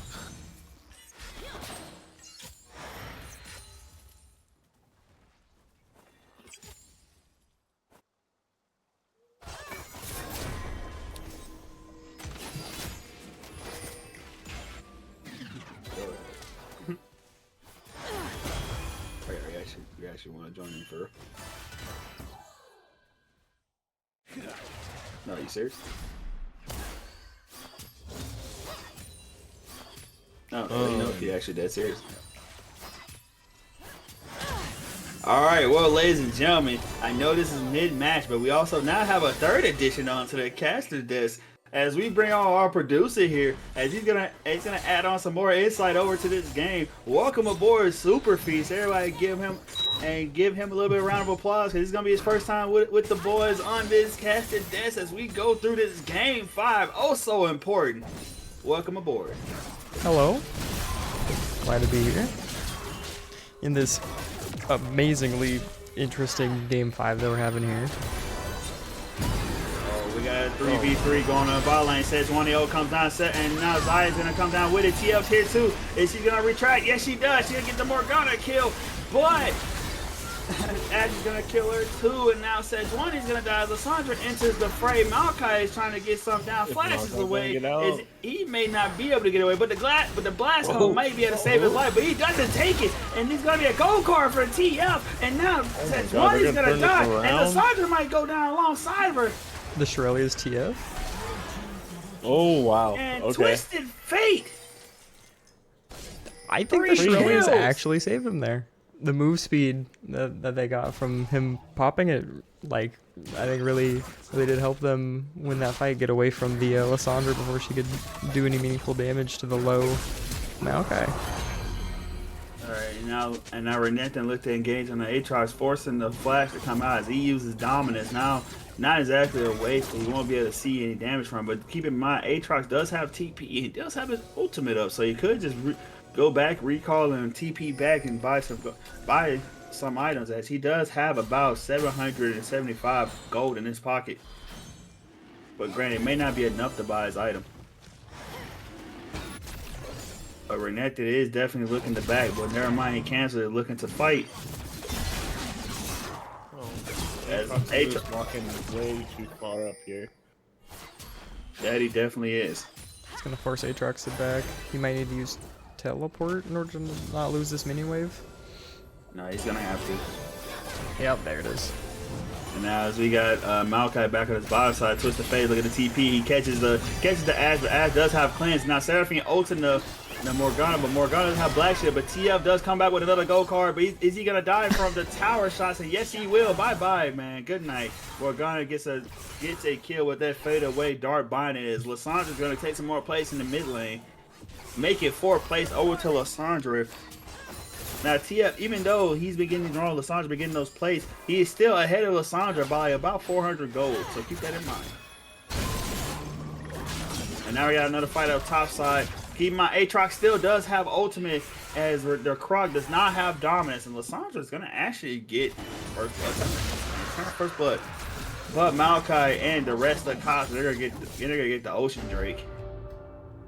And now we're gonna have a Hextech Soul on board. Red team has slain the dragon. And now with that turn kill, Lissandra does have a goal lead by 400.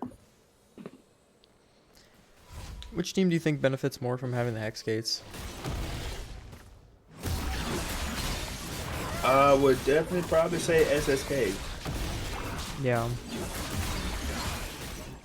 Their team, they want to be the first ones on the river. Well, both teams want to be the first ones on the river, but in terms of pick potential, definitely SSK has it in comparison to Cosmic. And now we got, speaking of picking off, we got 3 people mid, and bye-bye to the TF as the Croc comes in and claims the kill. But yeah, but both teams, to answer your question, both teams do want to be on the river first, but the thing is, as far as if you're Cosmic, well, Cosmic, you have to be there, but you can play it slow a little bit, because still Kraken has to run at you. Meanwhile, Kraken, they want to be in the bushes. They want to have that vision control to be able to get those picks. If Maokai is gonna die and they're looking like half HP to the inhibitor tower too, as they're going to look to continue on. Sejuani lands onto the side. Don't know what she was doing. Now Seraphine's going to die too. There's going to be probably an inhib going down alongside of it. As we got Aatrox and TF, but that Dark Body to hit the Aatrox is going to stop their advance. And now they may not be able to get an inhibitor tower, but they're going to claim 3 lives in that little conquest they had, along with a tower. They did have to spend 4 flashes actually for that, but I would say that was a worthwhile trade.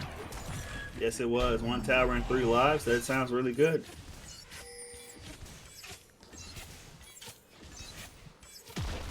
I mean, and you look at the vision control that Kraken has. It's actually kind of insane. Yeah. I mean, they are really controlling the map. Speaking of, they're teleporting in right now. They're looking to get picking off TF one more time, but TF's going to use Sorrel. He's going to get out of there. Zoom, zoom. Nike's on his feet. He's making it out of there. Hey, Nike, go on, give us a sponsorship. Help us out. That Shirley for TF is really worthwhile. Yes, it is. But now we're going to look at DGC is going to be looking to move their bot lane over to mid. They're moving through that jungle. Ashe is also moving to mid and Morgana recall, so she's going to have to hold that by herself for a little bit. TF is going to be matching. We got a little brouhaha in the top lane as Aatrox is losing it at the moment, but Renekton has to take a tower shot, so switches is over. As both top laners still have ultimate, and now Maokai is on that top side. He opted not to use the ultimate, instead of Twisted Advance, and now Dominance comes out. And Maokai might be forced to have to use the ultimate to keep him locked down, but oh, never mind. Oh no, Maokai Qs him and gets him out of the way. Renekton has Fury though. He can heal. Now he gets a tower shot too. Look at the miscommunication as Maokai, he had accidentally queued the Croc out of Aatrox's queue, and he was just able to slice and dice his way to a little bit of freedom. Still died, but now we have Morgana and Ashe coming up, but Maokai is already recalled. This is not looking good. He can't. And my man just always gets he always just get the goon squad. The gooners always come to kill him. But now we got 3 mid lane looking to take that mid T1 as that teleport comes down, looking like Lissandra's. So they're gonna be able to protect that mid T1 and keep it from going down. Maokai is also now behind his 3 teammates to support the cast. But there's the top T1 going down. As the Ashe and Morgana take it, and TF is going to respond. Oh, he says Wani kind of getting caught here a little bit. No, she's out. We're good. Or she's good, rather.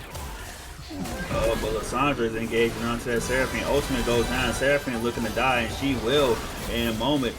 And now Saya is finally there. TF ulted in too, and now he's getting that gold card down, but it's not enough damage to actually get something meaningful done.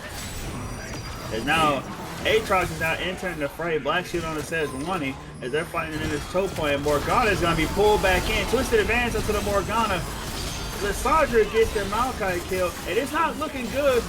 It's not looking good at all for GGC. As now 2 die, looking for a 3rd. Oh, but they're able to turn it around. They take the Sejuani life, but it still should be dragging over the SSK.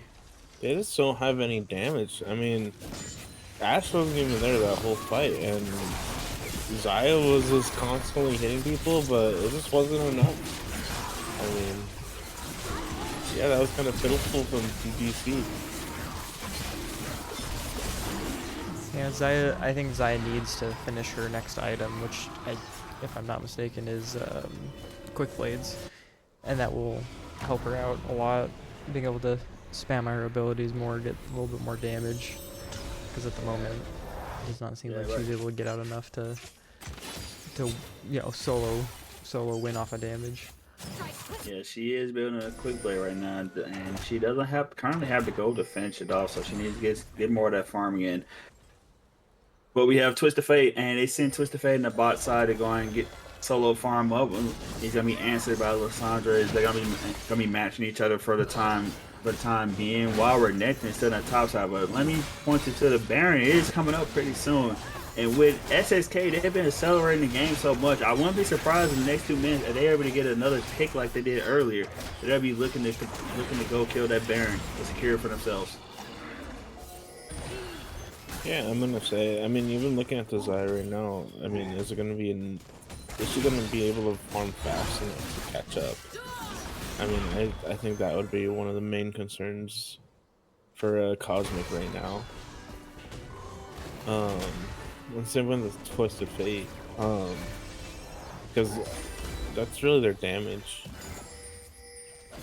So, Well, I speaking mean, I of think damage, it's looking like SSK is looking to jump on the Aatrox Arctic Assault, and Arctic Assault down from Sejuani, and she drops the ultimate. I don't think Aatrox teammate is going to be able to respond in time because TF he is coming in range. There is also the Morgana. TF ultimate down, but he'll be there before the rest of the teammates, and so Aatrox will be dead too. As Dominance is now used by the Renekton.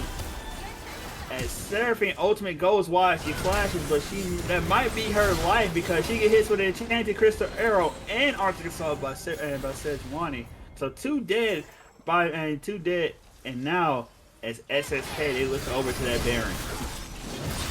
and just look at that Vision top side again. I mean, there's no reason why Aatrox should really be there. He can't see his map.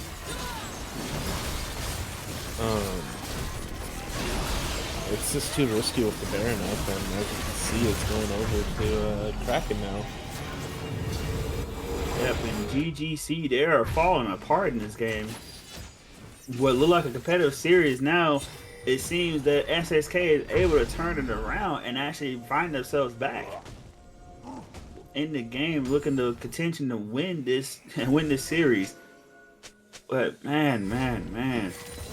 GGC is looking like what SSK was doing in Game 3. They were getting picked off. And it was costing them big time. And now we see it happening to GGC instead. Whereas those crucial picks off now is biting them in the rear. Especially with Aatrox being one of the big damage dealers. That means they really can't fight when he's not on the board. Yeah. So I mean, do you think that this game was just lost at draft? I mean, they had it. They had the answer for. They should have had the answer for the Renekton. They saw it be picked. Yeah, they let the Renekton through, and then they picked Aatrox into it, which did not work the prior game. So I definitely think that that has contributed to them being behind this match. But even in the 1v1 matchup this game, it was nowhere near as bad as game 1. Like, it was fine, but we got a fight going on right in front of the inhibitor tower. We got looking like Morgana's gonna go down. Renekton goes over the wall. Lissandra's gonna come trailing behind. And Renekton's almost there. He's gonna flash out, but the Aatrox is gonna pull him back in. And Lissandra, she's in there by herself now, and she should be dead if she uses Zion, and she's gonna be eyeballing an Angry Darkin. Oh, she gets out. She gets out, but there's a TFTP, but he's gonna be by himself with a Sejuani waiting to Arctic assault him. Just alrighty. think it can't get any crazier. How the hell does that even happen?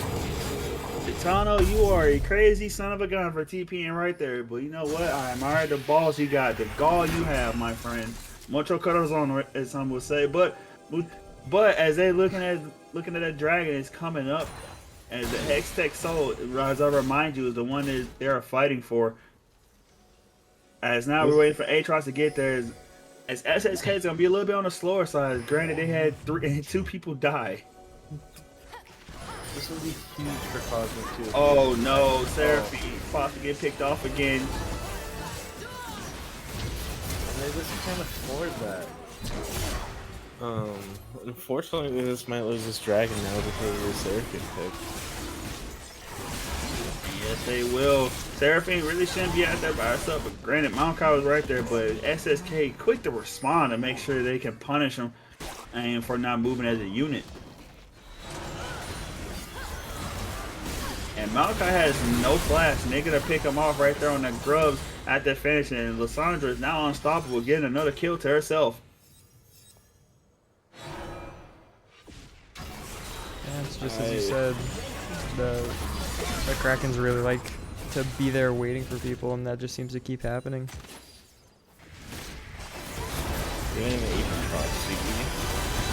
Yeah, we got the Seraphine ultimate coming through, and Zaya to keep them Morgana alive, but Zaya says hell no, and she presses R and makes sure she goes down instead. TF ultimate coming down, going for the flank. He has to flash out though. Once again, little ballsy there, ulted straight into a fed Croc's face. I don't know if you really want to do that. That's not really good for your health. But I mean, this is kind of the stuff they have to do to get back into this game. I mean, instead of turtling, they're getting off these little picks. They're getting gold back into their team. Yeah, Granted, it's really Pepega, but I mean, what ever else had an can they do opportunity? right now? I mean, but the position in which the ultimate, instead of ulting in front of a Croc, in front of Sejuani, and we could ult to the left side where it's more towards Lissandra, and she's already half HP. As Enchanted Crystal Arrow hits Zaya in the face, and now Arctic Assault coming out for Sejuani as they're looking to continue to fight, but Sejuani doesn't really have anybody behind her, so they're not going to get anything out of it. But yeah, he got ulted instead of to the right, to the left, like over the wall or right in that bush, and get to actually pick up the Lissandra. I mean, again, they're playing really ballsy. I mean, did you just see that Zaya just face check that arrow? He was standing in front of everyone else. And look, we're going to have a pick onto Aatrox potentially as he flashes on the wall, tries to E away. He doesn't have ult yet, and he's going to die, Sejuani, with another kill on the board. As SAK is now going to be looking to take that tier 2 tower in the top side. And they're just running away with this game. They're gonna have to go with that tower. Unfortunately, Zaya was still pretty low from that arrow that she took. And Zaya, speaking of her, she wasn't building a Navori Flicker Blade. She was building Phantom Dancer. Which is an interesting choice. I get it for the move speed and whatnot, but it's not gonna do her much good in terms of damage, I feel like. And damage is what they need. We'll see how it works out, though. I suppose the Phantom Dancer with the Shirelias from Twisted Fate might end up being beneficial for her. But time will tell. And until then, looks like nothing's really going on at the moment. Well, with SSK having almost a 10k goalie and now Baron being back on the board, they could look to pressure it as GGC. They don't really have much vision on that around that Baron pit at all. So really, honestly, SSK could sneak it and they wouldn't know a thing. I mean, this Yeah, whole they're paying game, it. Cosmic has been lacking in vision compared to Kraken. I mean, like really, really bad. So. Oh, they're making a move. Are they? Yeah. They pinged it. Wait, are they gonna move? SSK, they're gonna start it. Oh, they should have saw it though, because Sejuani just killed the far side, but it looks like they're gonna go towards Lissandra instead. TF Ultimate comes down. But it looks like it's gonna be a free Baron over to SSK. I think they were waiting for Krakens to come to Dragon. They didn't realize that Baron was an option. Don't really understand why we use TP on Lissandra there. You could just walk clean out. Yeah, that was a weird TP. Yeah, I don't get it. They might have thought that GGC was a bit closer than they actually were. Didn't want to take any chances. They do have GGC does have vision on this dragon finally. And keep in mind that Enchanted Crystal Arrow did fly past almost the entire team of GGC, but Zaya using the ultimate to make sure she's not in harm's way as the claw from Lissandra E comes through, potentially like threatening her to be able to go in and just ult her. Do we still have the Maokai ult? Yes, we do. Everybody's ultimate is up except for Twisted Fate. Make it Ash now as it hits Maokai in the face and Zaya. And it's looking like this is going to be a rough fight. Lissandra is now dominating. She Kendrick becomes legendary. The Croc finally goes down, but Lissandra is still alive. Ash and the kill on the board, taking down the Aatrox. And this fight is getting scrappy. Ash goes down, but Lissandra is just slaying the double kill over to Spaghetti. Zaya is trying her best to fight for her life, taking this Sejuani, having a boar on a barbecue grill. And like, it's not going to be dragging for SSK, but 4 of Zaya's teammates, Simply Q, fighting for his life, but the rest lost theirs. Sandra's moving up for that inhib, and I think that's kind of dangerous for the whole side. I don't know. Well, they do have Baron buff, so. They do have Baron buff, and it is a fair Lissandra with ult coming back up too, where Zaya doesn't have hers. That's fair. Now it's risky to be pushed up though because TF is coming up. And teleport going down for Aatrox to the bottom side. So they're gonna try to be able to catch up. And sorry, not Aatrox, or the Croc. And now TF ultimate coming in, Destiny. And now we're looking at Zaya's gonna force Lissandra to use that Zaya's. And she instead, and well, she doesn't have ult. Never mind. But looking like it's possibly dragging over to GGC. Unfortunately, Maokai's dead, so they're not gonna have to smite this dragon. That is true, but Sejuani is also making her way up. I think it's also huge. I think it's got 1,000 gold on the We might Aatrox. see a steal here. Out there it is. There it is. There's that steal. Lissandra and the Sejuani ultimate goes wide, and so does Seraphine. They should have pulled that dragon out, to be honest with you. Like they were gonna do it. I mean, that was just too risky. I mean, maybe if you wanted to bait the dragon, sure, but going for the whole thing is a little too much. And I don't understand. gone from Aatrox. Ace, I don't understand the teleport, but hey, you my friend. This is not the time you want to waste your TP. I mean, giving TP prio over the Kraken is kind of a little scary right now, especially with that open inhib. That is very true. They're gonna have to be very careful about leaving the base open.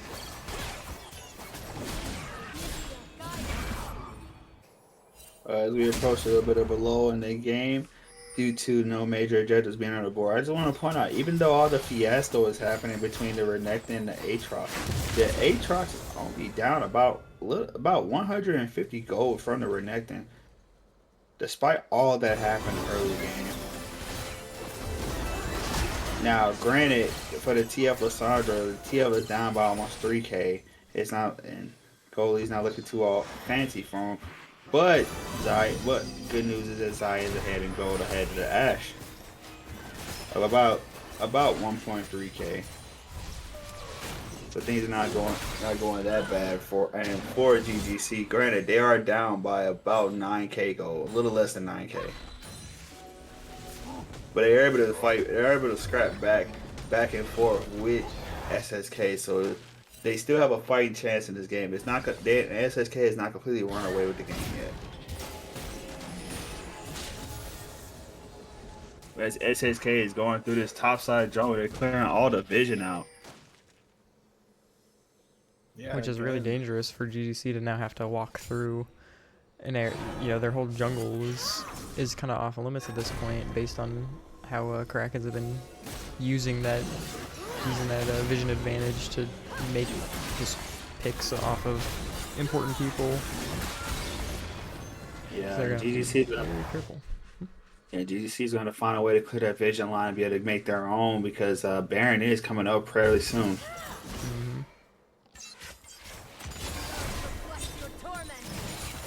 Quick side note: while there's no action going on, we have been live for 5 hours now.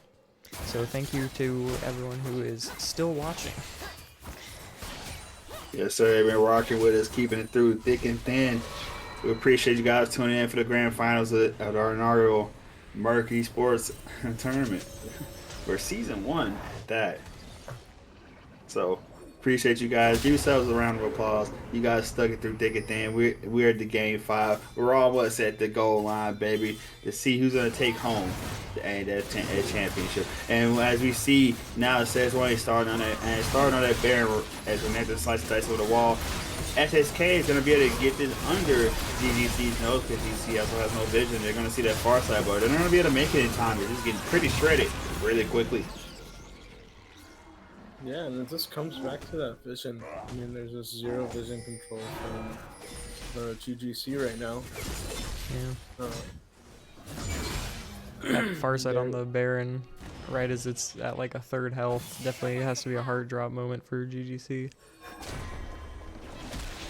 And as their 5-man pushing that top lane, they're gonna try to break open the base of their top side and then some more.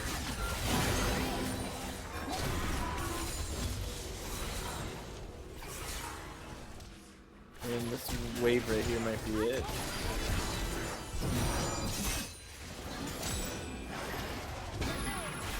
We have the cannon, so all they have to do is keep it there, but that's gonna go down.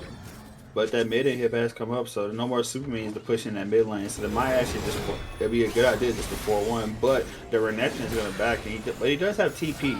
So you could keep pressure, but he's going to opt to go bot lane instead. But Morgana's still on that top side, so probably going to walk that lane, walk the wave in, but she's going to recall too. Dragon also coming up pretty soon, so they're going to be fighting for soul for that side. But granted, they could have just broke open the base more. Yeah, I mean, they are not using the Baron as they should. Which is kind of weird. They're really worried about getting this dragon, right? But you're also wasting Baron right now, so. They really want that soul. Yes, they do. Alright, Malachi is aggressively posturing, trying to get SSK to back up and back off the objective. And now they're starting the dragon, but SSK goes over the wall. And, yep, says when the ultimate goes down. Now we got a fight boiling on our hands. And now Lissandra is dead. The big scary one is dead. Zaya's still up and alive. They're gonna get to her. A double kill for Aatrox. He's looking for more blood. But the problem is he gotta turn around to an angry croc and a girl on the board. As Malachi is now down, it might be potentially game. Well, no, I'm surprised they don't just take Drag here. Wait, why don't you just take... Oh, Drag's gone. Nah, yeah, Drag's gone. They already have, so I am tripping. It's been a long night. As we said, 5-hour stream. Leave me alone. I love you all. So now they kind of have a moment to reset. It's 2 players alive to 2 players alive. But now they have soul. So now they'll have advantage for the next objective to come up, which I believe would be Baron. And then they could maybe use that Baron more effectively to break the base. That would be their objective. As for GGC, I'm thinking it's probably just keep doing what they've been trying to do, which is catch people off guard and just get those picks, take those bounties. Although there aren't any bounties up on the board as far as I can see. So there's no particular priority pick besides maybe Sejuani for the jungle control. So it'll be interesting to see where they take this. I do find it a little bit weird that Kraken is playing this really slow. They are, yeah. I feel like they could have just ended this game a long time ago. And they're kind of putting it in a dangerous situation where, not yet, I don't think Cosmic is going to be able to beat them. But if they let this game go on for a little bit longer and they lose a couple team fights, it could go over in Cosmic's favor. Yeah, so. I mean, Zaya's almost full build. She needs to complete this last item and she's full build. So as time goes on, more and more of GGC is going to be full build and it's going to become closer to an even match. No one on either team is stacking, I don't think. And Aatrox is finding kills in these fights, so he and keep in mind that he still needs about an item and a half. Nope, actually make it 1. So it still can be won by GGC. It's a matter of like at the end they gotta be able to stop getting picked off so much. They find themselves in these positions where they just literally getting killed, separated from their team. And they really don't have any reason to be really in where they are. Right. And, I mean, just imagine if they were together and they killed the Lissandra that last game. I mean, that last fight. I mean, that would have been huge if they wiped out their whole team there, but instead, no reason. Shush.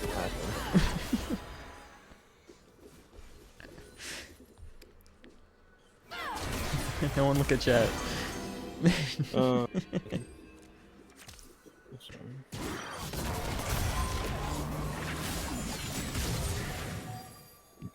sorry. Chance of Cristero.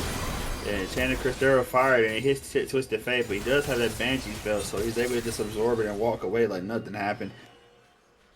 Granted, he does also spend the active the Sorelias to make sure he gets the extra movement speed. And it seems that SSK, again, looking to get a third Baron in the game. While GGC has 0 vision, and granted, they are very far behind. And it's really hard to get vision against this team, especially when they want to be able to pick them off. But they should just be running straight towards the Baron. I mean, they don't have any supers or anything at their base. Like, they need this Baron. They need to contest it, but not there in time. Alright, we're looking to fight instead, though. They try to fight, and Seraphine gets a big 3-man ultimate, but Seraphine's gonna die, and so does Maokai. And this fight goes completely sideways for GGC, and now SSK, they're gonna take their lives and make big business, because this should be the end of the game right here. Yeah, and I mean, Cosmic just couldn't play to like what they had to do. Like you said, they were split up again. The Maokai and the Seraphine that's walking in there and just dying right away, pretty much. I mean, they basically gave themselves for free, and that's gonna be game. Alright, well, it's like TF and Zai is gonna be the last survivor. Here comes Lissandre. Now another killing spree for Spaghetti. He takes down, gets a double kill, and ladies and gentlemen, after a long 5 games and a grueling game 3 and a grueling game 4 for SS Krakens, here we are, your winners of the Merc Esports Season 1 inaugural tournament. It is gonna be SS Krakens, ladies and gentlemen. The Stano Swell Krakens. They take Season 1 and immortalize their names as the victors as they take down Galaxy Gaming Cosmic. That was an insane series. I can't believe Cosmic almost brought it back, but I just think they just might have lost in draft this game. I mean, Yeah. I don't know. The Aatrox pick was very questionable, and granted, it wasn't as bad as the first game, but I feel like in the end they could have picked something different, and I think it might have been a different result, but unfortunately it doesn't go that well, and Stano Kraken takes a win. Congratulations to them, avoiding the reverse sweep. Well, congratulations over to the group of guys in Stano Swell Krakens, but give a round of applause to Galaxy Gaming Cosmic as they almost brought it back for the reverse sweep. So, granted, they did not win; they fell today. They did give us a good series, but over to our victors in the Stano Swell Krakens. Congratulations, guys! You are the first team to win a season tournament for Merc Esports. Congratulations to you guys. We look at the post-game stats as we see that Lissandra was putting in some major work. Only person to break 30k damage in this game. She was definitely having a load for us, taking out those carries and making sure they couldn't play the game at all. So, but if I had to look to somebody who I felt like was like the biggest, like standout for us the whole series, in all honesty, it's gotta be, in my opinion, I think it had to be Gabe Zilla. I think Gabe, in my opinion, was basically the X factor for a lot of these games. Game 1, it was literally all Gabe. It was Gabe Gap Central right there. Game 2, Gabe still performed well. Granted, there was player damage across the board. In Game 3 and Game 4, despite things that was going on, Gabe was trying to keep them into the game. Granted, they had moments where their jungler and their support was getting picked off. But Game 5, granted, it was Spaghetti doing a large bulk of the damage. Gabe was still putting in that work. So I'd say that if there was an MVP for the series, I had to put my money on him. Yeah, no, I would say Gabe would definitely be in my MVP vote. He had a very strong Um, presence top, absolutely. yeah, no, for sure. I mean, that was honestly kind of crazy. Some of the things he did on that Renekton. All right, but what do you guys think? You guys think Gabe for MVP, or we got somebody else? See one Gabe MVP. One person agrees.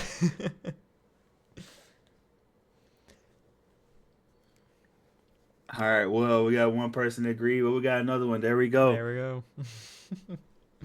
All right, well, like I said again, once again, congratulations. It's in the LCS. We got all big video package to celebrate, and everybody gets all T-shirts and stuff. But again, congratulations to you guys. Congratulations to your org. You guys take home the dub for this long BO5 5-hour series. So appreciate you guys participating. Appreciate all the teams that participate in this league. But as we close out tonight, we're gonna have a little talk with our league owner here. Bud, perfect timing, brother. Yay! No, I'm here. I'm All gonna cut right, in It's real been a well, quick. long day. I'm gonna cut in real quick. While we do this, anyone who still wants to join the raffle, make sure you put it in. We're gonna be doing it very, very soon. all right, well, Blood, man, I know this is the first season of the Murky Sports Tournament, man. How do you feel, man, in terms of how the tournament go, and Um, now the end result here as we finally close it out. I mean, I don't think you can ask for a better season. Like I said, going into a game 5 is in your first season is pretty crazy. So, no, I'm very proud of all the teams that signed up. It was you know, it was a crazy season. But it was an enjoyable season. I've been doing this for a long time, and I would honestly say this is probably one of the most easygoing tournaments I've done over the years. So yeah, I've been pretty happy with it.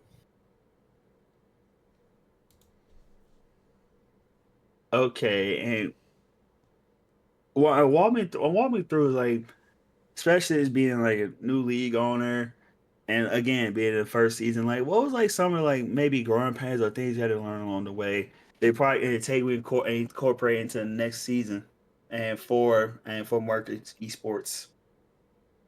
Um, I mean, honestly, a lot of the stuff that happened in this tournament I've experienced in the past, so um, it wasn't too bad. There's a lot of things that we have to go over as far as like the scheduling wise, and like a couple of things that we have to fix on like rank and stuff like that. But honestly, I would say the growing pains are not that bad compared to like how it could be. But All right, well, and on to my next question. Any news or updates you want to let the people know that are watching as far as like when can they expect another season of Murky Sports? Or and also like any like big changes or big updates, possibly to get them hyped up to sign up for that next round for a tournament.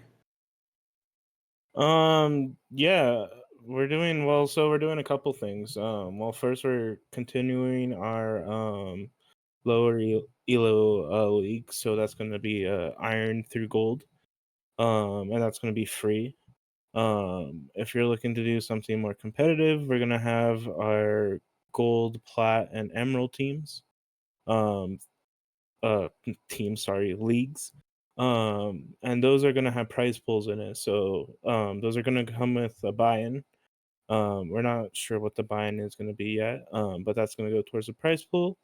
And yeah, so for those that want to, there's gonna be some money involved next season. So it's definitely going to be a lot more competitive. And yeah, it's going to be more exciting. We're going to see a lot more higher elo play. We're going to stream a lot of those games as well. But of course, we're going to never forget about this our lower elos league as well. So the lower elo league will always gonna be like close to my heart. So I'm gonna make sure this always keeps going.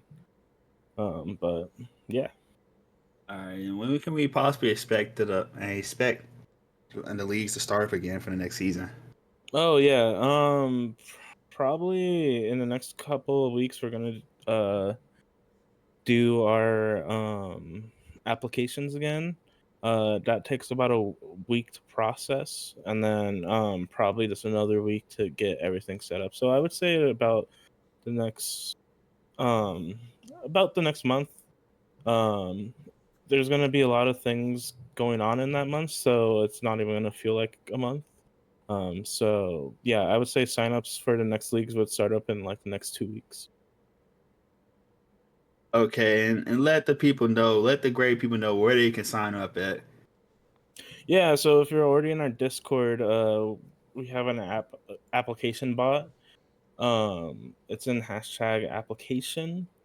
You'll just go there, and once we get the leagues set up, you'll be able to pick like you want to set up for the Plat League or you want to set up for the Gold League.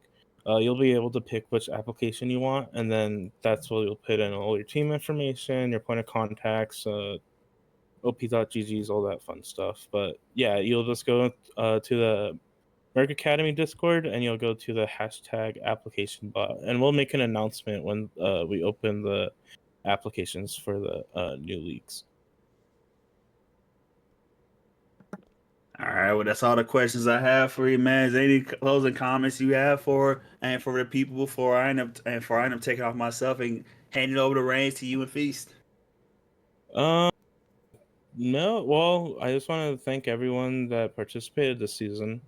Um, I mean, I really appreciate it, and I mean, it's insane. I think we peaked like 55 viewers today. So, um, I, I I've been doing this for a while, and I haven't seen that in a bit. So, yeah, I just want to say thank you for everyone that participated, and thank you to all the moderators that made this happen.